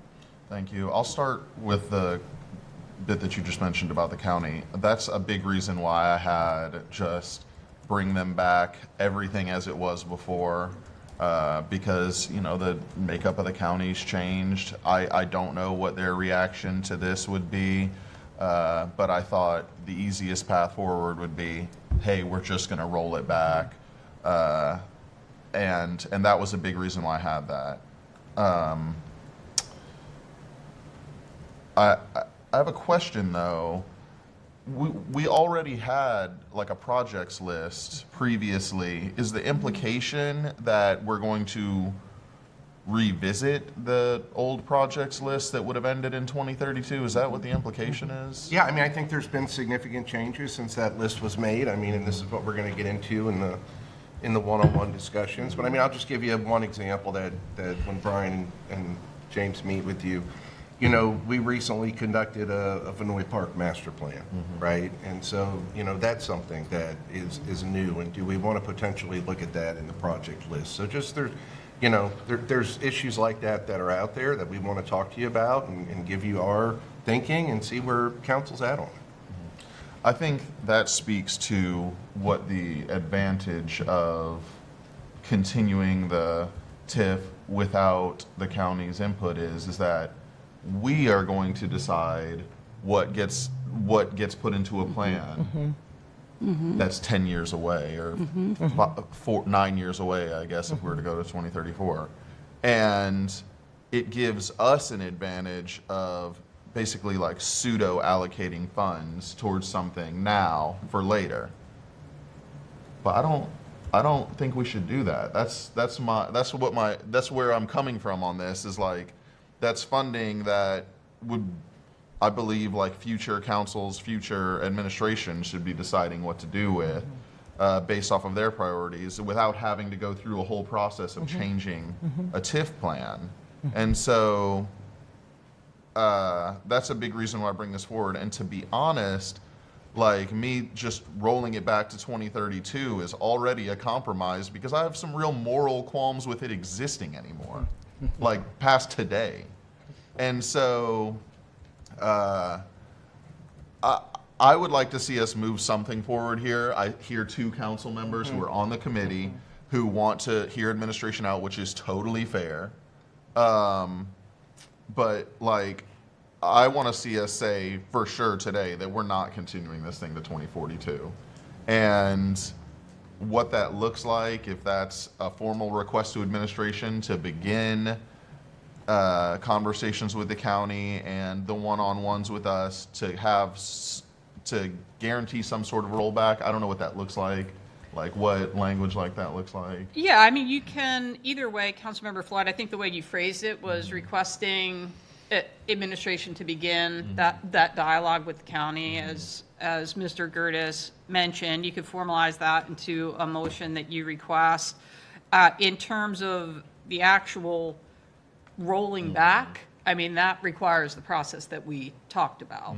So probably, you know, to me, it seems like if you wanted to keep the ball rolling, since we can't really do anything without the county and without those discussions happening, the request to administration to start, it would be a permissible way to go. I don't know that we could really go further than that today. Yeah, I mean, how do you feel about like saying like, you know, start those conversations with the county with an intent on with an objective of that, you could say, you could include that in your motion of what the committee is recommending that the dialogue between administration and the county be. Okay, all right. Well, then I would, And it could stay, obviously, this item can stay on the PSNI list yeah. without any further action and receive those updates back to the committee. okay, let me think if I can say that in a way that everyone can agree on. I'd move that that we ask administration to begin dialogue with the county on modifying the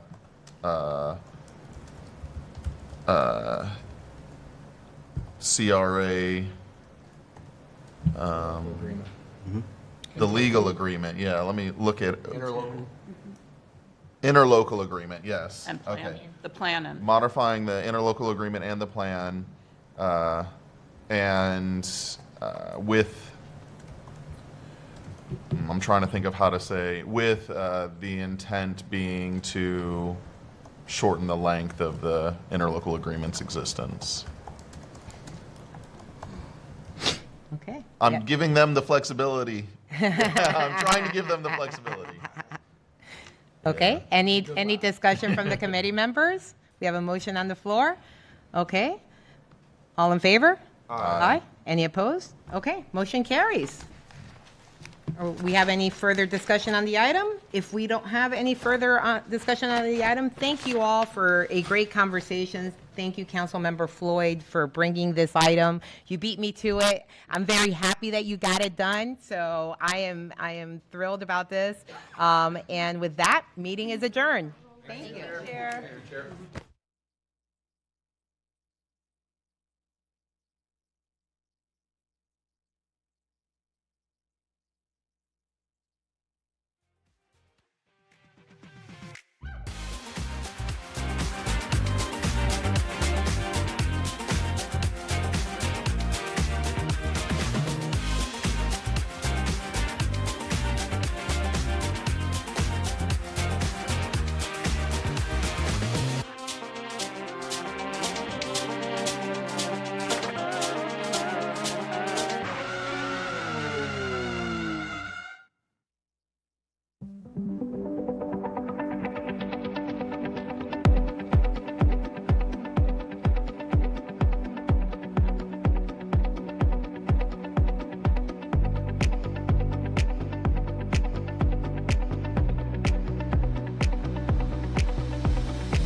So, Bobby, how has St. Pete's history influenced you as a creative, as an artist?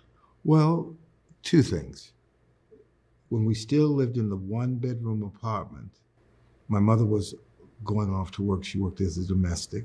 She was taking the bus, and she was leaving out the door, and then she turned around and she said, "You know, Bobby," she called me Bobby. She said, and she put her hand on my face and said, "We must stay in our place." And I didn't even think I understood what she meant. I've later come to understand, she said, he's an inquisitive, investigative child, and he might get into situations he is not equipped to handle. Growing up in Southern California, it wasn't as quite precious as it was in the South, but my parents are both from the South, and all of my plays, virtually 90% of them, are set in the South, even before I ever set foot in the Southern United States. And I think history informs your granddaddy, your grandmother, your auntie, your uncle, and it informs your parents, and even if they are not from the South. So one of the things that having a creative life, Live Arts Peninsula Foundation, who presented Web City, I was doing Uncle Ben's, a home cooked Negro narrative at American Stage, and they came up to me after one of the performances and said, "We'd like you to write a musical about the Manhattan Casino." In writing that, Bill Leffingott and myself interviewed dozens of people, and I learned a lot about the city by interviewing people. Was started by Elder Jordan, and there are many stories in the Naked City, and these are 6 of them. And it just started me and dovetailed with me already being interested in history and finding out the particular history of this community.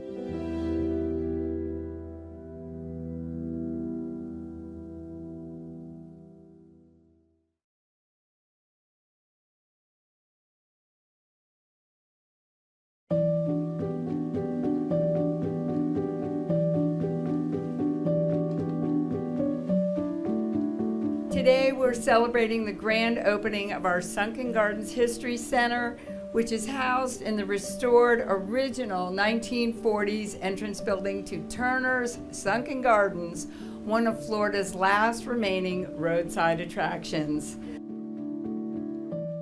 Since 1935, Sunken Gardens has been a landmark in St. Petersburg, providing a beautiful oasis in our busy city, a place to relax, enjoy nature, and the joy of gardening. What a great decision this was 20 years ago, because as we all know, St. Pete's become a lot more busy in the last 20 years. And so this is quite an oasis for us to have. The city purchased Sunken Gardens in 1999, and thanks to an excellent staff, volunteers, and a really dynamic foundation, today the Gardens is a must-see experience for residents and visitors alike. The historical assets of our city must be preserved and maintained, and that's why this History Center is so important. It honors our past and the early pioneers who paved the way for the Sunken Gardens of today. Behind me is our new History Center, which we're so excited to have and present to you. And you'll notice in the window we have our founder, George Turner Sr., just as he was in 1940. The Gardens is really a family story. It's a story about the Turners that started with George Sr. and then continued through 3 generations. Today, all of you are part of Sunken Gardens history. All of you are here for this historic moment as Sunken Gardens continues to make history. This was originally the entrance in 1940. Was about 4 years after they decided to make a go of having an attraction as opposed to selling fruits and vegetables. Over the years, it changed usage. When I was a girl, it was what we call the drink stand. More recently, it's been used as an overnight birdhouse to keep the birds safe. But now it's our new History Center. To see my grandfather in the window, it's icing on the cake. It's like he's there overseeing his garden. St. Petersburg citizens in 1999 voted to tax themselves to save Sunken Gardens. That almost never happens. So my hope is that people understand the importance of historic sites like this, historic gardens, historic places that really give Florida its character. They're the reason that we want to live here. We need to preserve them, and I really hope people fall in love with it all the more and understand the importance of preserving it.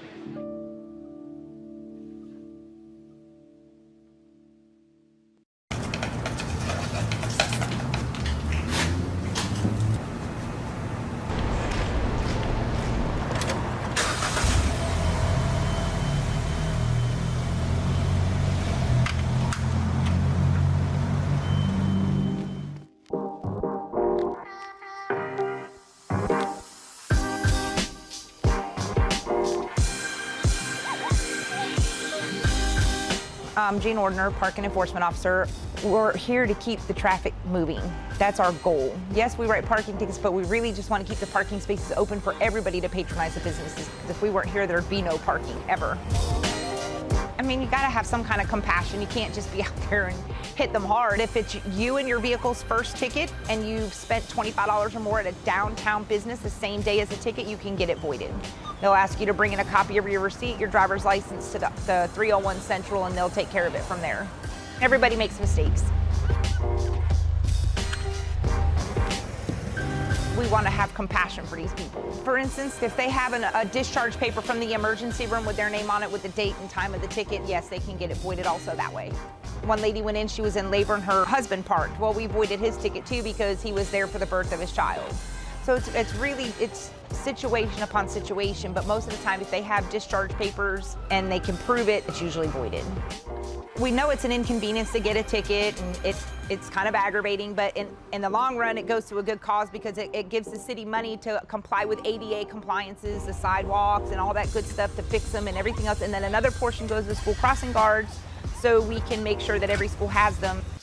I've had a lot of positive interactions. For instance, sometimes I go down to the dog park in the afternoon to give the dogs treats. I enjoy interacting with the different people. I know a lot of the different restaurant owners, so just interacting with different people on a day-to-day basis. We're not out there to necessarily give the tickets, we would rather them move. And that's the most important thing is we want people to be able to come down and patronize a business without having to worry about parking. If we weren't here, that nobody would ever find a parking space. They would park there and they'd stay.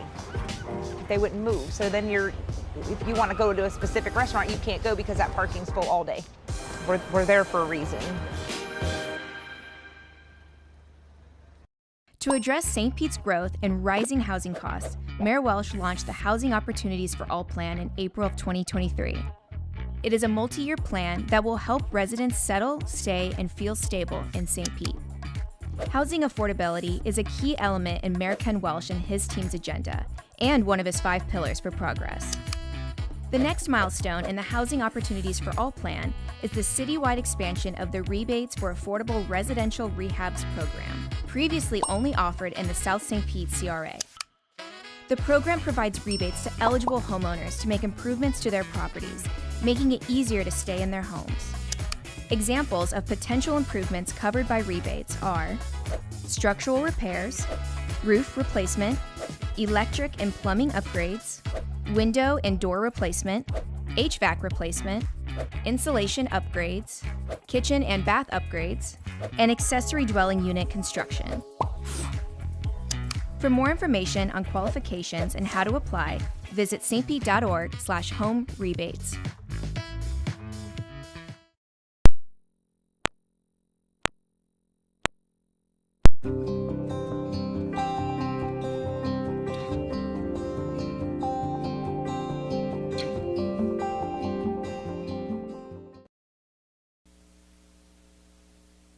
Good morning, everyone. I would like to welcome you to today's Economic and Workforce Development Committee meeting. I'm going to go ahead and get started in our chair's stead as vice chair because I know we have a day today and we want to go ahead and be prompt and courteous of everyone's time. We want to go ahead and we have there she is, there's our chair. We're going to go ahead and call the meeting to order, and we also, committee members, we have an agenda before us. I'll entertain a motion for the agenda. Oh, roll call. So sorry, Patty. Roll call. Driscoll? Here. Vic Sanders? Here. Floyd? Here. Gibbons? Here.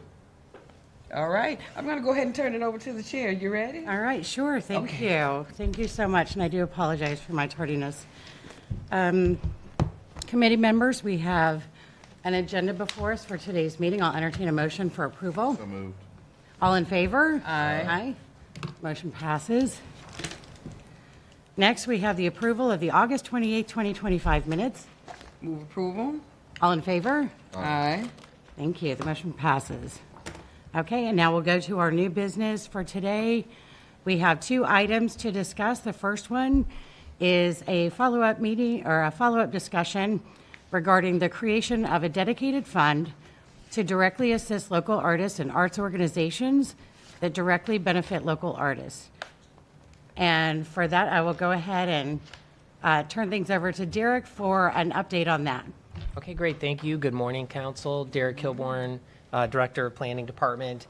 And this morning we are going to provide you a recap and an update on a discussion that happened earlier this year on July 24th related to arts funding through the Downtown Center Development Bonus System.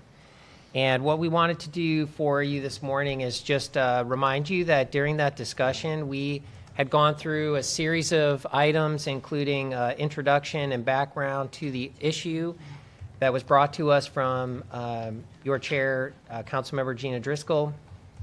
We reviewed some land development regulation changes that might be possible, and then we reviewed a financing structure, how the funding mechanism might work, and how program management might work. Coming out of that discussion, there were two key things that we needed to focus on in our follow-up research and analysis. The primary question for us was getting into additional research and identifying a nexus connecting the land development impact with the proposal for funding. So you can see we're having a slight issue on the screen here, and we'll just continue with the discussion until we can get that resolved. The other thing that we continued to work on was a financing structure and future considerations for how that would work based on how the conversation continues to evolve. Okay, so on the nexus and the direct harm, when we are dealing with development bonuses through a land use and zoning framework, and we are having a bonus system, the justification for the bonus system is based on a direct impact being created on the site or the surrounding site. And so the purpose of the bonus is to mitigate for that direct impact of the development. Typically, that is also provided on site or in the immediate vicinity. In the original proposal, the request was to consider a arts funding development bonus that would raise revenue in a payment in lieu of option, and then distribute that funding to artists in the arts community, not on site or not in the general vicinity, but for a unlimited number of options that could extend outside the downtown center itself.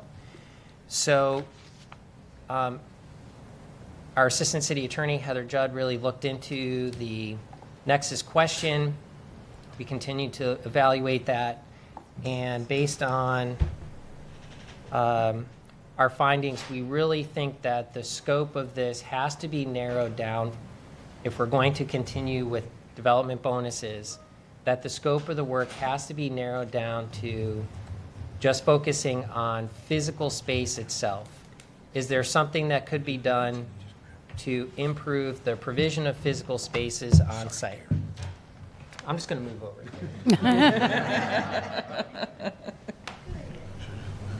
We'll get that back up for you. I think most of you probably have a hard copy or a digital copy that you're following along. There you go. Excellent. So for us, the nexus becomes a very limited focus, and if this conversation continues moving forward, that is what we believe the limitation and where we can work through the land use and zoning framework. Now, to support that nexus, we had to do some research. What would we lean on to justify any connection? And so Celeste Davis did some work in evaluating kind of the provision of and existence of art galleries in the downtown. So using data we had from earlier Art Walk events, Celeste Davis was able to identify that in 2014 we had 15 art galleries downtown. In October of this year there were just 7. So again, this is some data to support a nexus discussion. We think that there would need to be additional research. We would have to try to identify additional data points to justify a nexus and strengthen any legal argument to defend. But at the moment, this was the data that we were able to focus on and bring to you to support your discussion. And this is just an example of physical buildings and physical spaces. So when I'm saying physical spaces, I'm talking example programs that might support leasing of storefront spaces or moving expenses if somebody is being displaced out of a storefront that they're currently located in. So these two pictures here you can see from 2021 and 2016. I intentionally chose these because they showed our tenants, articles on the left, and you can see St. Pete Artworks on the right. Okay, so just to recap what we talked about in terms of land development regulations and how this would work going forward. Right now, there is a public art requirement in the downtown center category. This used to be a development bonus. It was then changed to a requirement, so we just wanted to remind you that that does exist in the code today. And then we wanted to go over this bonus system again so that you understand how this works and how what we've been asked to consider would plug into what we have today. So right now in the downtown center, you have a base FAR that is allowed that you see at the bottom of the bar chart. And then if you are going to ask for a bonus to go above the base, you have to work through that 1.0 FAR workforce housing. Once you get through that 1.0 FAR, then the full menu of other options starts to open up. And this is at the developer's discretion to choose what bonus do they want to use. And so this is where you start to see some competition between different policies and initiatives. What is the developer going to choose? And the more options that you have here, the more diluted the funding might be because you're spreading it across additional options. We did put this slide in here just because it shows you a variable when there's a historic building or landmark building. It does change the requirement a little bit as you move into the streamlined threshold, but the process is still the same. And this is how the chart would be amended if we were to add a line item option for arts funding. We just add the text in there. It provides an FAR bonus up to 1.0, and it's based on a cost percent of total construction cost. Now, I've included in the presentation the entire bonus system chart so that you can see how there are different bonuses across the different zoning categories. Just a side comment out of order, because we are talking about limitations to physical space and direct impact on site, there are other things we can do that are outside the funding mechanism we've been asked to consider. When you go into the downtown center zoning, you will see that there are FAR exemptions in addition to the FAR bonuses that you see here. Under the exemptions, there are line items in there that say, for example, if you are a designated local landmark, the square footage of your local landmark does not count against the total floor area ratio calculation. And the reason we do that is because we're trying to incentivize preservation of that building. There are other exemptions in there for retail, office, hotel. That is something that we could consider outside of this discussion about a fund and revenue. Okay.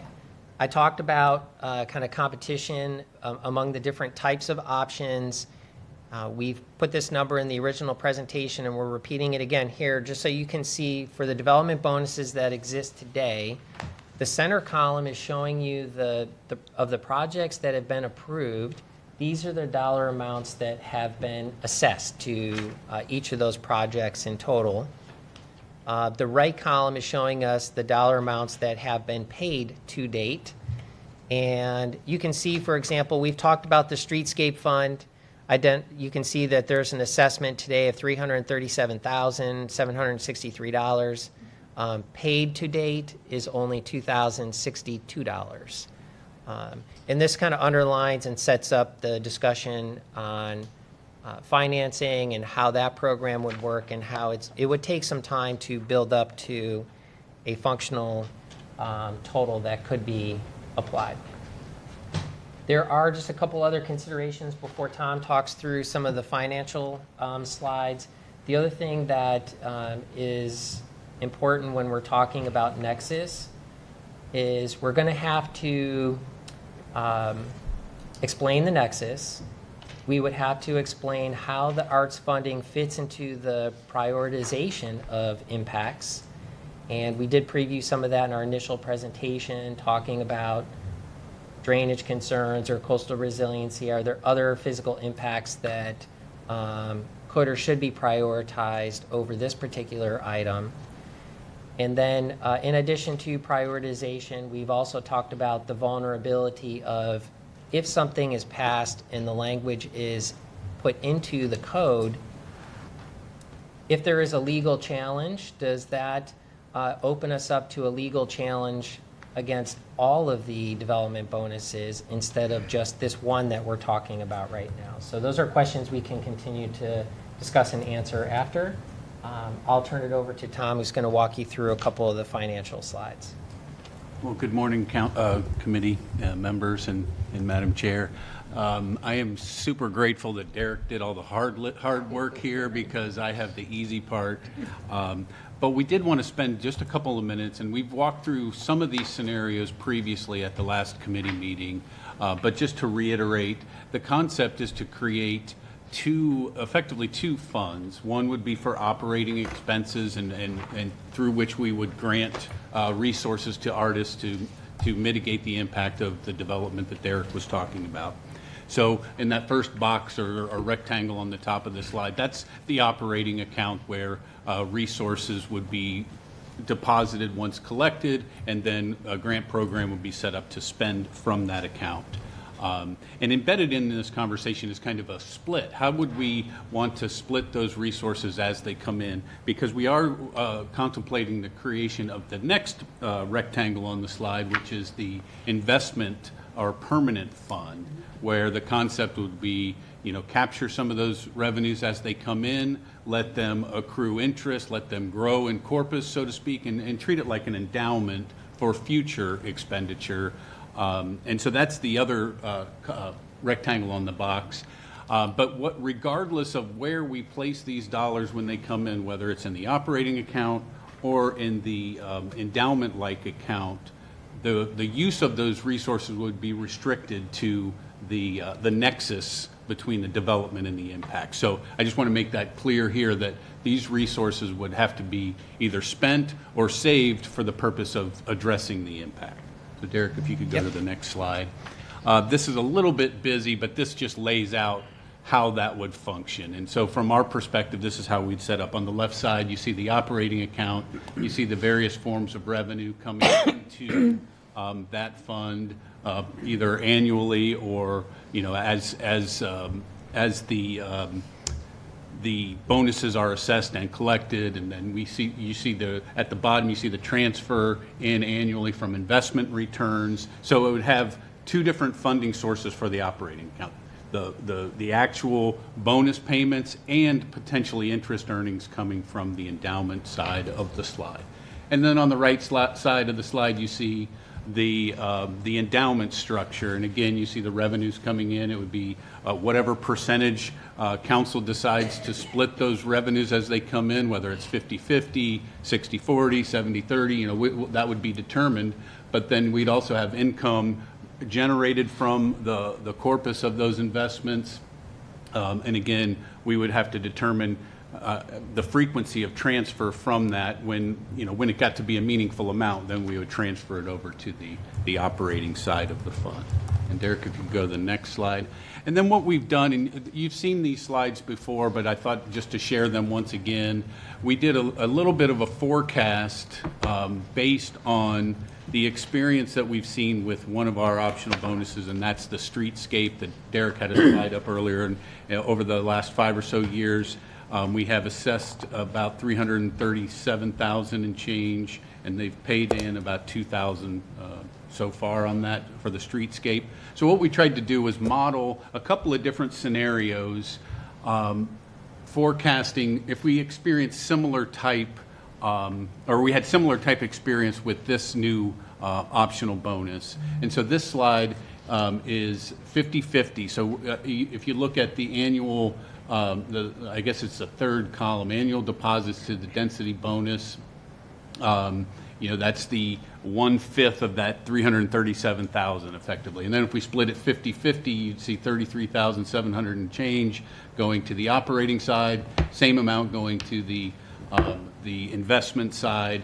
And then at the far right column, I'll just point out that you see at the very bottom in year 15, if we had this experience at the end of 15 years, we'd have about $674,000 in that endowment fund, we will have been able to invest $506,000 in actual grants through the operating fund over those 15 years.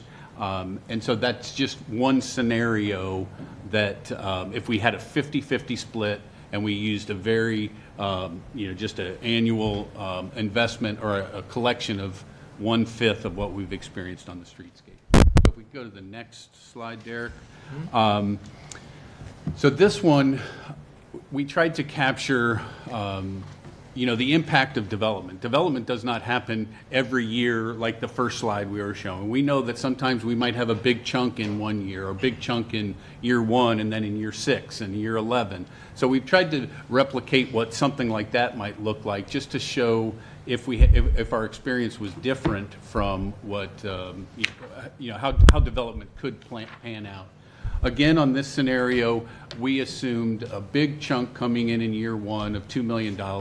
We assumed the 50-50 split between the operating and the endowment type fund. The thing I would like to point out here, you can see the impact of compounded interest. If you look at the bottom right of that far right column, you're looking at 2.1 million in potential fund balance if we had similar, or if we had experience like this. So, like I said, this just shows the impact of compounded interest on some pretty big deposits if those were to play out over time.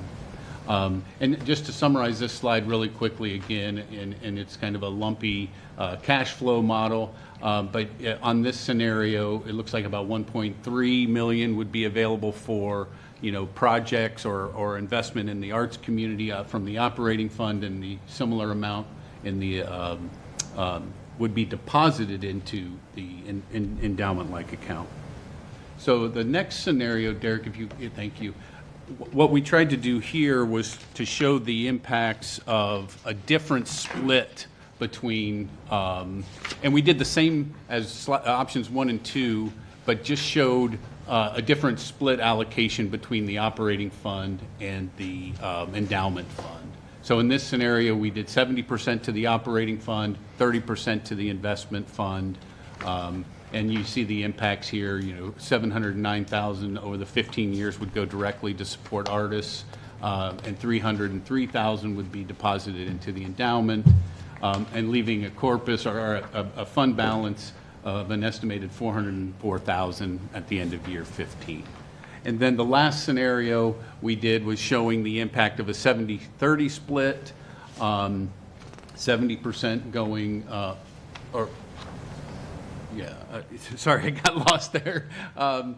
So we're showing 70% here, this is the lumpy schedule here, where we got 70% going to operating, 30% going to the investment fund, but this is the one where we had $2 million in year 1 and then $337,000 in year 6 and 11. And again, you can see the impact of, the interest earnings.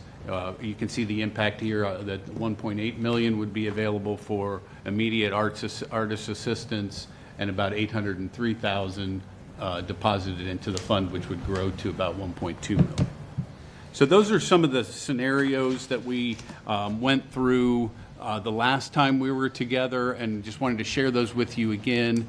I know the question came up previously about is there any way to quantify the impact of having another bonus on other bonuses? And quite candidly, it's going to run the gamut. The possibilities are almost endless. It could on one extreme, it could completely cannibalize deposits to others. On the other, it could split it 50-50. It could split it, any numerous ways it could be divided among. Developers will have that option. So there's really no way to quantify what each individual development would select on the menu of potential bonuses. So I think we do have a couple of other slides following this, and the other concept that we talked about the last time was we could also explore setting up a foundation account outside of our operations and encourage and seek private donations through individuals who would like to support the arts grants. or support arts in our community. And we've had those conversations. It's possible that we could do that. The way we would envision it, and Derek, could we go to the next couple of slides, please? If you could skip to the next slide, I just wanted to show this. And this is a little bit busy, but the way we would see this happening is on the far left of this slide, that's the FAR bonus structure, and all of that would stay it would have to be restricted to those uses that meet the nexus of the impact of development. Then you see in the middle is kind of our current general obligation arts grants programs that we run. And then we would have an enhanced program kind of off to the right of that side, which would be funded by private donations from a foundation. So on the far right of that, you see, a foundation account set up like we did with a We Are St. Pete Fund, or we did this also after the COVID pandemic, or during the COVID pandemic, we set up a private fundraising effort. So we have done this before, and this is just how the cash flows would go. So the private money would be raised, we would have some timing mechanism set up that would reach a certain dollar threshold, or annually they would transfer over interest earnings from those that fund. So we just wanted to point out and show you that that is another option that we could explore to help fund the arts on an ongoing basis. So with Madam Chair, I think we are concluded and we're ready for committee questions. All right, thank you. And I appreciate all of the work that has gone into this, and especially with the follow-up, helping to narrow this down a bit, really show that nexus. I think we all understand now how important that is. And it was sad but helpful to see through that research just how many of our artist studios and galleries have been lost due to development, whether it's physical loss or a loss through affordability. This is an opportunity for not just for the city to be able to work through the development process to help restore that and replace that space, but through the community fund, it's a way for the public to get involved and make a contribution. Either way, for a developer or for a private individual, it becomes a gift that keeps on giving. It has lasting results because we would be using the interest from that. And so we're talking about a forever effect that this will have. Since you had brought up Articles Gallery as one of the examples, I would be remiss if I did not recognize that the owner of Articles Gallery and former City Council member Leslie Kern is here with us in the audience today. And Leslie, thank you for your service to the city and for all that you do for the arts. I will go ahead and open up to questions. I just really appreciate all the feedback that the committee members and council members gave the first time around. Excited to hear what you think about this now. And I believe Councilmember Givens, you had your hand up. Thank you, Chair, and thank you so much, staff, for all of your time that you put into this. I appreciate the one-on-ones.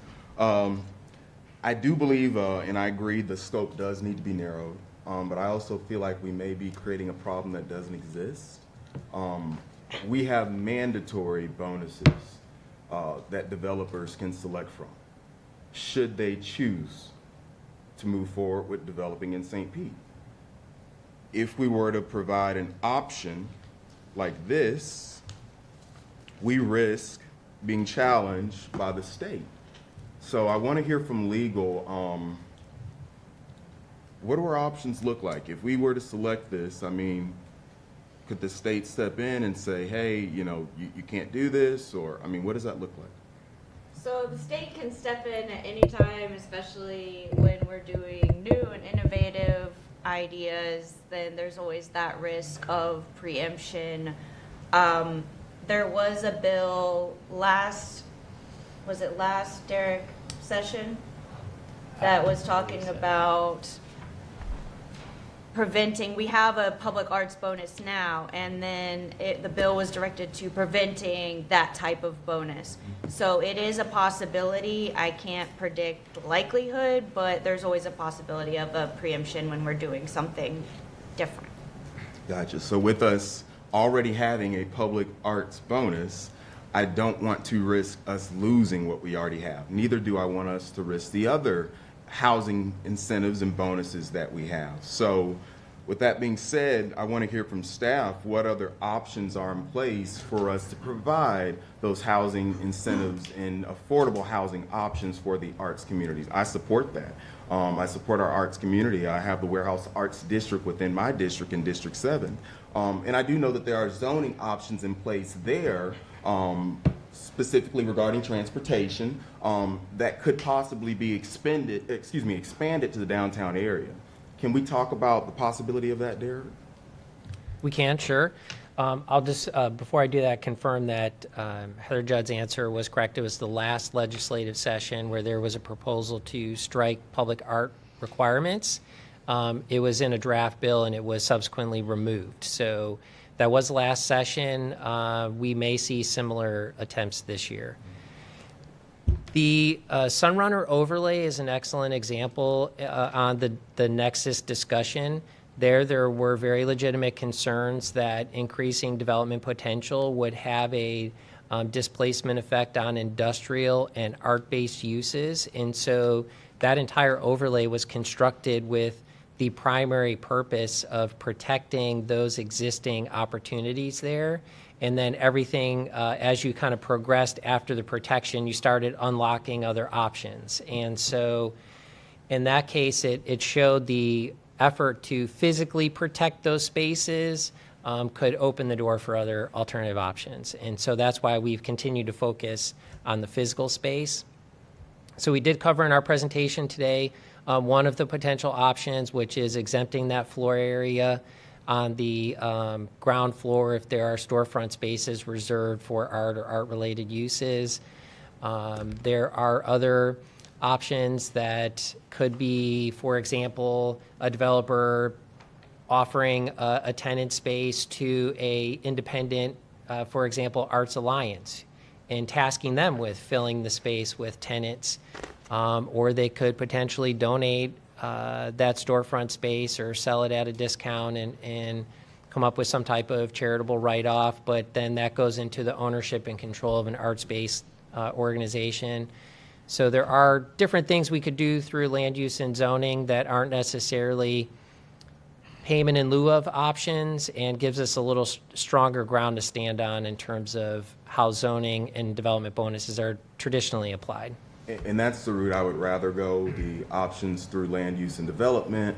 That's more, like you said, secure versus taking our chances and risking losing it all.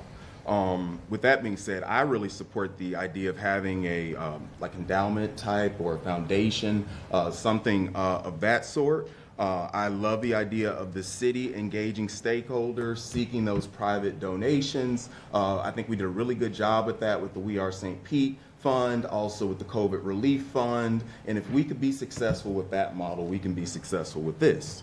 So rather than us, again, stepping in murky territory and risking losing the bonuses and incentives that we have in place, I would support having that conversation with private donors to see how we can find funds that we can invest, grow, and accrue over time. Thank you, Chair. Thank you. And I just want to emphasize that that murky territory that was brought up is precisely why we made this proposed option voluntary and not required. The concerns on the state level for the public art requirement is because it's a requirement. So this gets away from that and really puts it into that suite of options that people have once they clear the housing and other required elements of that chart. So just want everyone to know that it was something that was discussed right off the bat when we when I first started working on this. We want to make it optional, but also helpful all around, both to the developer and to the arts community. Who else has a question this morning? Councilmember Fig Sanders. Thank you. Good morning, everyone. I don't have a question. I just have a statement. So when I hear that housing is in the same bucket with open space, art, and streetscape, my number one priority is the housing option. I do have a new business item that's coming up in regards to our CBA, which also gives the developers an option to contribute dollars for that. So yes, I do support art, and I want to continue the conversation for you to give us a couple of other ideas, Tom, that you had, the foundation, or what some of those look like. I'm glad we're not acting on anything today, because I do want to see what the land use regulations can actually look like and where we can bring that guaranteed money for art contributions without jeopardizing what we could potentially have for housing. And we already know that we're struggling with dollars for housing, so I don't want to add anything else that would shorten that supply for our constituents for that. But then again, wanting to make sure that we're contributing to our artists, like everyone else in the city of St. Petersburg. We have to provide those resources there, and I do applaud everyone for your creativity in trying to find ways to get that done. But my only issue is additional competition for housing and dollars for housing and increasing those options against the housing component. So however creative we can be so that the housing component is not jeopardized with that, that's where I would be going for that. So I look forward to additional conversation as to some of the other options, because you gave a lot. You gave something for us to think about, and glad to see this moving forward. So with that, thank you, Chair. Thank you. And Derek, I wonder if you want to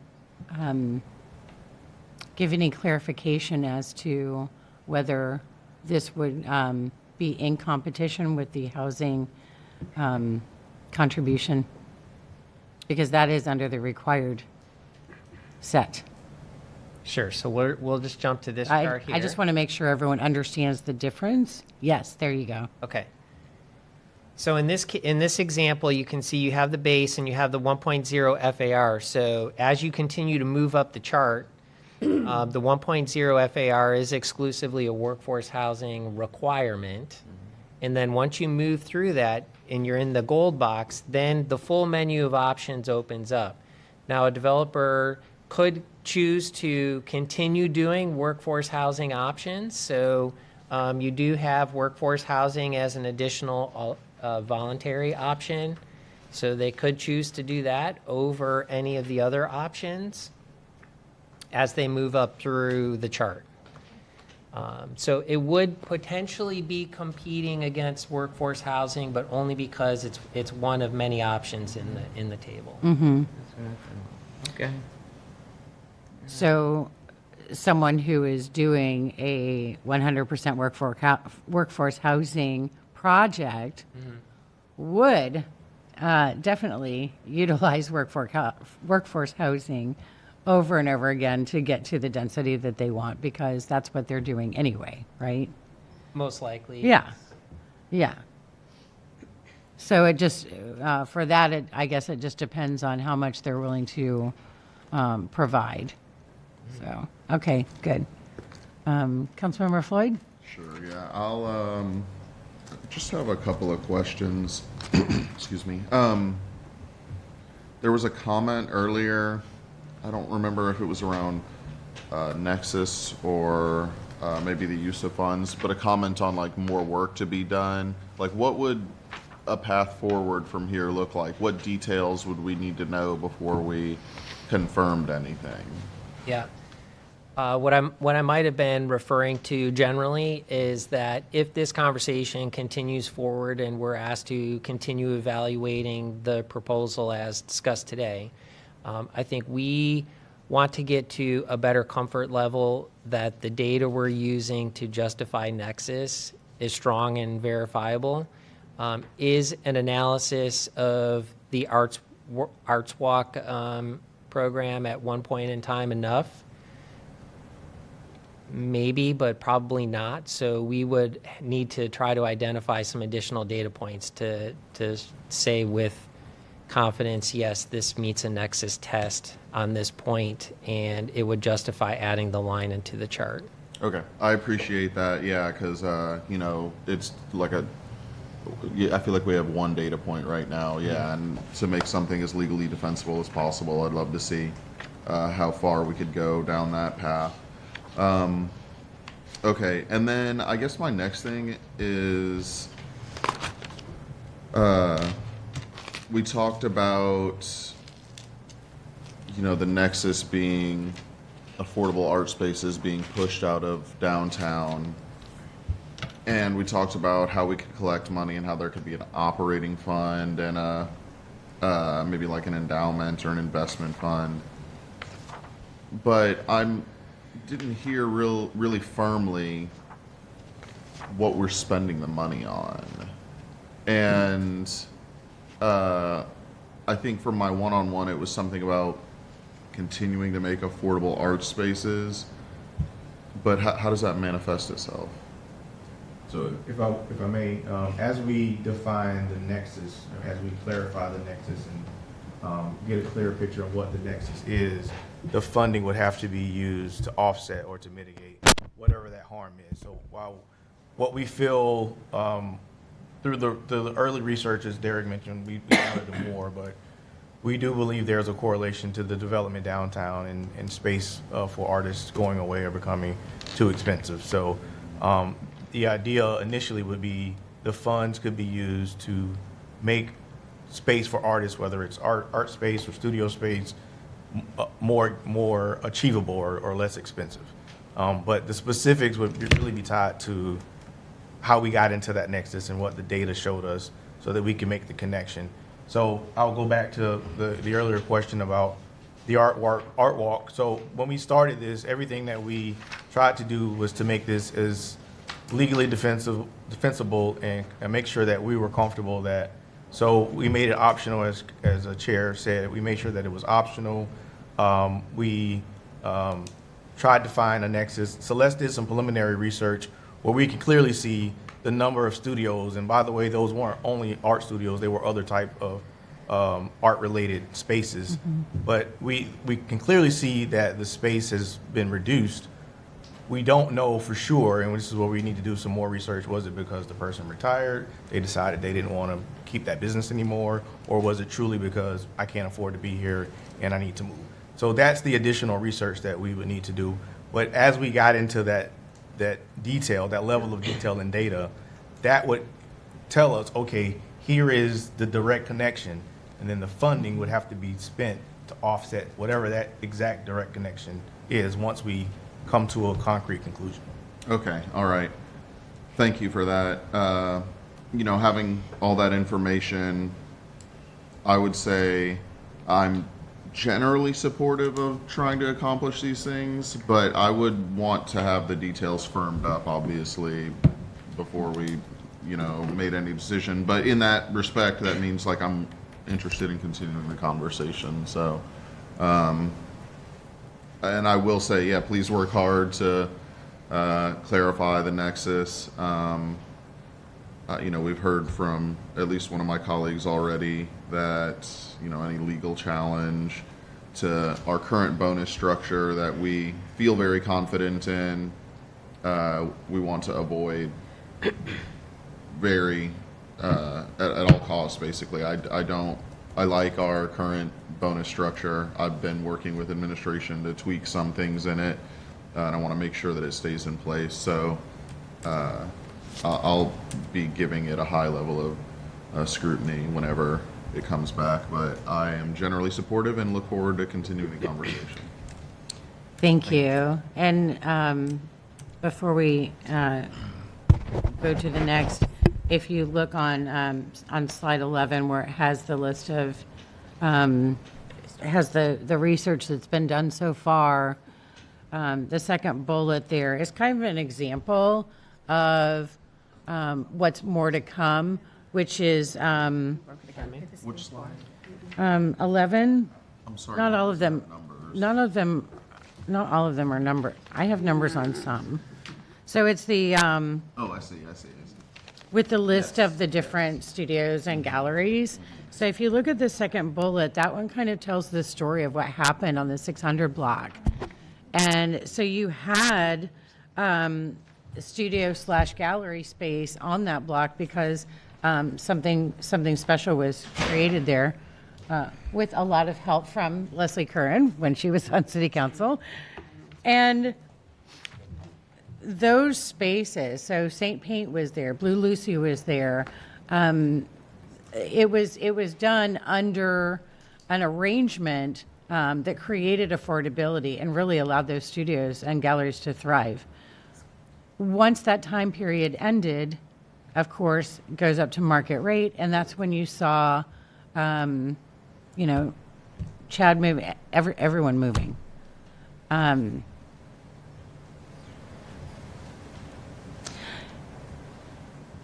We need to know the story on as many of these examples as possible.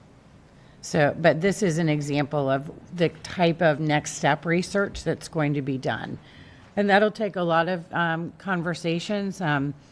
Many, if not most, of the folks who created this and founded these studios and galleries are still around, and I feel pretty confident that we'll be able to create the research that's needed to make this solid. All right, Councilmember Gabbard. Thank you.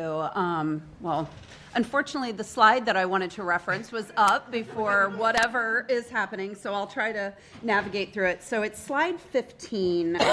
It's actually slide 15 and 16 it's on, where it shows the miscellaneous bonuses. So, Derek, I wanted to ask, you made a comment about a potential in this conversation that there could be an exemption for spaces being used for the arts.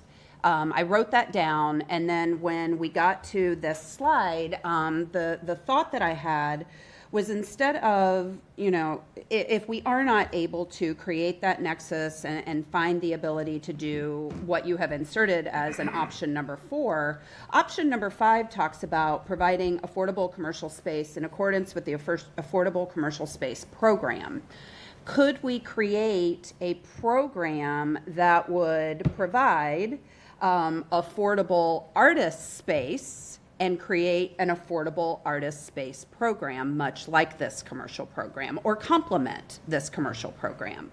Because if the nexus is to the spaces, and the concern is the loss of spaces, could we work with the development community to create a bonus option around if they, you mentioned, work with the Artist Alliance to try to bring in more galleries, things like that? Would that be an easier nexus to a bonus potential than the funding itself, directly going to artists? So I just kind of wanted to put those comments together and see if maybe that might be a path that we could look at. It could. Yeah, so 15, 16. Right. Yeah. So at the bottom here, you have this reference to affordable commercial space. For those of you who remember, this was added around the time that we were establishing the storefront conservation corridor overlay. So there was a parallel effort to do land use and zoning and have the complementary program. 2018, 2019? Yes, about that time. Okay. The affordable commercial program, I don't think has quite launched in the way it was originally described and intended, but that would be a pathway to provide support through that avenue. You could do it through the existing affordable commercial space program, and arts and art-related tenants or users could attempt to tap into whatever that program is. Okay. Of course, they would be in that program along with all the other commercial individuals and entities who might be trying to work for receiving whatever might come from that. but they would not be prohibited from participating in that program once it was established. But it's not specifically spelled out today that it is targeted for artist galleries. Correct. And artist spaces. Right. So I would like, as part of this conversation, because it sounds to me, I'm not a voting committee member, but it sounds to me like this conversation is going to continue. And so I would like to really understand if there's language that needs to be amended to really beef that up, because I may not necessarily, if I am in the artist community, I may not necessarily go to this if it's not a call out. I just really would like us to dig into this. And to your point, Derek, if it has not been working the way that we want it to be working, the way that we intended in 2018 and 19, then I think this might be an opportunity for us to take a look at that and really see what we could do to utilize that tool to achieve the same result. Might be an easier path and might fall in line with our nexus a little bit better. It would not require a change to the code. Yeah. It would just require some work on the program itself. Yeah. So that would be my suggestion. Thank you. All right, thank you. Anyone else? Okay.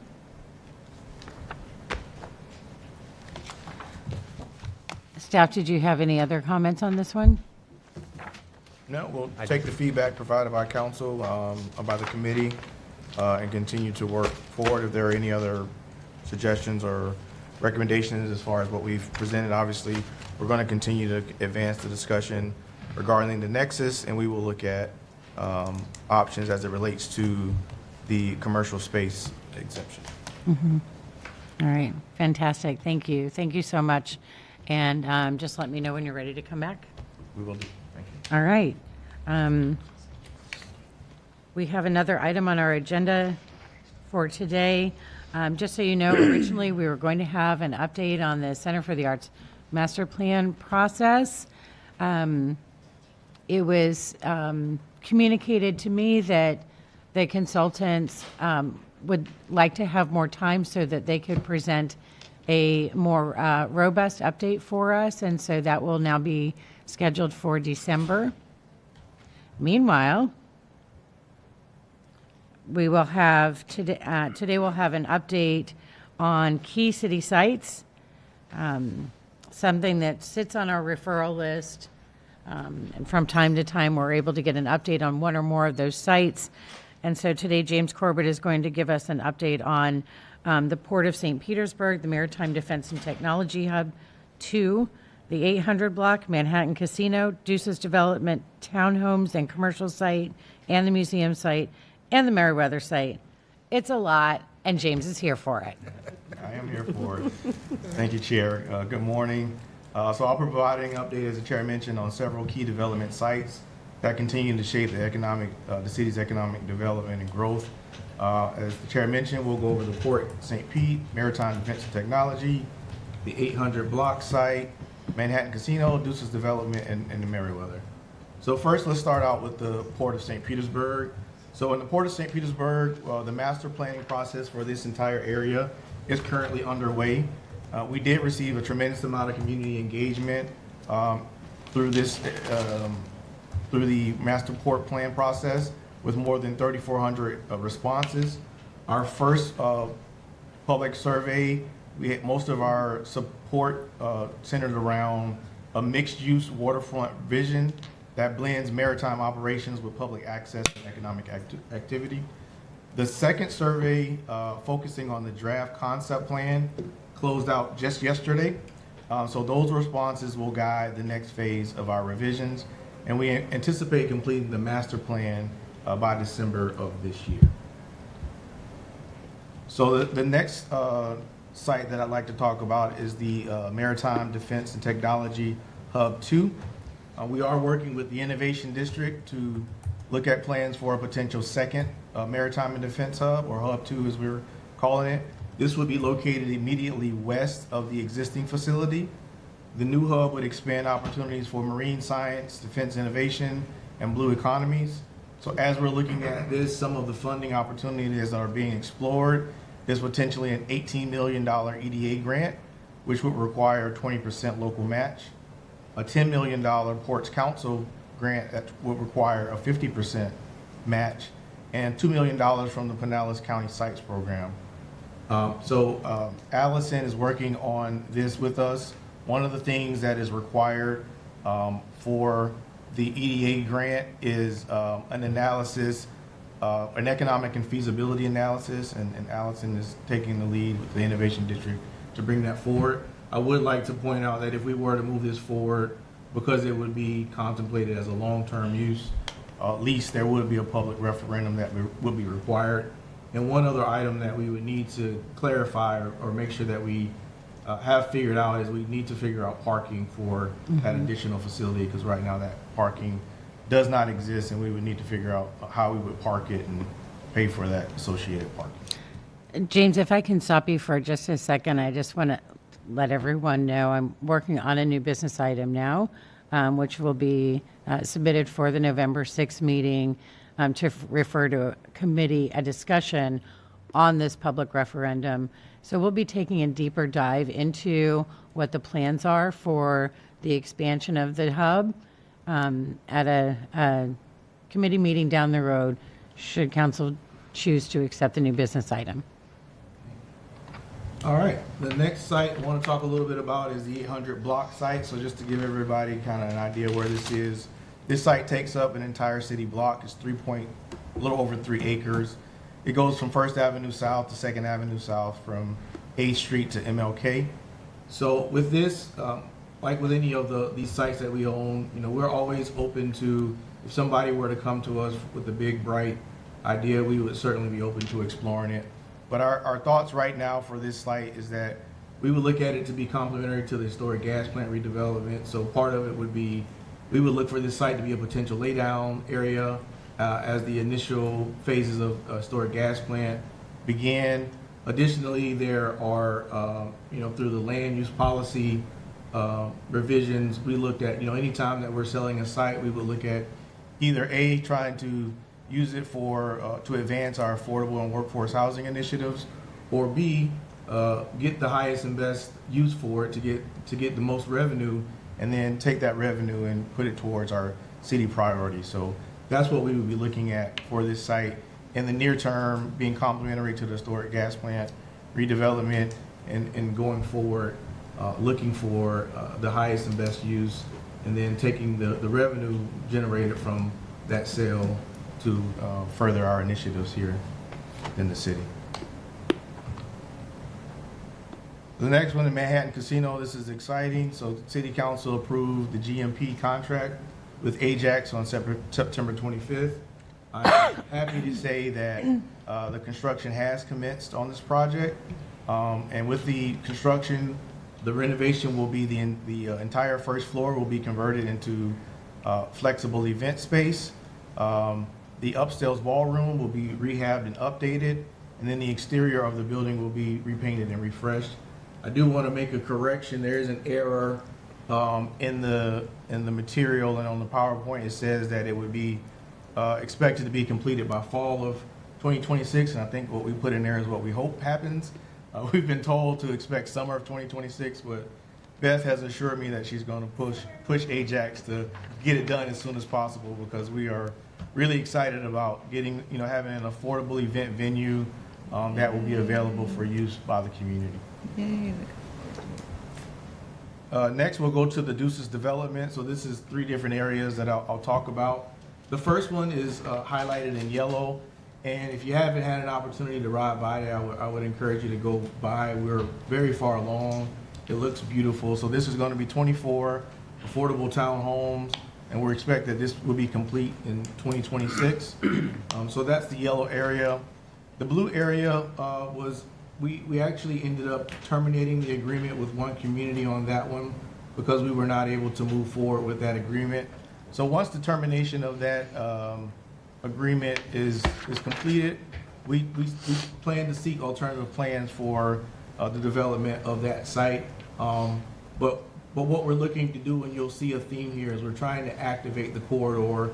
So with the Manhattan coming online, having events there, we would like to see activation of this with commercial and retail uses So we would seek alternative plans on that once the termination of the one community agreement is complete, and that the termination officially happens in November. And then the last one is the area outlined in red. So this was the site that was identified early on for the future Woodson Museum. As you all are aware, the most recent conversations, whether it be with the Ray's Hines development and even the unsolicited proposal that we recently received, contemplates that the Woodson Museum would be moved to the historic gas plant site. And while we support and think that that would be a good move, we would look to, once that is settled and we know that the Woodson's future is cemented somewhere else, we would look to do a mixed-use project here, again, activating the corridor with also residential components, and we would do a competitive RFP to develop that site located in red. That site, just to give you an idea, is approximately 5 acres. The next one is also an exciting advancement. So this one just was approved by City Council last week. So you all approved a ground lease and development agreement with Green Mills. With that approval, this will be 54 units, all at 80% or below of area median income. There will be, again, 2,500 square feet of retail on the ground floor to continue to advance the activity on the corridor. This will be a 99-year ground lease that will ensure long-term affordability. And the construction must commence, and I'll say must because we're obviously hoping for shorter timelines, but it must commence within 36 months with the completion of no later than 2030. But as you heard from Green Mills, and is also our desire, we hope that that would be much sooner than that, but those are kind of the outside dates as far as when those items have to be complete. And as you can see, you know, this is rental, the Deuces Townhome or home ownership. So we believe those are complementary, and we're excited that Deuces is almost done. We'll hope to see that this will start moving soon. And, you know, I talked about the last three items I talked about were all on 22nd Street. We really are focusing on, like I said, revitalizing the corridor, getting some activity on the corridor. And I wanted to just let everyone know there is a Deuces Corridor community update happening on Friday, October 30th at 6 p.m. It's going to be at the Enoch Davis Center. And what we're going to do is just focus specifically on projects on the Deuces, including Manhattan, Deuces Townhomes, to give everybody an update on where we are with our progress on the various initiatives along 22nd Street. So Thursday, sorry. The date was right, the day was wrong. It is October 30th, but that is a Thursday at 6 p.m. Enoch Davis. So with that, that's the end of it, and I'll be happy to answer any questions. I have staff here, and we'll be happy to answer any questions you may have about the various sites. Thank you. We'll start with Committee Vice Chair Fig Sanders. Thank you. Quick question. With everything that's happening at Job Corps, that area, have we had any conversation in regards to helping, securing, any conversation at all? We're continuing to monitor, and Aaron, if you have any newer update, we're continuing to monitor if that property is being made available. At this point, to my knowledge, there hasn't been any movement on potentially securing or moving forward with the site. But Aaron, if you have good morning, committee. Real estate and property management, we are monitoring to see if there is any movement for the disposition of that site. To date, there has been nothing posted, and no information has been gleaned from the federal government on that as of now. Yeah, okay. Okay. Is there any movement still on the site? No? Okay. As far as activity, you mean as students or Yeah. participants? I believe they're still there. It's still operating. Okay. But I don't know to what level, if it's at. What level? Okay. All right. And then the one community contract cancellation, that is effective November 30th? November 29th, I believe. It's based on when we sent it. It's the end of November when it is effective. We did actually receive a letter from their attorney to advise us they have no objection to the termination. Okay. All right. Thank you. Thank you, Chair. Thank you. Councilmember Givens. Thank you, Chair. And thank you, staff, for all of your hard work. Appreciate the update. If we can start with the Manhattan, I don't know if this may be a Beth question, but I thought we were hiring an event planner. Yes. And have we started taking bookings? We have not officially started taking bookings. Since we're looking at a July opening, we will probably be opening those bookings up right at the beginning of the new year and bring staff on after the new year.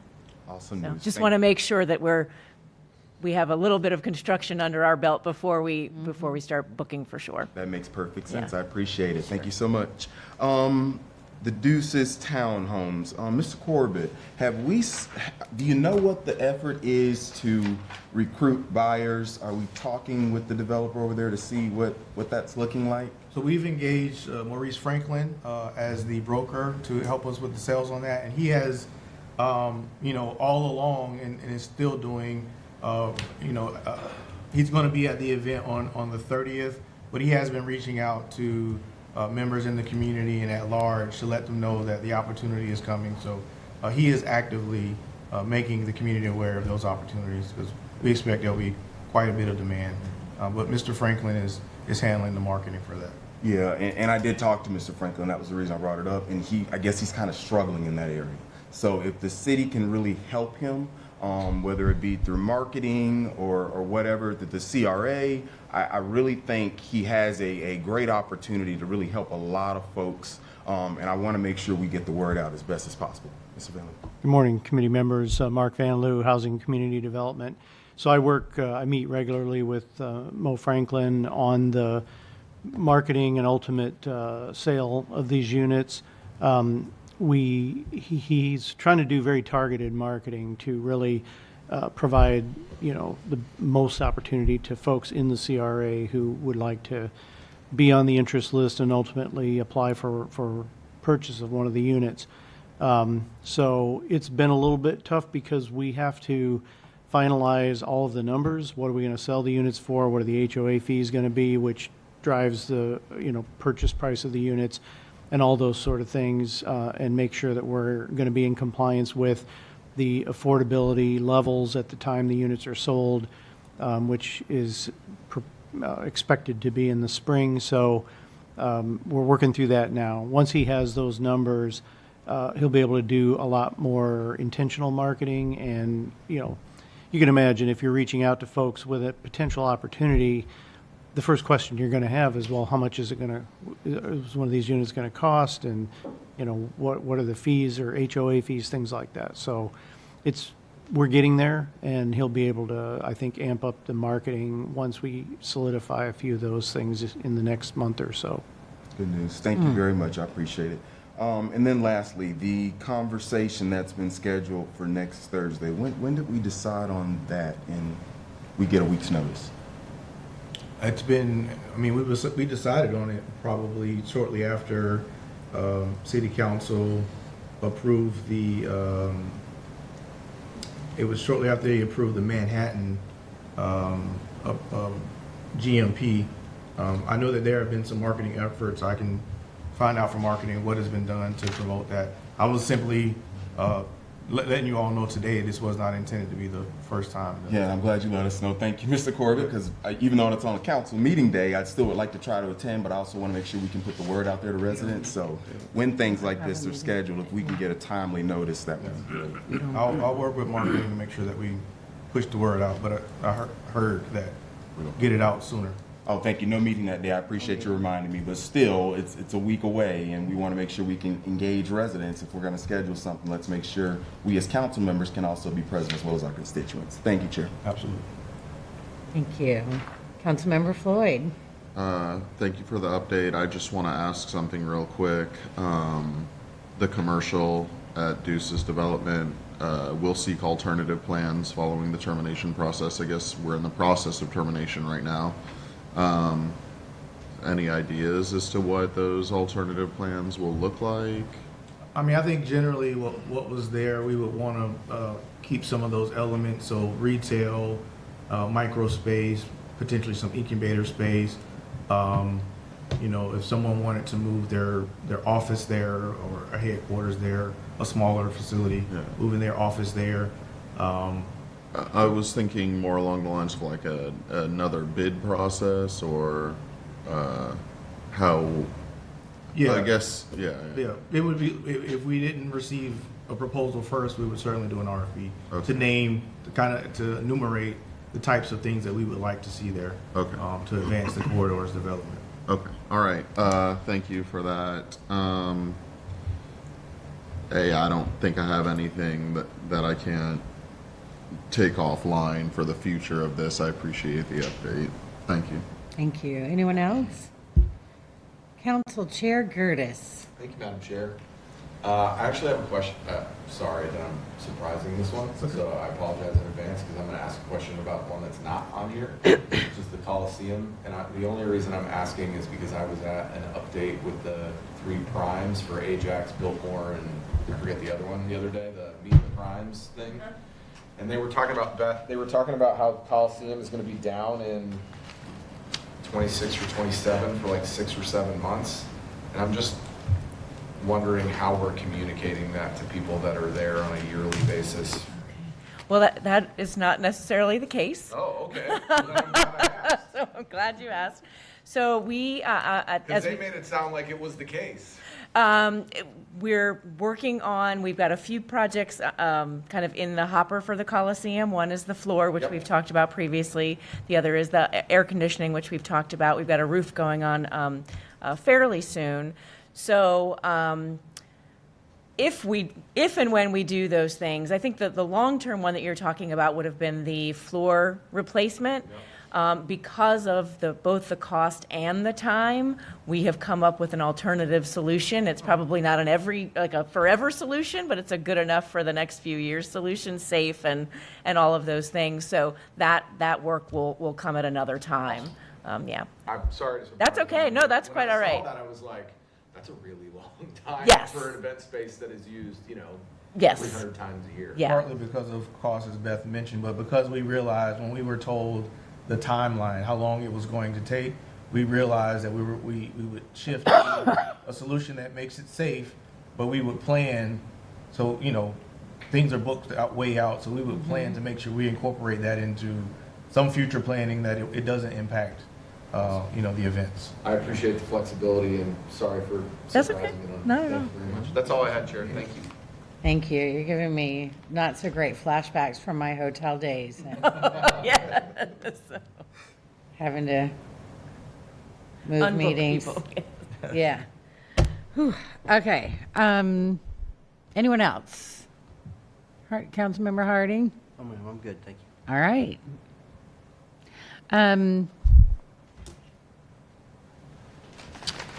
Let's start with another one. I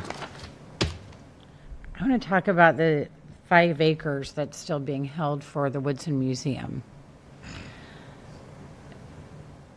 That was held around 2020, maybe 2021 was when the previous administration earmarked that space for the Woodson. But I feel like we've come a long way since then and created an even better opportunity to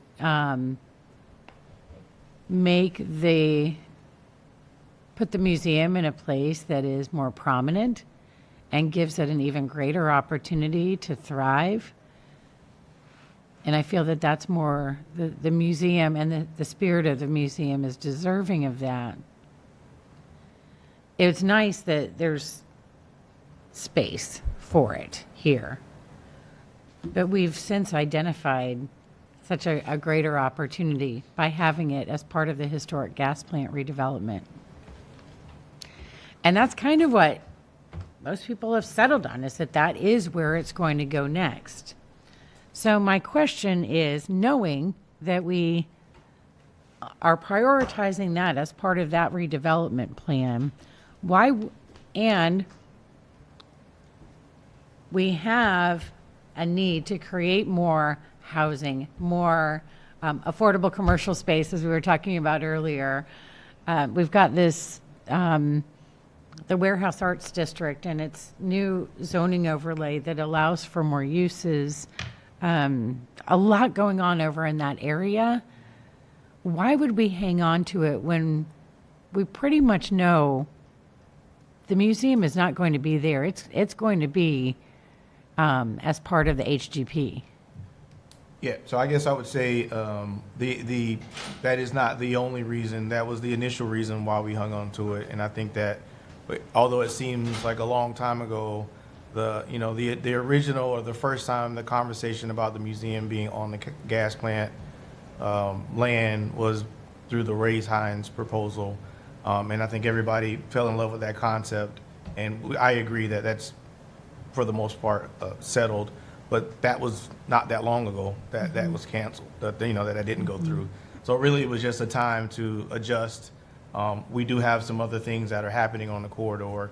So as we plan to go forward and put out an RFP on what we want on that 5 acres, we want to make sure that it all is complementary to the townhomes, the Manhattan opening, the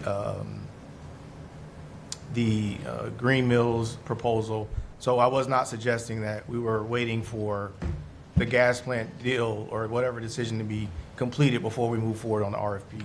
It was just simply one of the things that why we hadn't moved forward on it sooner, but I would expect an RFP related to that site to come well before anything is settled as it relates to the development of the gas plant. Okay, good. I just don't want to delay progress, especially in this part of our city, any more than is absolutely necessary. And 5 acres is, in St. Pete terms, that's a lot. And there's so much that can be done. We see what's happening already. And so I don't want this valuable land to miss out on opportunity right now when there's so much that's starting to pop over in that area. Agreed. And I think we'll try to build on the momentum of the recent approvals, and we should get that to you. I would anticipate we have something out in the next few months. Excellent. Thank you. As far as the townhomes, it says opening in 2026.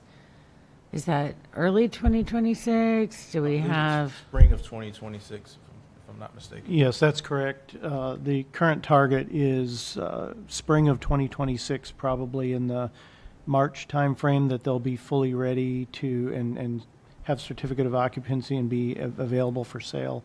Obviously, we'll start getting everything set up and getting buyers lined up before that point. Yeah, I would hope so. Yeah, so that everybody's in place and selected and ready to go once we're done. I think the main issue there is working with Duke Energy on some power lines that have to be dealt with and some easements and things that have to be resolved. So Duke's timeline isn't always our timeline, but I know engineering's working hard on that to get that resolved as soon as possible. Hopefully with a light storm season this year, maybe Duke will be able to put more resources there, but I think conservatively we'd be looking at spring. Okay. So that contract was first awarded in April of 2021. So that means 5 years for 24 townhouses. And how much did it cost us? How much did we end up putting in? Was it 19 million? I'd have to go back and look, council member, at the number. 19. And that might have been when the original agreement with Horace. I don't remember when council actually approved the GMP. I think it was later than that. But yes, it's taken some time to get it done. Yeah, it has. We've got high rises downtown that took less time. And the city has put in, I think it was around 19 million that the city put in, which eliminated the possibility of using any proceeds from the sale of the townhouses to fund the commercial space that we still want. So yeah, it's been an amazing journey acting as a developer, and you learn why nobody else did anything for, 20 or 30 years. So we're so excited to have progress on the site. It's amazing. Yeah. So in all that time, and what is the name of the developer, the construction company, the contractor that's doing this for us? It's Horace Construction. Horace Construction. Thank you. Does anyone else have any other questions? All right, thank you. Oh, yes. I have no Committee Vice Chair Fig Sanders. Thank you. I have no questions, but I do have a statement, and I know that we're speaking in regards to the time frame that it took for Sankofa, and also being in the conversation with that. I'm not going to let Horace Construction take the heat for the length of time that it took. And having some of the conversations with the administration, some of the hurdles that they were faced with, I get to see firsthand where the equity and equality in the city's development is not always equitable or equal. With Horace Construction being a homebred developer, born and raised right here in the city of St. Petersburg, that is the very first award city contract that they've ever received. And when I said, please look, have the opportunity, and I'm not advertising for them, but if you want to put out the bad, I want you to also go and look at what they have contributed to our development, especially in affordable housing. Talking to affordable housing developers, it is not something that we have people jumping at the gun to build affordable housing. So I just want to make sure that, time frame, sitting on city council, all of us know how long things take. And so for the high rises, unfortunately, all of the affordable housing developers don't have the millions and billions that the high rises building downtown actually has. And when it comes to benefiting certain areas of our community, we find that progress to be just a tad bit slower than some of the other developments that we have. So before we take something somewhere, take a little bit more with you on that one. Thank you, Chair. Thank you. Everything always takes longer than we want it to. Isn't that right? That is so true. All right. Does anyone else have anything for the committee this morning? All right. We will not have a meeting for this committee in November. The next meeting for Economic and Workforce Development Committee is December 4th, 2025. And with that, we are adjourned. Thank you. Thank you. Thank you. Meeting adjourned. I don't be at the TR. No, but I'll be there. Well, I'm gonna move down because it's.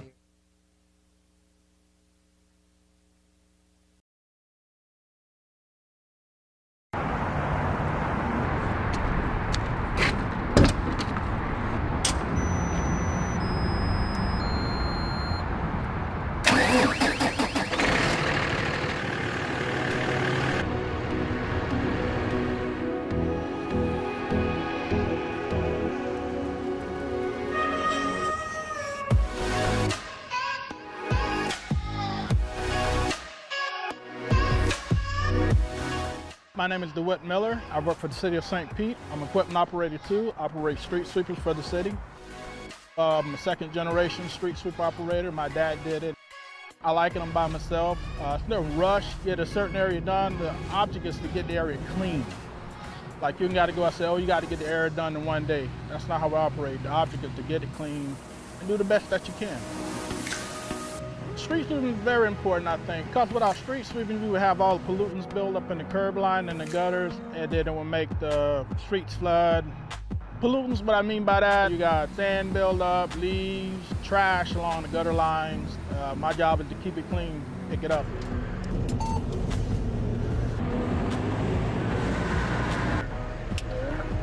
On an average day, you might get anywhere from 5 to 15 cubic yards of material. Mileage-wise, you might get anywhere from 8 to 10 miles a day sweeping. Some of the challenges we have to deal with, you have cars that are in your way, you might have trees down, palm fronds, stuff like that. We have to go around some of that stuff. We're trying to get every street in the city swept at least once a month. Enjoy seeing the citizens out, come giving you a high five, telling you what good job you're doing. I just enjoy my job. Well, as a kid, I used to get excited when I see my dad come down the street in a street sweeper. As a kid, one day I would like to do that. So I guess you could say I fulfilled the dream that I always wanted to follow in the footsteps of my dad and drive a street sweeper. Well, I get a sense of pride with every neighborhood I do. I go out and try to give it 100% because I feel like every house that I go past, it's my house. So my job is to go out and do the best that I can. I take pride in that.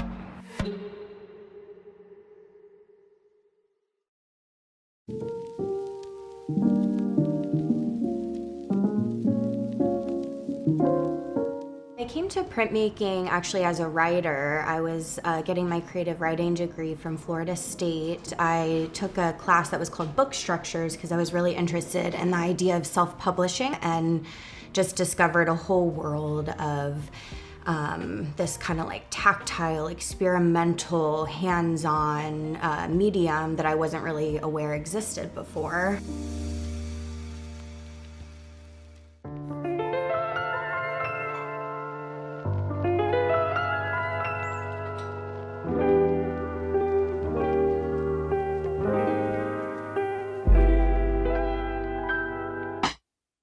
So we do two types of printmaking here, letterpress printing and risograph printing. It looks like a copy machine, but it actually functions like screen printing where you're layering colors one at a time. So it's color separated.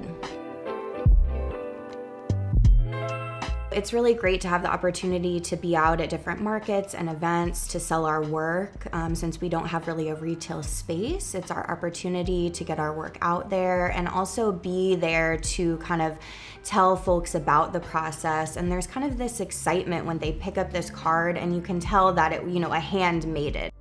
It's a small but mighty, kind of like print-loving community here in St. Pete. We've been able to connect with everyone from local bookstores to local authors and poets that are interested in publishing their own work and making zines, to just art education groups. We're able to kind of connect with all different types of people and excite them about this process. And then this lever here, you press it with your thumb. We're really grateful to have such a supportive community here in St. Pete for local businesses. People get really excited at events, and there's all these fun little mom and pop shops and artists selling their work, things that you can't find in other cities, right? It makes St. Pete very unique. We've been able to make a lot of great connections and collaborations with our fellow local businesses.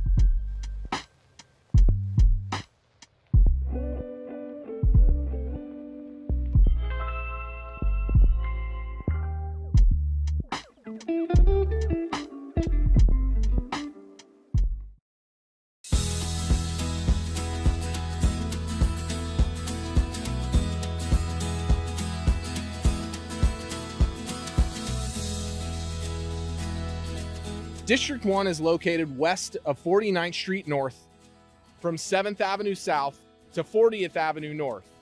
It's where the city meets Bogosiega Bay. I'm Councilmember Copley Gertis, your representative for District 1. Standing here by the baseball fields at Northwest Park has a special meaning to me. This is the park where I spent my childhood racing in the pool, playing youth baseball growing up, and where countless residents have enjoyed all kinds of outdoor activities. Northwest Park is also the home to the J.W. Cate Rec Center. District 1 is filled with an abundance of beautiful large parks. Residents can enjoy a run around Walter Fuller Park, the boardwalk's water views from Abercrombie Park, or a round of frisbee golf at Azalea Park. Swimming pools, dog parks, walking trails, outdoor gym facilities, and more serve whatever you seek this side of town. I love that the neighborhoods surrounding the parks, such as Jungle Prada and Jungle Terrace, inherit the lush landscape and wildlife we love within the park system. As if these parks aren't enough to keep you in touch with nature, some of the best beaches in the world are a quick drive or a bike ride away. The proximity between the Gulf beaches and downtown St. Pete make this part of St. Pete one of a kind. This side of St. Petersburg has become a mecca for local shops and restaurants like Alessia, Two Graces, the Wheelhouse, and the Nosh Pit. With long-standing institutions like St. Pete College, St. Pete Catholic High School, and Admiral Farragut all help support the diverse culture throughout District 1. There's no denying the vibrant display of energy, nature, neighborhoods, and great local businesses when you spend a little time in District 1. The American Rescue Plan Act provides relief funds to governments negatively affected by COVID-19. The City of St. Petersburg has received about $45 million in the ARPA funds for investment and have identified key projects that will directly impact St. Pete residents. focusing 75% of funds on affordable housing and support, and 25% of funds on health and social equity efforts. These projects also fall within Mayor Ken Welch's 5 pillars of progress: housing opportunities for all, neighborhood health and safety, equitable development, arts and business opportunities, education and youth opportunities, environment, infrastructure, and resilience. So, what happens next? We plan to spend ARPA funds in the following categories: $34 million for housing affordability and support, and $11 million for health and social equity. Here's a closer look at the plan. To address the affordable housing crisis in the city, 75% of the ARPA funds will be allocated to affordable housing and support. The city received the Housing Champion Award from the Florida Housing Coalition, which recognizes the city for dedicating the highest percentage of COVID-19 state and local fiscal recovery funds from the ARPA to affordable housing. What might that housing assistance look like? Financial assistance toward things like new housing units, shelters for families in need, and additional supportive services. With the rest of the funds, the plan addresses mental health challenges and food insecurity. 25% of the ARPA funds will be used to develop projects that treat root causes of these conditions and situations. Things like food security programs, mental health counseling, youth development and nonprofit funding, and other neighborhood services. For more information about the city's use of ARPA funds, visit stp.org/ARPA.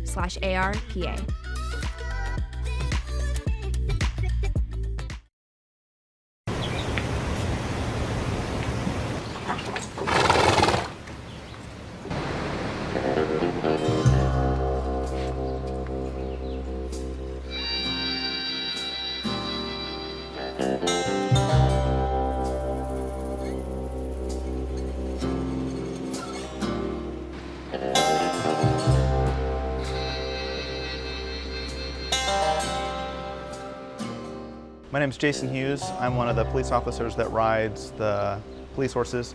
We're part of the Mounted Patrol Unit. So I ride Jacob, and I've been riding Jacob for 10 years now. We drove all the way to Boston to pick up our horses and bring them down, and we've been best buddies ever since. You get to really know the horse, and I spend more time with my horse than I do with my family. It's 40 hours a week, and probably 30 of that spent with my horse.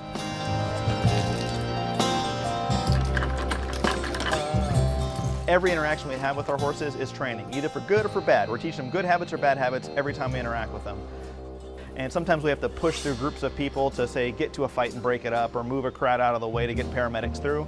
And as part of that, we have a ginormous 6-foot inflatable ball that we have the horses push against. It's kind of against their nature a little bit to push into people and things. So we get them over that by making a game out of it. And they push this big, huge, giant ball to get over their fears of that.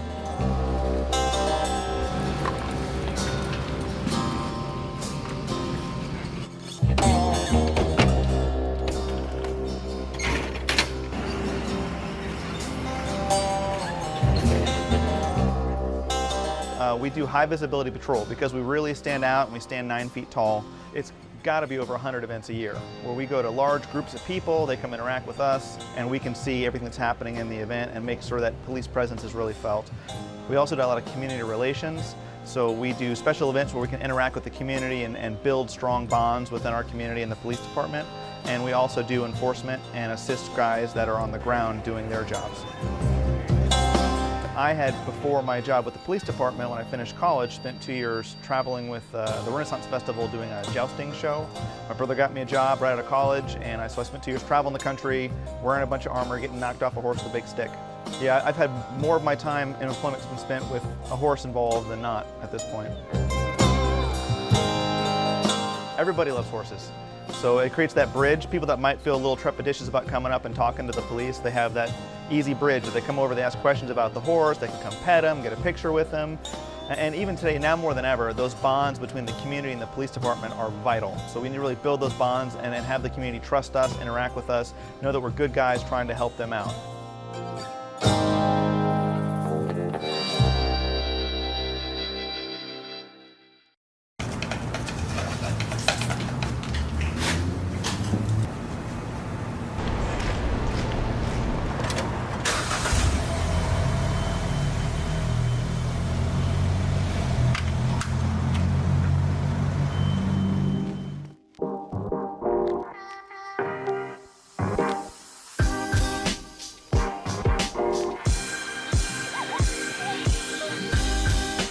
Jean Ordner, Parking Enforcement Officer.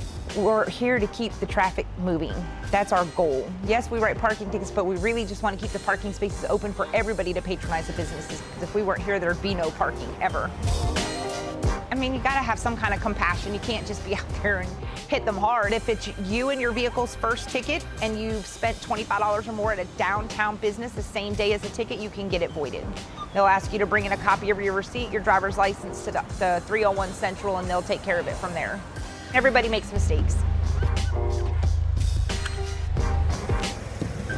We want to have compassion for these people. For instance, if they have a discharge paper from the emergency room with their name on it with the date and time of the ticket, yes, they can get it voided also that way. One lady went in, she was in labor and her husband parked. Well, we voided his ticket too because he was there for the birth of his child. So it's situation upon situation, but most of the time if they have discharge papers and they can prove it, it's usually voided. We know it's an inconvenience to get a ticket, and it's kind of aggravating, but in the long run, it goes to a good cause because it gives the city money to comply with ADA compliances, the sidewalks, and all that good stuff to fix them and everything else. And then another portion goes to school crossing guards, so we can make sure that every school has them. I've had a lot of positive interactions. For instance, sometimes I go down to the dog park in the afternoon to give the dogs treats. I enjoy interacting with the different people. I know a lot of the different restaurant owners, so just interacting with different people on a day-to-day basis. We're not out there to necessarily give the tickets, we would rather them move. And that's the most important thing is we want people to be able to come down and patronize a business without having to worry about parking. If we weren't here, that nobody would ever find a parking space. They would park there and they'd stay.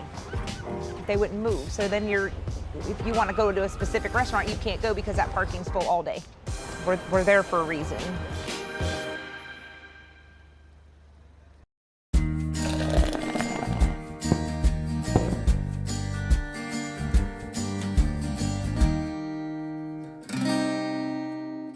A lot of these baseball fans that go to the Rays games, and we see these, unbelievable great players come through St. Petersburg and play, but it's not the first time. And a lot of people don't realize that all these legends that they hear about, these Hall of Famers, would just walk the streets of downtown St. Petersburg. Absolutely.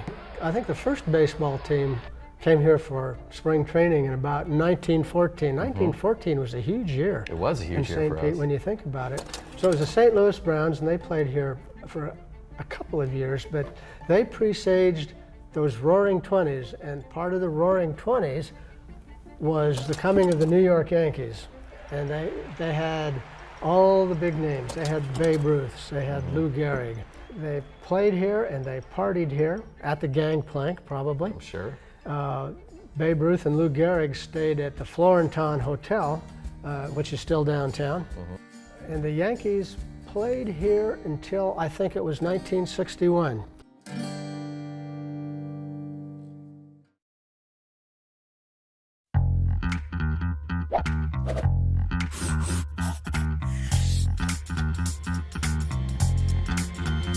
Hey guys, Ken Welch, Mayor of St. Petersburg. Now I'm with Dex Fabian, the publisher of I Love the Burg. Thank you for being here with us on our Sunrunner tour. Tell us how this changes life in St. Petersburg. Coming from New York, it's one of the things I missed was mass transit.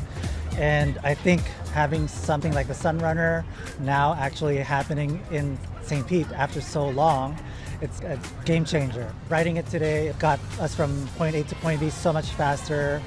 Don't have to worry about parking. It just makes life so much easier for locals and even tourists. And I think it helps us to change the culture. We really don't have a transit culture here. Yeah, so I think this is a good starting point for more developments in our mass transit system. Thank you for being with us, Dex. We'll talk to you next time on our Sunrunner tour.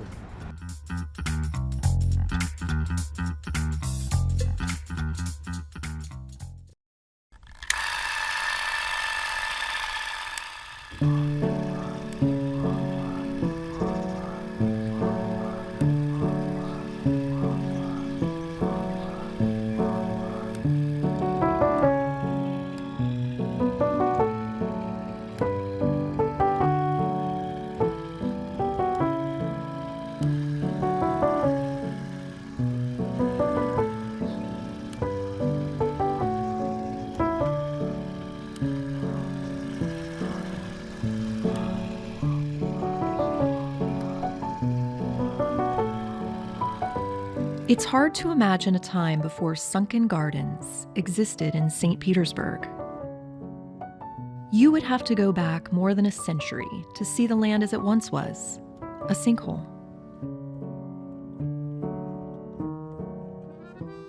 In 1911, George Turner Sr. and his wife Eula purchased 4.1 acres of land 1 mile north of the emerging city center. Due to the sinkhole on site, the land sat 15 feet below street level. But George, a plumber by trade, had an idea. He devised his own terracotta tile system, effectively draining the sinkhole, leaving behind a rich, mucky soil. Perfect conditions for his favorite hobby, gardening. Living a good life with lots of luck in the Florida real estate world, the Turners were doing well.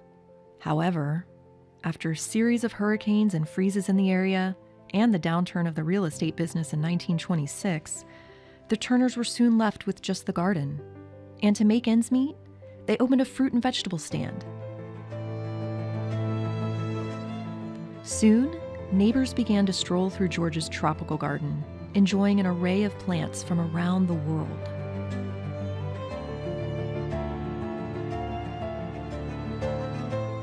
In 1934, Mr. Turner began charging 15 cents to enter his subtropical paradise of royal palms, banana trees, coffee plants, and more.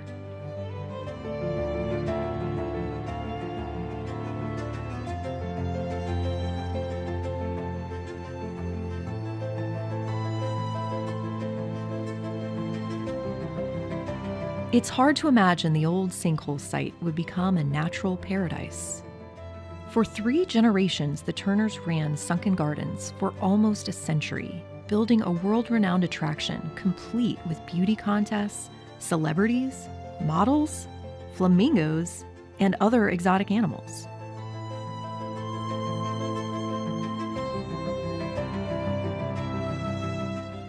A lot can happen in 100 years.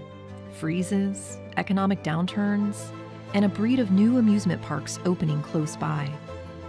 So, in 1989, the Turner grandsons put Sunken Gardens up for sale. And 10 years later, the residents of St. Petersburg voted for a one-time tax increase so the city itself could purchase the gardens.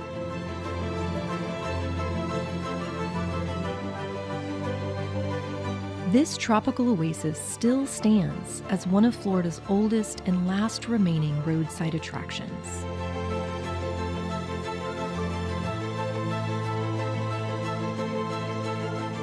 Thanks to generations of the Turner family's dedication, a community grassroots effort, and a bit of luck.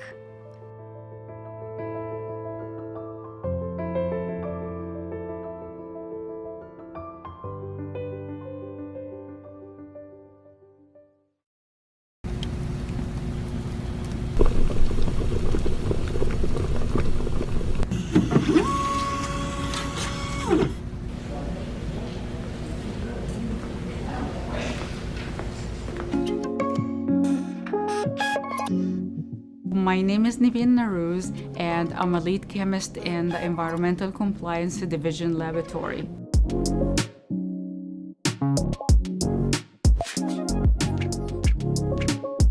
Our lab here is a monitoring lab, so we test the water to make sure it meets the standards. It's water resources department, so we test all the water resources within the city and outside the city to make sure it's safe for consumption or for recreational reasons, and make sure the community is safe and the environment in general is safe. After all, everyone needs water. So we test drinking water from all over the city on a monthly basis. So every month we cover all the areas in the city. And also we do beach monitoring. We do the beaches on a weekly basis. We found that we have more control over the data and we produce more reliable data in the lab here than the private labs. We make sure that all the water in the city is safe for you, your family, your pet, the animals, the aquatic life, to protect the water. I feel I'm giving back to the community as well. I do a lot of troubleshooting and problem solving. I'm like a scientist and detective as well, so it's very interesting. I really like my job because it actually has a real effect on people's lives. You know, like no one can live without water.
Today we're celebrating the grand opening of our Sunken Gardens History Center, which is housed in the restored original 1940s entrance building to Turner's Sunken Gardens, one of Florida's last remaining roadside attractions. Since 1935, Sunken Gardens has been a landmark in St. Petersburg, providing a beautiful oasis in our busy city, a place to relax, enjoy nature, and the joy of gardening. What a great decision this was 20 years ago, because as we all know, St. Pete's become a lot more busy in the last 20 years. And so this is quite an oasis for us to have. The city purchased Sunken Gardens in 1999, and thanks to an excellent staff, volunteers, and a really dynamic foundation, today the Gardens is a must-see experience for residents and visitors alike. The historical assets of our city must be preserved and maintained. And that's why this History Center is so important. It honors our past and the early pioneers who paved the way for the Sunken Gardens of today.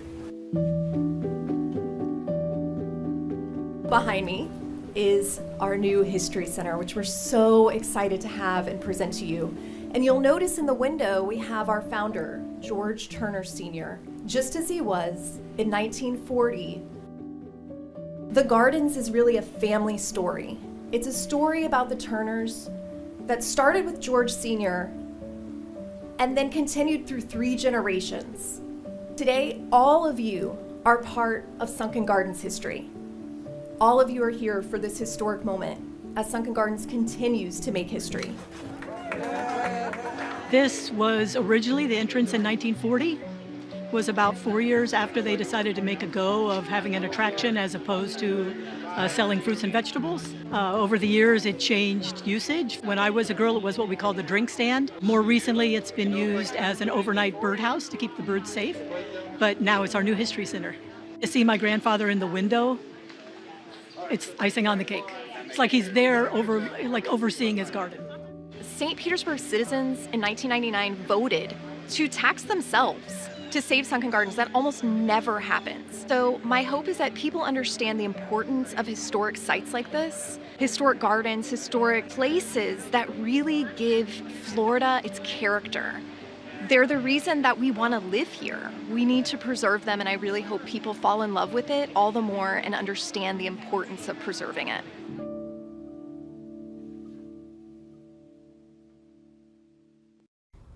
Hey Hey St. Pete, and welcome to the definitive guide for how to be the best resident you can be. A little tip from our good neighbor guide. Let's talk about something stinky. Sewers. Not just sewers as a whole, but specifically what we put down our drains. The city works hard to keep things smooth. Here's how you can help. Remember, every drain in every building, citywide, all goes through our sewer system. So, when it comes to the bathroom, the only thing that goes down our drain is, well, number 1 and number 2, toilet paper is A-OK too, but not flushable wipes. They might flush down your drain, but they do not break down in the sewer system. And depending on where the clog exists, the expenses might be on you to fix. Use dental floss, any kinds of wipes, baby diapers, adult diapers, and Peppa Pig toys also do not belong down the drain. Also, don't forget, the sink in the kitchen can be the worst offender for a city sewer system.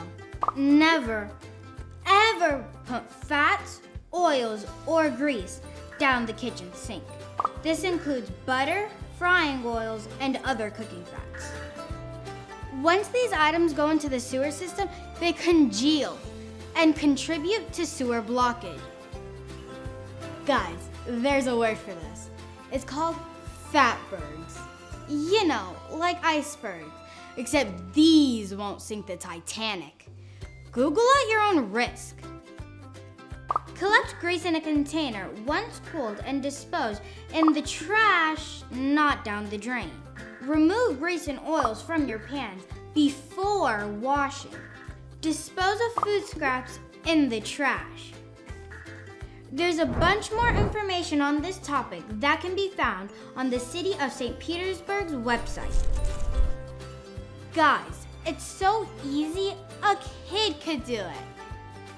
We all love our city, so let's do our part to take care of it the best we can and follow St. Pete's Good Neighbor Guide.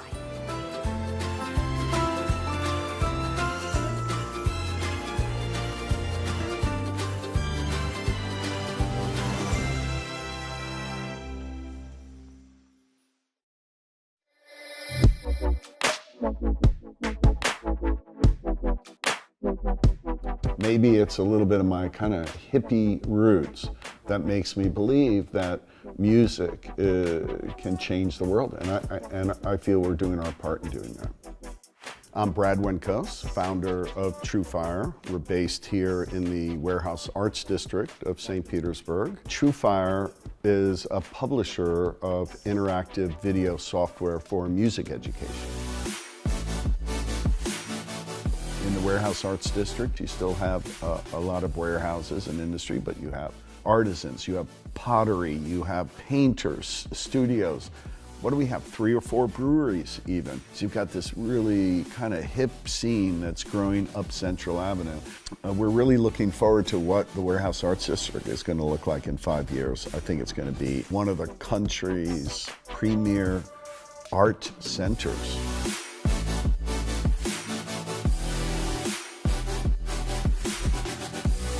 When we present a course, you're either streaming that course or you're downloading the course. And it's not just the video that's a part of the lesson, it's sheet music, interactive tablature, backing tracks, charts. So there's a lot of digital assets that comprise a True Fire video lesson.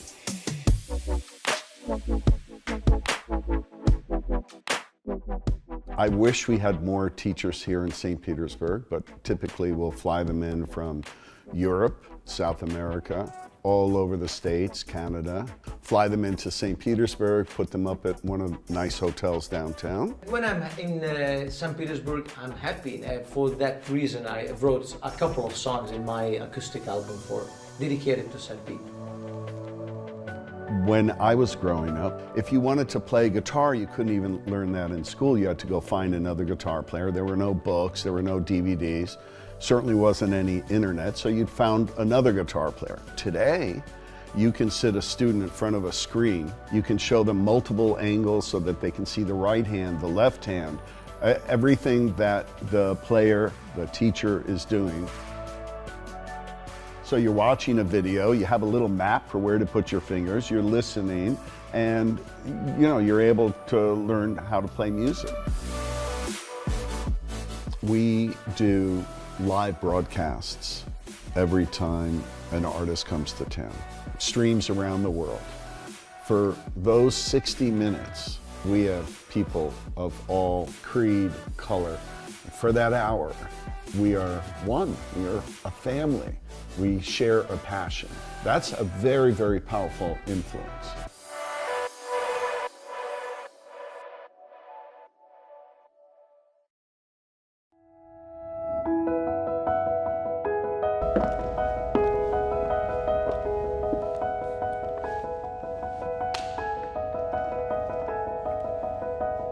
I'm the youngest of 7 girls, and so I had lots of female role models. One in particular is most definitely my mother. My mother has always been my strongest influence. I distinctly remember growing up in South America, there were not very many opportunities for women in leadership, and my mom really made her own place. One of my grandmothers had ovarian cancer, and my other grandmother had 4 cancers. In the late 60s, went in for a lumpectomy. They did a double radical mastectomy. She woke up being taken down to her breastplate. For her, that was incredibly humbling because her whole identity was being in the community, and she felt embarrassed, and to some extent that her womanhood was gone. And so watching her overcome that and thrive was really, that was inspiring as well.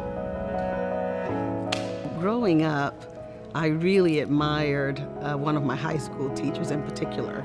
She was this incredibly brilliant woman who was tough, who was smart, and who also would give everything to help her students.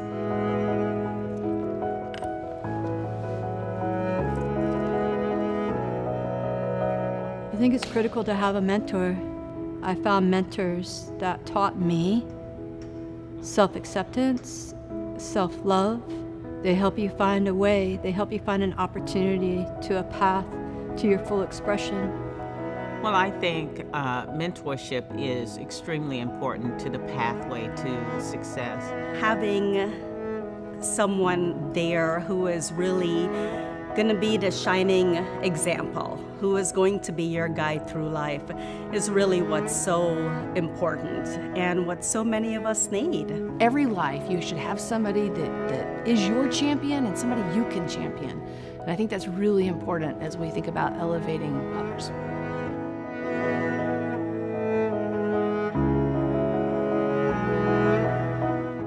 Oh, St. Petersburg Leadership for Women is outstanding. I think we are positioned perfectly. I feel so very fortunate to live and work in a city like St. Pete that's inclusive, that's progressive. I believe that we are a future that will be kind and generous. There's great support amongst the women leaders to collaborate, to make a difference, to solve complicated problems, and they're brilliant, brilliant women.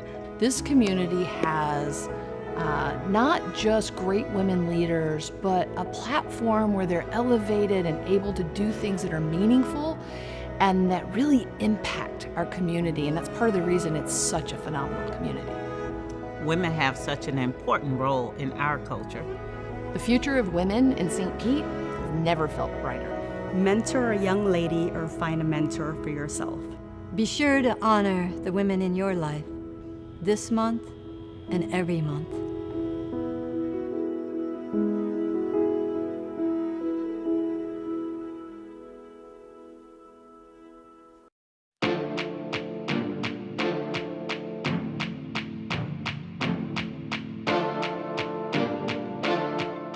I want it to be fun. I want people to ask questions like, why are the cows flying? Why does the girl have 2 faces? All of my artwork, I want to hint at a story that you can fill the blanks in with.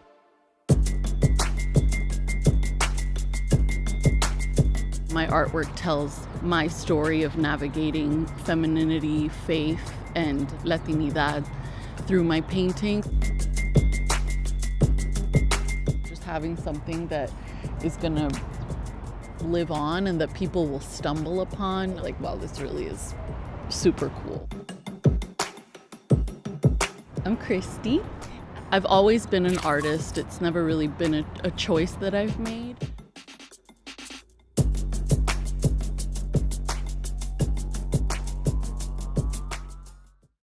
Hike.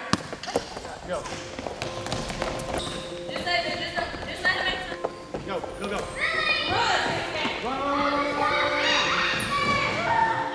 I'm Officer Middlebrooks. I work with the City of St. Petersburg Police Department. I am assigned to the Police Athletic League. And I'm Officer David Lopez, and my role here is to interact with the kids, create a positive environment, and be a positive role model in their lives.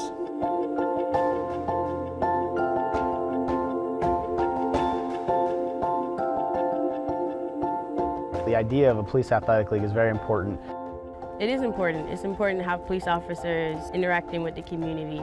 It gives us as police officers the opportunity to create those relationships and change that mindset that police are there just to take you to jail. That's really not the case here. Kids know they can come here and have a good time and interact with police officers in a positive way.